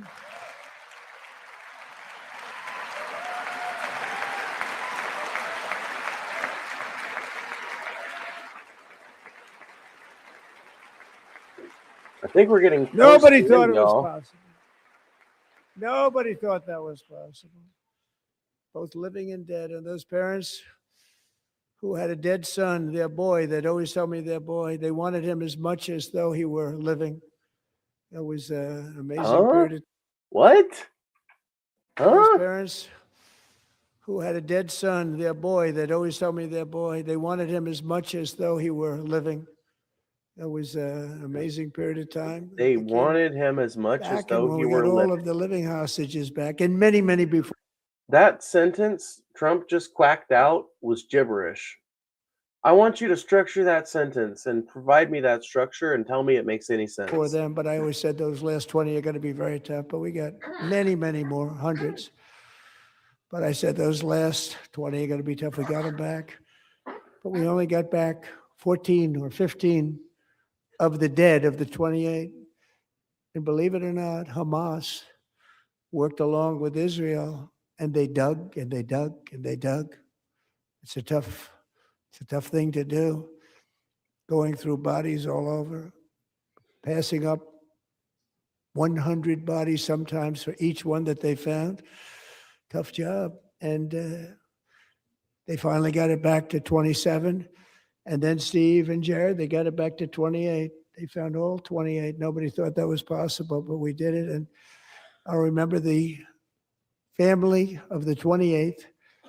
They were so grieved, but they were so happy as it's possible to be. They had their boy back. The mother said, "Sir, we have our boy back." What a period of time that was, but we got them all back. So thank you both very much. Great job.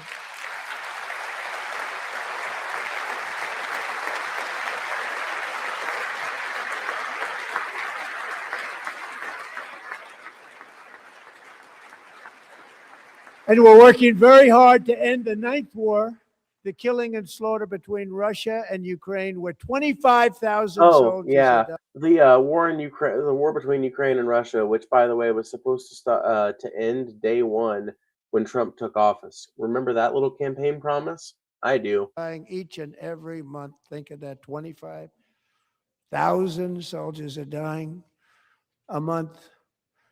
A war which would have never happened if I were president. Would have never happened. As president, I will make peace wherever I can, but I will never hesitate to confront threats to America wherever we must. That's why in a breakthrough operation last June, the United States military obliterated Iran's nuclear weapons program with an attack on Iranian soil known as obliterated Iran's nuclear weapons peace wherever I can, but I will never hesitate to confront threats to America wherever we must. That's why in a breakthrough operation last June, the United States military obliterated Iran's nuclear weapons program with an attack on Iranian soil known as Operation Midnight Hammer.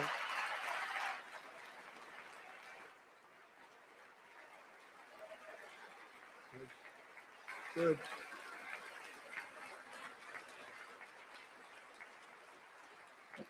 For decades, it had been the policy of the United States never to allow Iran to obtain a nuclear weapon. Many decades.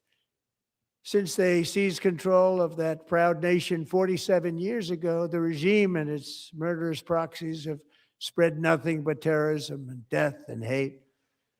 They've killed and maimed thousands. This is an interesting way to reframe Iran being the last vestige of any kind of autonomy within the Middle East. Literally, Iran has been the only thing pushing back against Israel's domination in that region. Thousands of American service members and hundreds of thousands and even millions of people with what's called roadside bombs. They were the kings of the roadside bomb. And we took out Soleimani. I did that during my first term. Had a huge impact. You know what? I'm just going to hit it. He was the father of the roadside I'm pretty bomb. sure he fucking warmongered against Iran.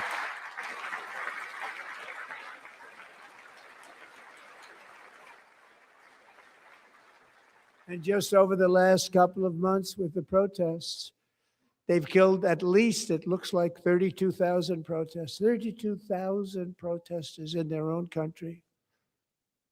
They shot them and hung them. We stopped them from hanging a lot of them with the threat of serious violence. But this is apparently not that many, because they still managed to kill thousands of them. Some terrible people. They've already developed missiles that can threaten Europe and our bases overseas, and they're working to build missiles that will soon reach the United States of America.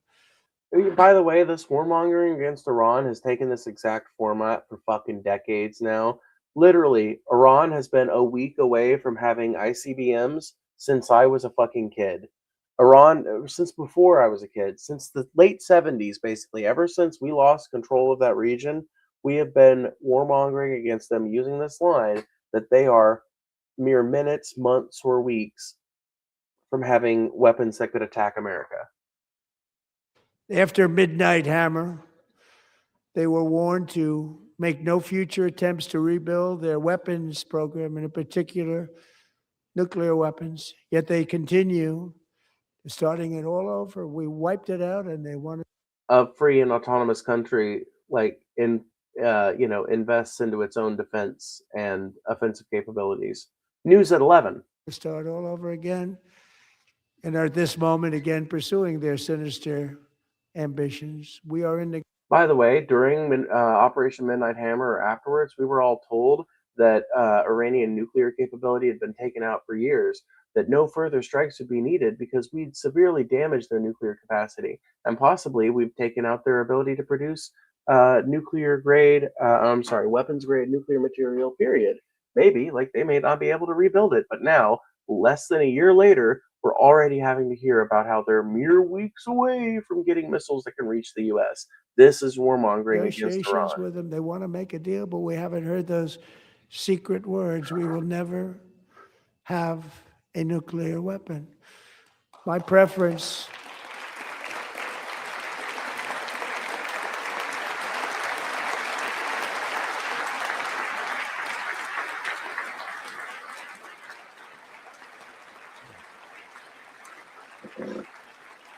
My preference is to solve this problem through diplomacy.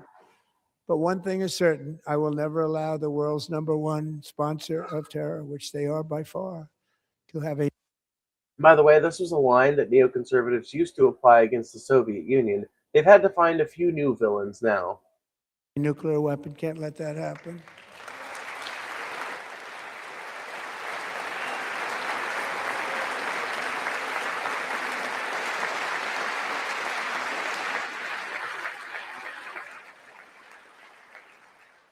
and no nation should ever doubt America's resolve. We have the most powerful military on earth. I rebuilt the military in my first term.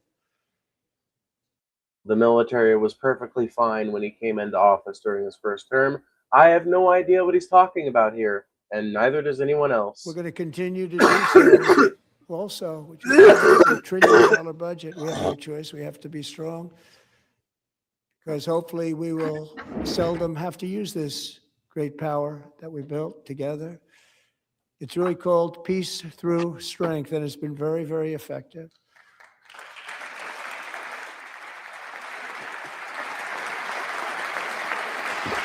By effective, he means that it hasn't actually substantially affected any of the armed conflicts in which American money and weapons are involved right now. The conflict in Israel continues to go on. The conflict between Ukraine and Russia continues to go on. So thanks to Republicans in Congress, we're investing that record number of dollars, have no choice, in the United States Armed Forces. Also creating a lot of jobs, but we're not even doing it for that reason. Because as I said, we have more jobs, more people working today than ever before in the history of our country. And NATO countries are friends and allies. How is he creating so many jobs? But I thought they only private sector jobs counted. These sound like public sector jobs. To pay 5% of the military GDP for military defense rather than the 2%, which they weren't paying. We were paying for almost all of NATO. Now they're paying 5 as opposed to not paying 2.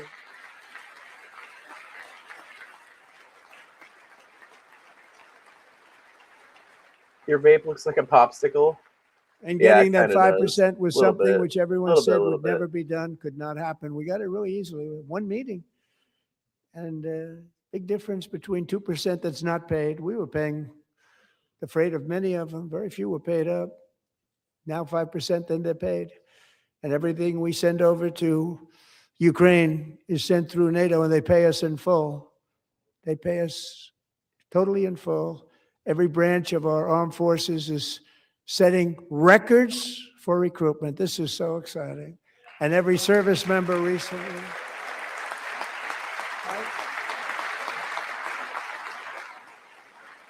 I have no idea if this is true or not, but considering it's coming out of Trump's mouth, probably not.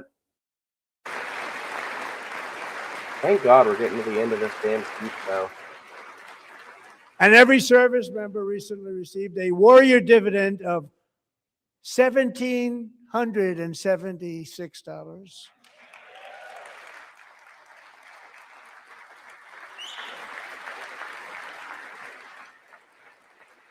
Dude, literally, just like, let's give money to the military, like, out of whole cloth to make them like us better, despite all of our, like, hardline shit that endangers them and makes them look bad in the eyes of the American public. You know, they put it on my desk. We got the money from tariffs and other things, a lot of money we have. We have much more money than people understand. Have to rebuild that program a little bit, but it won't take long. But we got... Bro, NATO, Mad Rush 2.0, you gotta get real with me for a minute. You gotta get real with me. The money, and it was $1,775. NATO. They wanted my approval. And I said, what's the number? $1,775. I said, wait a minute, for one more dollar, we can have $1,776. It's going to I said, we're going to figure that. I never asked anybody if we could afford it. One more dollar, I said $1,776. And I said, that's good. And I'll tell you what, our military, that was 4 months ago, our military, I never see a person in the military that doesn't thank me for it. So we're honored to do it. They deserve it. And we call it 1776. It was great. And this dude is so fucking crazy. I wonder genuinely what goes through his mind when he's lying like this. Like, does he know it? Does he understand? We love our military. We love our law enforcement. We love our firemen. You know, the firemen don't get mentioned enough. We love our firemen. We're also... Well, it's like Mad Rush 2.0. You're saying whatever, but dude, I was calling you like an uneducated hayseed that doesn't pay attention to anything earlier, and you're kind of proving it when you spell NATO as in like, like NATO as in like tornado, you know? Like, come on now. You're just not making yourself look very good.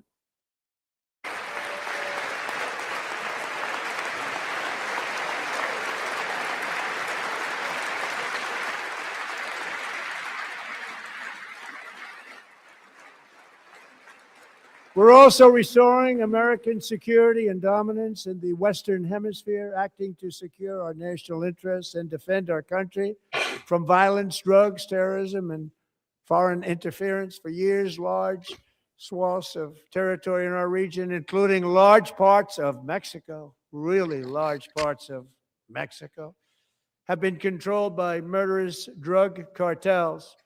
That's why I designated these cartels as foreign terrorist organizations, and I declared illicit fentanyl as a weapon of mass destruction.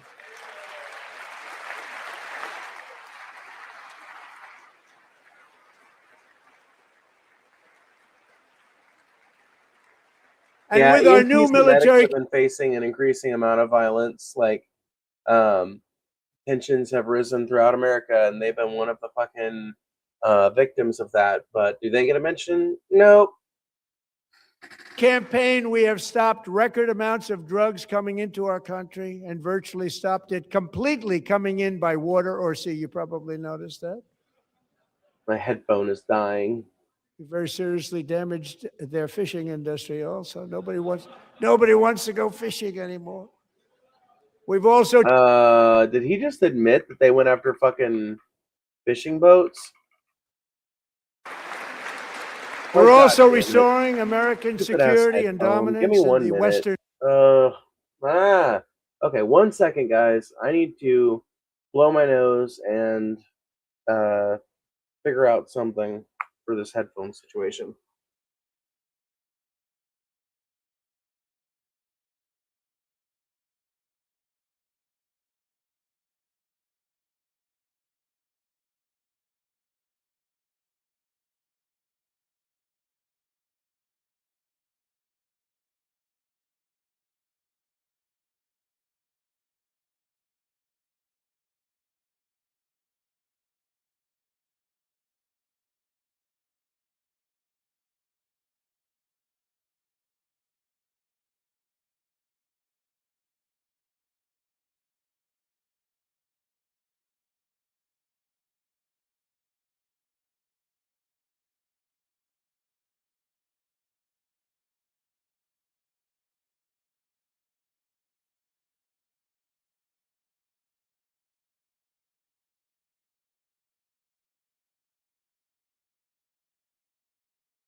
Give me 1 second, you guys. I'm gonna have to, I guess, for now, what?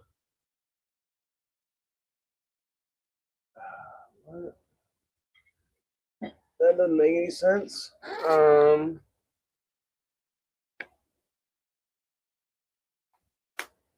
Maybe, is it working on this one? Let's see. Hemisphere, acting to secure our national interests and defend our country from Okay, maybe violence, it'll work. drugs, terrorism, and foreign interference. For years, large No, it's not swaths going of to. Okay, hold on 1 territory in our second, guys.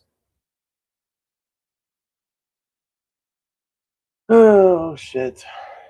I gotta switch over my sound to, I guess, my speakers, because my headphones died.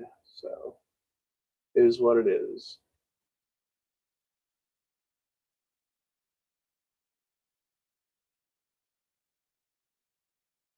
Is what it is.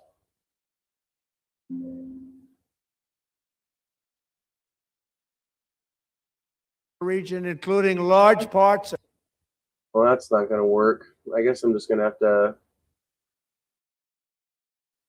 I guess I'm just gonna have to mute myself and unmute this shit. It's gonna be a nightmare, but you're just gonna have to deal with it. I don't know. It is what it is. Of Mexico, really large parts of Mexico, have been controlled by murderous drug cartels. That's why I designated these cartels as foreign terrorist organizations, and I declared illicit fentanyl as a weapon of mass destruction. Which is one of the stupidest fucking things he's done, by the way. Literally makes no fucking sense at all. Like, a weapon of mass destruction is a weapon which, when triggered, causes mass death all at once. It doesn't even make sense to apply it to a drug. But not only that, but I don't think we're going to get any mention of the recent killing of El Mencho in this talk, which was a major step towards a victory in the war against the cartels in Mexico. So the Mexican army has actively been working to work with the U.S. and try to get their numbers under control and shit.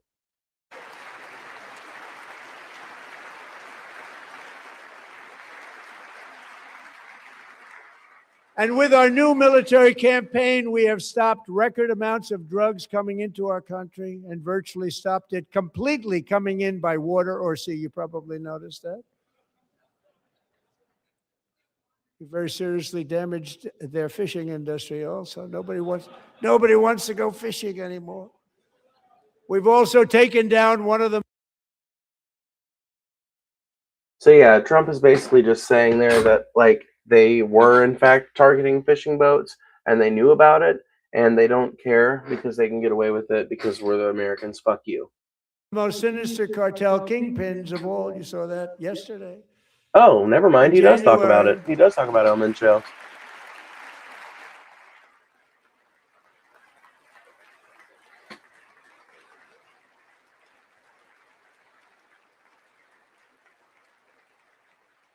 In January, elite American warriors carried out one of the most complex, spectacular feats of military competence and power in world history. No one's seen anything like it. Foreign leaders, I won't. Oh shit! And they said, very impressive. Very.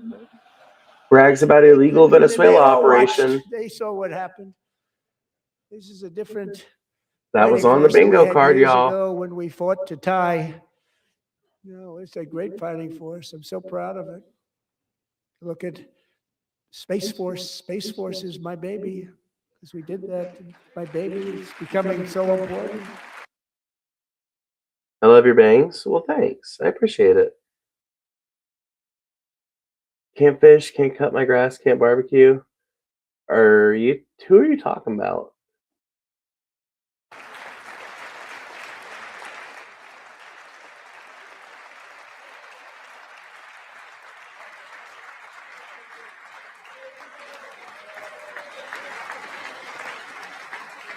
I just want to kiss my bitch.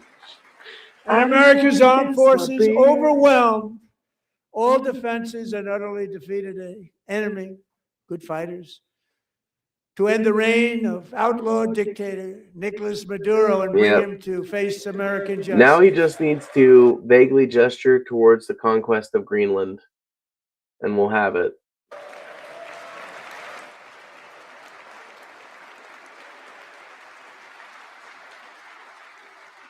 And this was an absolutely colossal victory for the security of the United States, and it also opens up a bright new beginning for the people of Venezuela.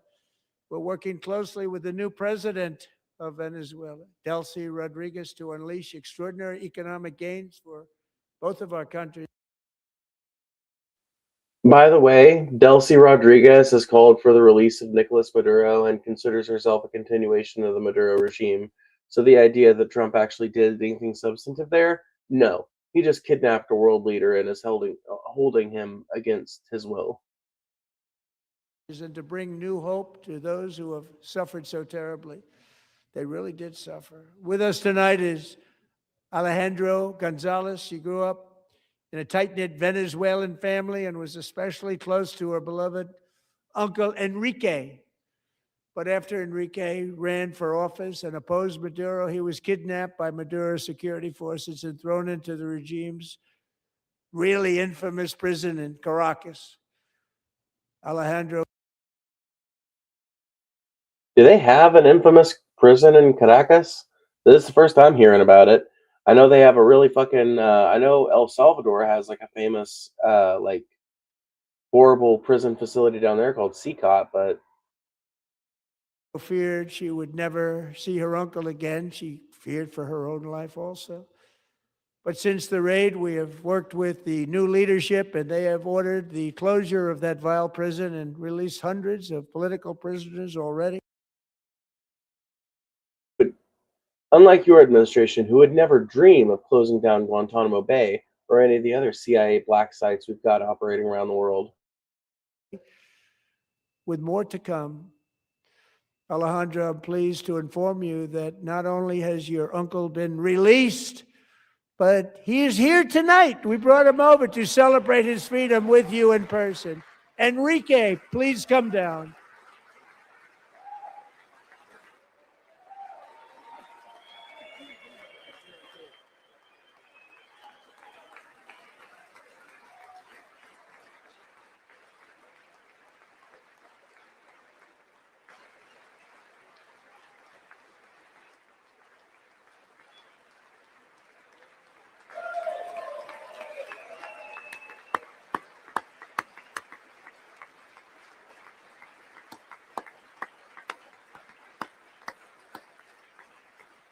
Think about how much of this speech has just been clapping. Thank you, Enrique. Have a good time. Nice to have you back, Enrique. There were many heroes on that January raid to capture Maduro, really great heroes. It was very dangerous. They knew we were coming. They were all set. But the deeds of one warrior that night will live forever in the eternal chronicles of military valor.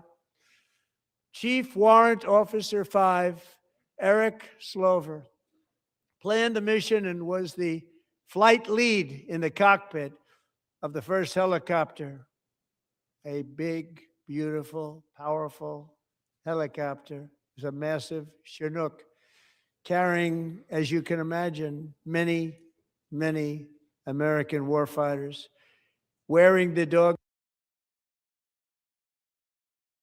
Not only was I right that they were Chinooks, which was obvious just from looking at them, but I was right that they contained American soldiers. So we were right about there being boots on the ground on Venezuela.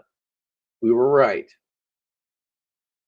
Tags, his wife Amy had blessed with holy water before he left. She knew it was going to be a rough one. Eric steered the Chinook under the cover of night and descended swiftly upon Maduro's heavily protected military fortress. This was a major military installation, protected by thousands of soldiers and guarded by Russian and Chinese military technology. How did that work out? Not too good? I doubt that very seriously. I doubt that 100%. But maybe. I mean, they could have had some old Chinese and Russian equipment, I guess. While preparing to land, enemy machine guns fired from every angle, and Eric was hit very badly in the leg and hip, one bullet after another. Oh, somebody sent me a little money on Cash App. Thanks for the coverage. His leg well, that's nice. Thank you. And yet, despite the fact I appreciate that the use of his legs was vital to successful helicopter what a kind soul. flight, thank you to whoever did that. Part of flying a helicopter to deliver the many commandos who would capture and detain Maduro was the only thing Eric was thinking about. Then, even as he was gushing blood, which was flowing back down the aisle, helicopter lands at a steep angle. The machine gun stood right in front of him. They were right in front of him, two machine gunners who escaped the wrath of the previous planes. Eric maneuvered his helicopter with all of those lives and souls to face the enemy and let his gunners eliminate the threat. Turned the helicopter around so the gunners could take care of business, saving the lives of his fellow warriors from what could have been a catastrophic crash deep in enemy territory. Yeah, so he's just like literally bragging about a highly illegal kidnapping of a world leader at this point, and it looks like that's pretty much how he finishes Only out after his speech. safely landing the helicopter with all the Please let it warriors in aboard soon. in the exact right spot, which was vital to the mission. We probably would have had to maybe cancel the mission if that didn't happen. Eric told his co-pilot, also wounded, but not as gravely, to take over. I'm about ready to pass out. The success of the entire. You see, this is interesting because we were told in the wake of that operation that no American soldiers had been harmed. We were told that no American forces had been harmed, that no American equipment had been damaged. So what's the deal with that? Their mission and the lives of his fellow warriors hinge on Eric's ability to take the searing pain. It was unbelievable what's happened to his legs of the bullets and keep on flying and landing. And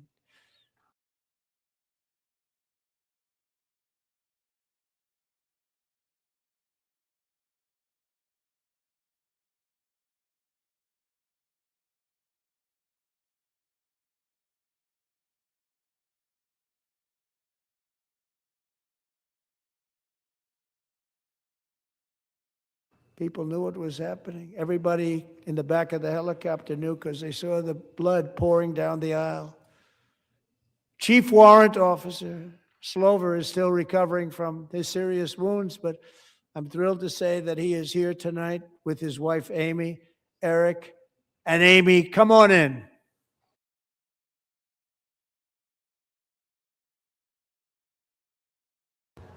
Oh boy. My that mic really sucks. So oh man. But yeah, my lapel mic died. That's the problem with these super fucking long streams. We've been going for 3.5 hours now. We still ain't done with this speech, and all of my equipment is dead. But yeah, I was just saying, I really appreciate those of you guys who donate, whether it's through Cash App or Super Chat or whatever form it is, because you guys are literally the reason why I'm able to do this. You guys are why I'm able to continuously upgrade my operation and my setup over here. And if it wasn't for you guys, I don't know what I'd do, man. I don't know how I'd be able to function as well in any other job. So no, I mean, I've done plenty of other jobs, but it's just like, this is particularly well suited to me. And I just, whatever. You guys get it. You guys understand.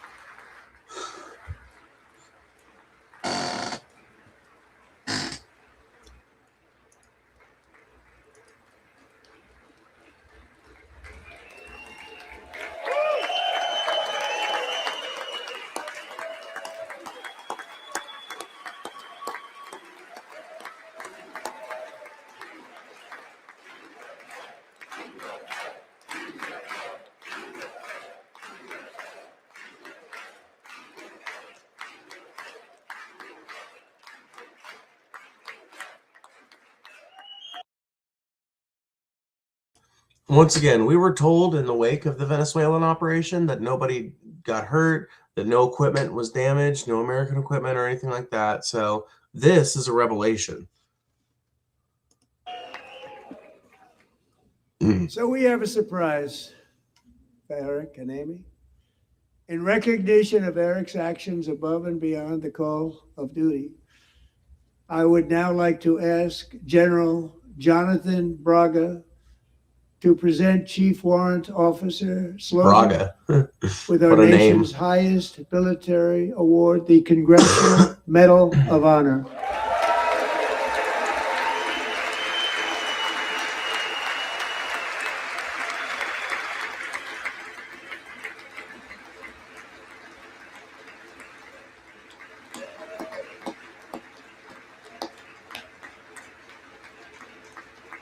Man, that stone-faced military man look. I can't imagine that's easy to pull off.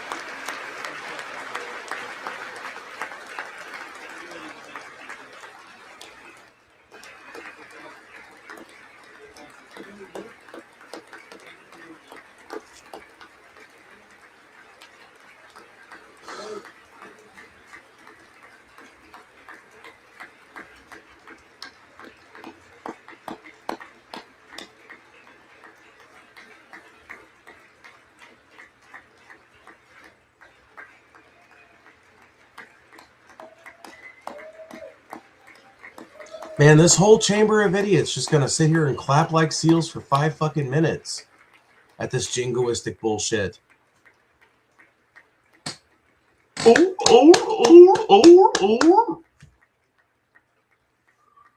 Well, thank you very much, Eric and Amy.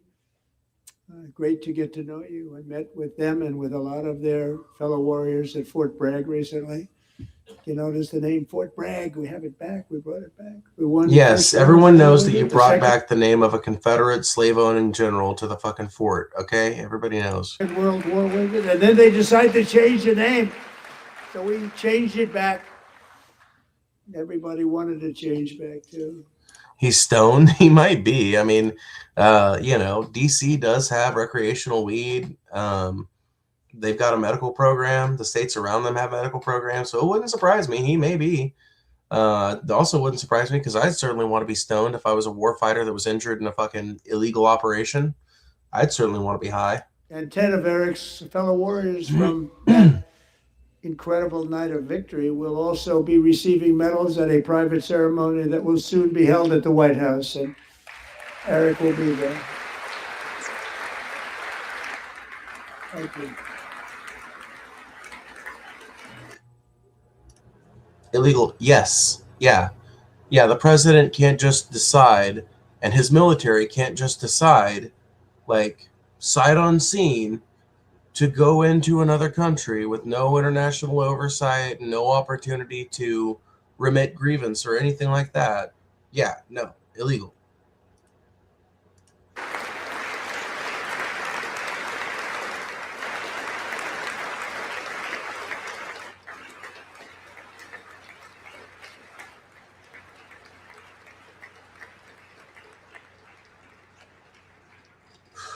Thank you, Eric. That's a big one. Tonight we've celebrated many truly extraordinary American patriots, but there is one last living legend. Oh, damn it. That's not who I was. I'm sorry. Pink Fur, I did not mean to time you out. I was trying to time out this dumbass. I'm sorry. I hope I didn't time you out for too long. God damn it. Now I have to fucking go do some shit to make sure that I'm not for too long. Fucking.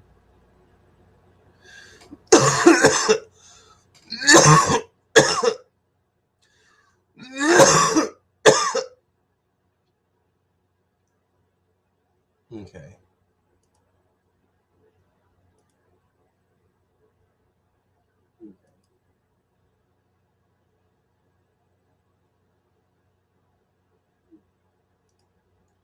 Okay.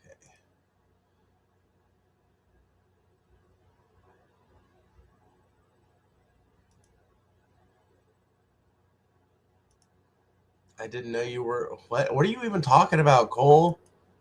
Ain't nobody getting on to you for supporting Trump around here. I was trying to time out the dork who was just typing shit in all caps. Heroic American aviator. That dude. Navy fighter pilot Royce Williams served in World War II, Korea, Vietnam, flying more than 220 missions. In the skies over Korea in 1952, Royce was in the dogfight of a lifetime, legendary dogfight. Flying through blizzard conditions, his squadron was ambushed by 7 Soviet fighter planes. It was his first aerial combat of the war, and despite being... I do hate this app sometimes.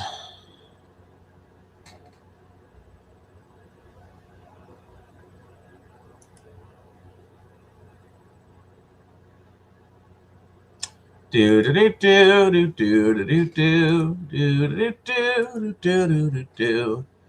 Do do do do do do do. Do do do do do do do. Do do do do do do. Do do do do do.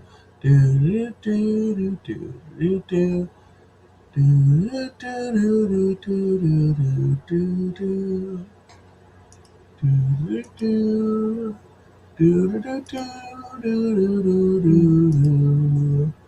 We're gonna make sure that it is all what it's supposed to look like. Let's make sure of it.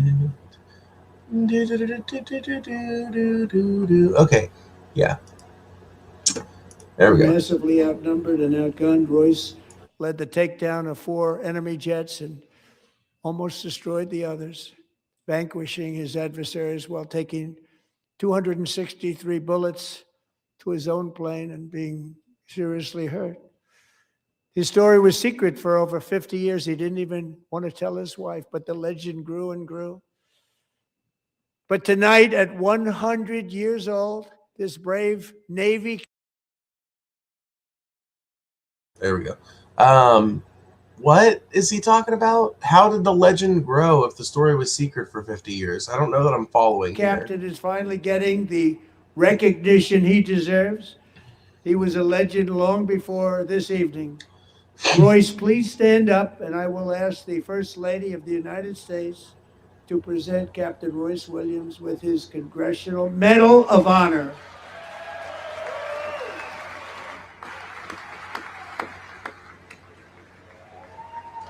Once again, I just want to say, like, this is pretty normal stuff to do during any presidency. I'm not necessarily surprised that it's happening at Trump's State of the Union. It's pretty common to have commendations and medals like this awarded at big ceremonies like this. Particular kinds of medals, that is.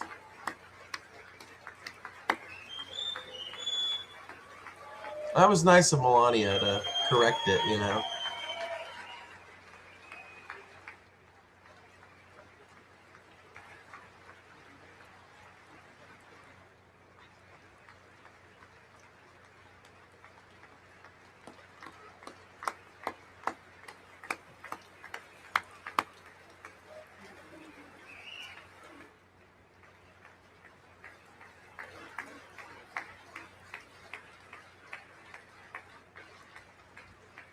Oh no. Oh no. The old man is telling Melania an old man story. You see? You see the old man story happening?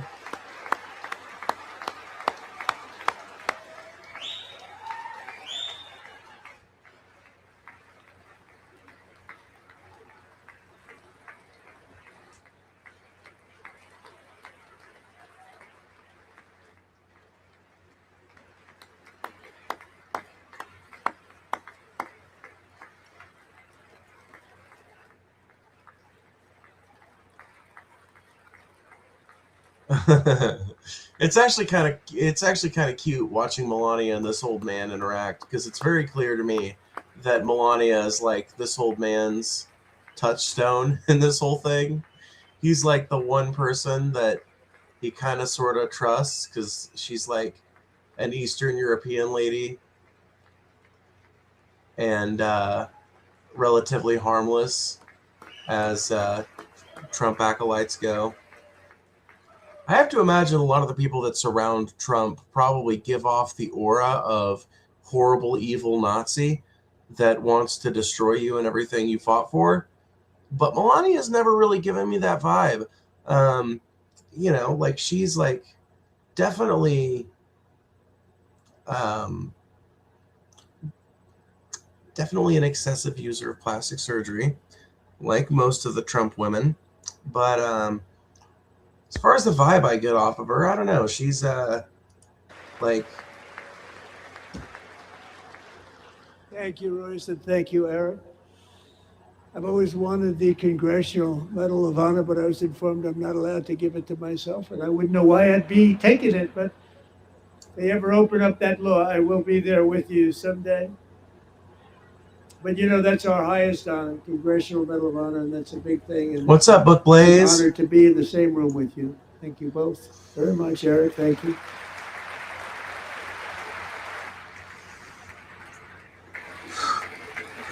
Yeah, literally thousands of awards, just fucking giving out awards and veteran pandering and all kinds of shit. It's a very jingoistic and partisan State of the Union, but that's pretty much to be expected. And once again, it's horrible fucking optics for the Democrats to just be getting up for the military. Like, why didn't they also get up for some of the shit earlier? 250 years is a long time. Like, if you're gonna get up, like if. See, this is what I mean when I say the Democrats have inconsistent messaging. If you want to run with the progressive message that authoritarianism is bad, then don't be standing up for these fucking jingoistic veteran butter-ups. Don't be standing up for those either. In another sense, it's really a mere moment in the eye of history. Two of the gentlemen we met in the gallery this evening took their first breaths 1 century ago. 100 years before that, on July 4th, 1826, the author of the Declaration of Independence. Do you like how he had to think about it for a minute? The Declaration of Independence.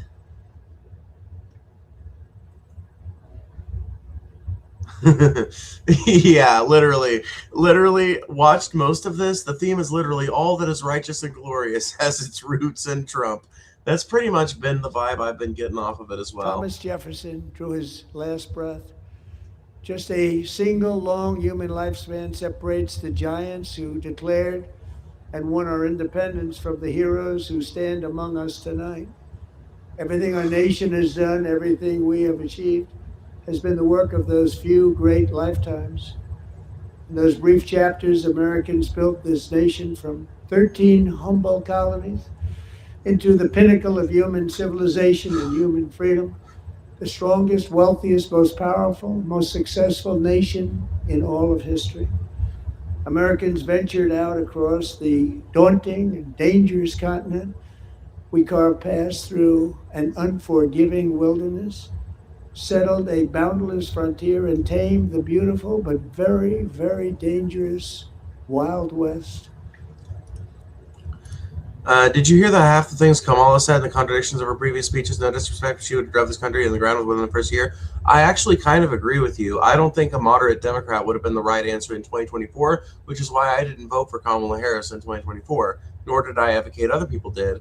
In fact, I was telling people, vote for Kamala if you want to, but I think you'd be better off spending your vote on a third-party vote, because Kamala is going to lose. She cannot win.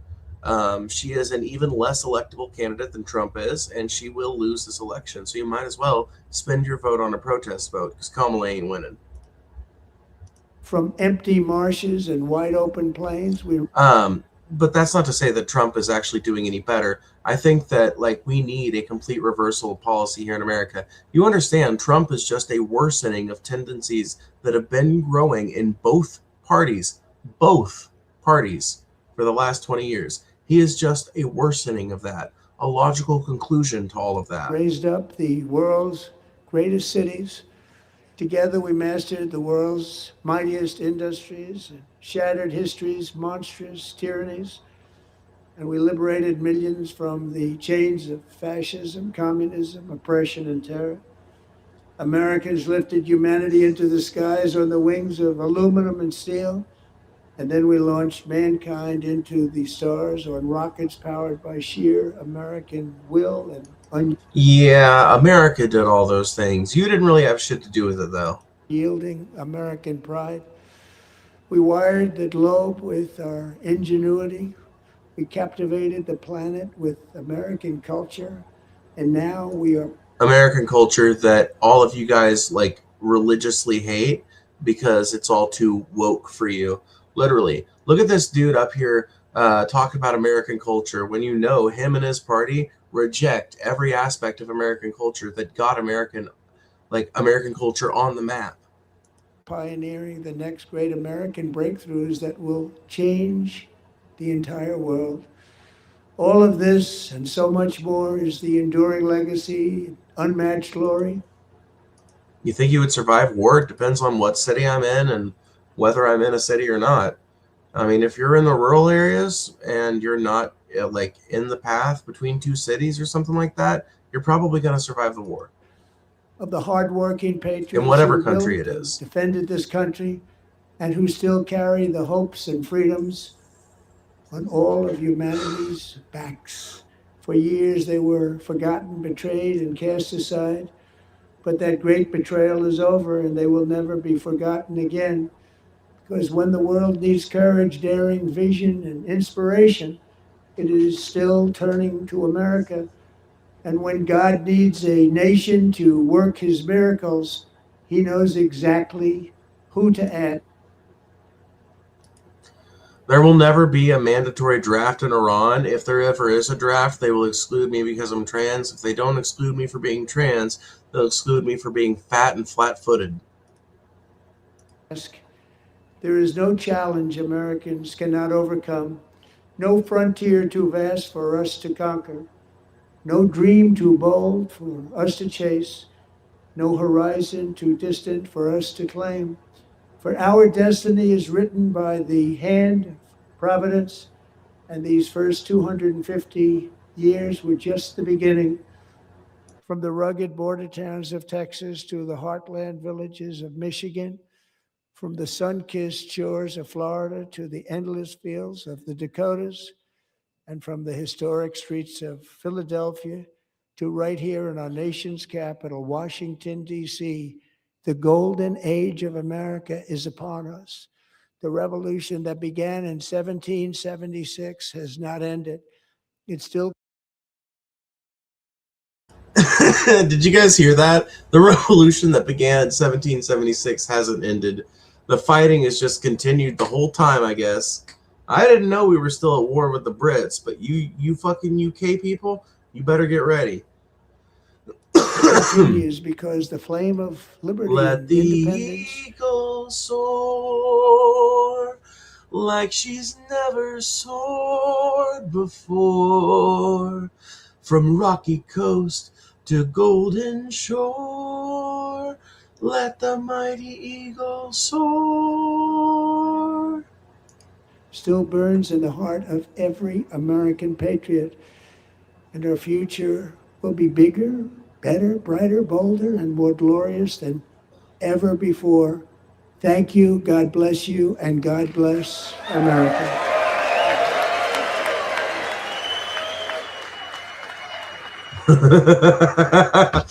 Dude, that is the wackiest, wildest fucking shit I have ever listened to on this stream. He basically just said that his presidency has ushered in a new golden age of America because why?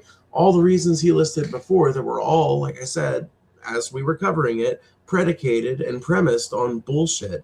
He basically lied throughout the entire fucking encounter, throughout the entire speech. He tells lie after flagrant fucking lie, and then caps it all off with, and that's why we're the greatest, and me being president has fixed everything and made everything better. I really do not know how there's an entire cadre of Americans who have willingly accepted this, not just as acceptable, but as desirable. I cannot understand how there's a cadre of Americans who looks at this shit and they're like, yeah, like they like, whatever. It's one thing to be caught up in the fantastical visions of a far-right Nazi world that this party wants to build. It's another thing to believe them when they just patently lie to you like that. When they just tell you bullshit like eggs are going down in price. When they just tell you bullshit like groceries are going down in price.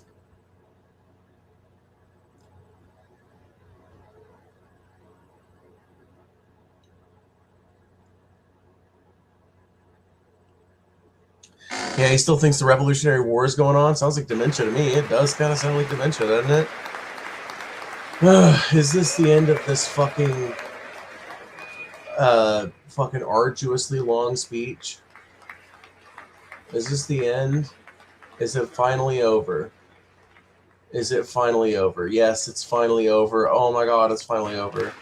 Oh my God, it's opens finally up your over. Oh my and God, it's for finally 1826, over. Yay! the author of the Declaration of Oh, I'm so happy. Oh, it's finally over, you guys. Oh, it's over. We did it. We watched the Donald Trump State of the Union. We looked at Trump accounts. We did it. We did the thing. We did it. We did it. We did it. Hooray. Hey y'all, we did it. Let's see. Let's read the chat for a while and then we'll get out of here. Any last super chats or donations you guys want to send in, go ahead and send them in. I might go do another like aftermath stream here in a minute. I might like step outside and smoke a little bit with you guys if you guys want that, if that sounds interesting.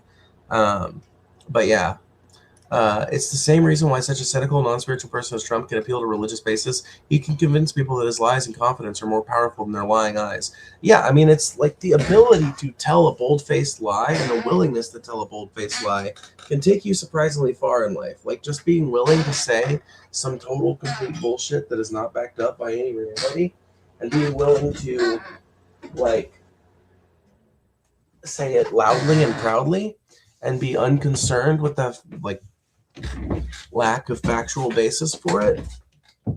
That is like part and parcel of convincing the populace that you're right about this, that, or the other thing as a strongman. It's the same thing the cult leaders do in religions to get people to disregard the evidence of their own eyes. I will speak confidently. I'll speak as if I know. I'll look you in the eyes and I'll say shit that's just blatantly bullshit. But I'll say it so confidently that you almost feel like the moron if you call it out. I don't have anything to smoke. You got to give me an E-hit. I've been there before. I'll give you an E-hit. Does that sound good? Does that sound fun? Do you guys want to step outside and have a smoke? I'll end this stream and we'll start a new stream. It'll be vertical only though, so you'll have to watch it in narrow mode if you're on your desktop. Not what do you fear is true, but what do you want to believe is true? Yeah, 100%. Yep. Narrative is the operating principle behind modern political machination. Modern political strategy is predicated on narrative. It's one of the reasons why the Democrats lost in 2020, or I'm sorry, in 2024. It's one of the reasons why the Dems lost in 2024. It's one of the reasons why they're having a lot of problems electorally to this day. Is because the Democrats really cannot embrace a narrative that is completely counter to the Republicans, because part of the Republicans' narrative is being pro-business. So to have an effective counter narrative to the Republicans, if you can't get everybody focused on social issues, you have to go for an economic message. But the one time in recent years that the party allowed that to happen, when they allowed Barack Obama to get up there, it ended up resulting in a massive leftward push. 8 years of Obama made people feel very comfortable with supporting a candidate like Bernie Sanders, who wanted to do many of the same type of things, but an even more leftist and progressive version of it. I think the party saw that and realized that they can't keep going down that path. And so they tried the kind of like, well, let's just do the hardcore social justice warrior thing. We'll be like really ardent fighters for social justice. And that didn't really work out either, because the left and Dems, etc., whatever phrase you want to use to refer to the wider grouping, we were not consistent in our messaging, and a lot of our messaging just wasn't very effective. We also engaged in a lot of tactics that I think didn't exactly help us in that regard. Let me think here. What are some other things I can call us out for?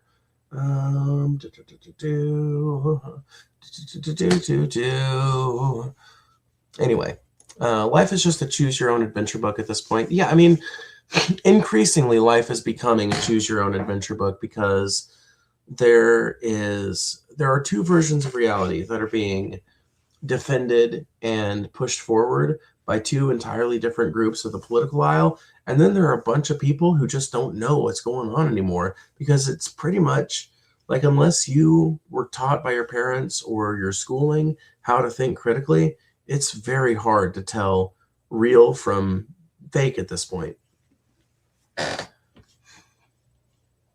But yeah, if you guys feel like going outside, if you guys feel like doing this, a little smoke stream aftermath, let's talk about the shit. Oh, we can do that. Oh, we can do that. We can do that.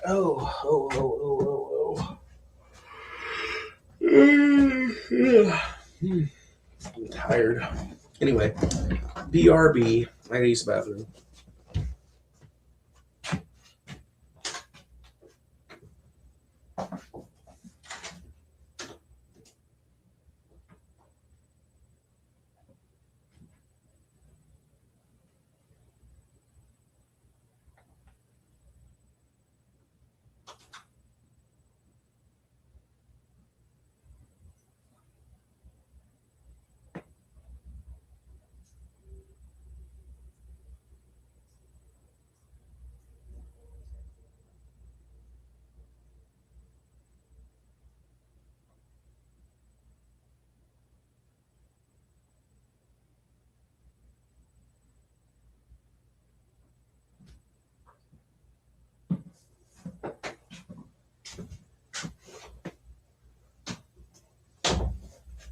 All right. Okay.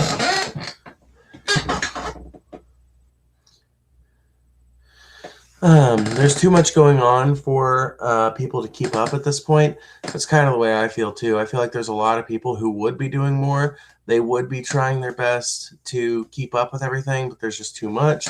The 24-hour news cycle. I don't know. This will probably make it into a video essay of mine here soon. But yeah. I need, let's see. Okay, yeah. All right. Well, I guess come see me in a minute. I'm going to do an aftermath stream outside. We're going to call it quits on this stream, though.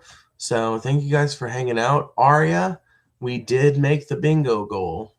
So let me just show you guys the bingo thing before we go real quick. Let me save as PNG. Let's see here. Screenshot 21. Okay, there we go. That'll be fine. Let's see here. Alrighty. Now we've got that done, and I can share with you guys what the what it ended up looking like at the end. All right. You see that? You see that shit? We got so much. We got so much. We got so many. So we got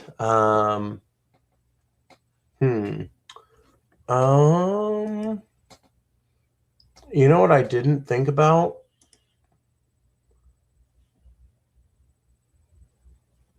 I didn't think about the fact that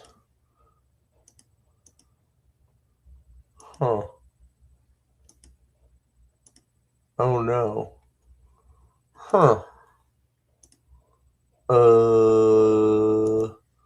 Shit.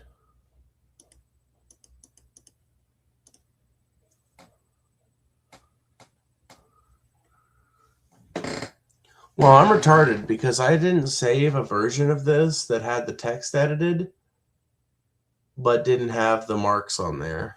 So I'm retarded. But this is what it ended up looking like. We got almost a complete bingo. The only ones we didn't get was Democrats, terrorists, brags about surveillance state, brags about own health, claims he knows everything, flagrant lies about conduct of ICE officers, bitches about United Nations or other international body, claims he solved war in the Middle East. I feel like he pretty much did. He pretty much did. We can claim that one. Let's see. Says nobody talks about affiliate. He almost said that one, but not quite. Complaints about rule-based international order. Yeah, he did actually do that. I just forgot to fucking to do it. Let's see here. Trump warmongers against Cuba. I don't think we got that one. Mentions Epstein, calls it a hoax. We didn't get that one either.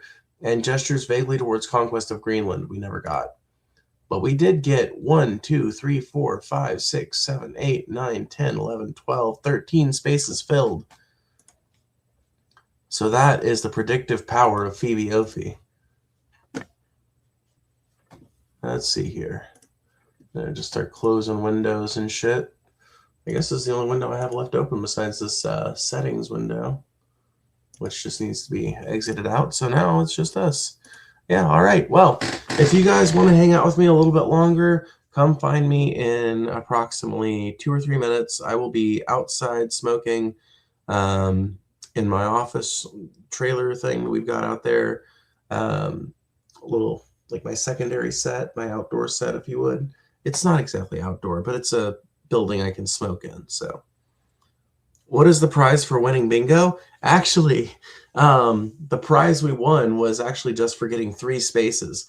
One of my mods, Aria Marie, said she'd give me $50 if I managed to get 3 spaces on the bingo. She didn't even, I think she meant 3 spaces on the bingo. I hope she didn't mean 3 distinct bingos, because we definitely lost if that was the challenge. But I've got this picture shaved, Stacy. Anyway, I've got the picture saved, so I can send it over to her if I need to, which maybe I should. But yeah, come find me in 2 or 3 minutes. We're gonna go. We're gonna hang out in my little outside area. We're gonna smoke some and talk, and we'll do a post-mortem. Thank you guys for hanging out as usual. Thank you guys for donating. Thank you guys for supporting the channel, and I will see you guys in just a minute.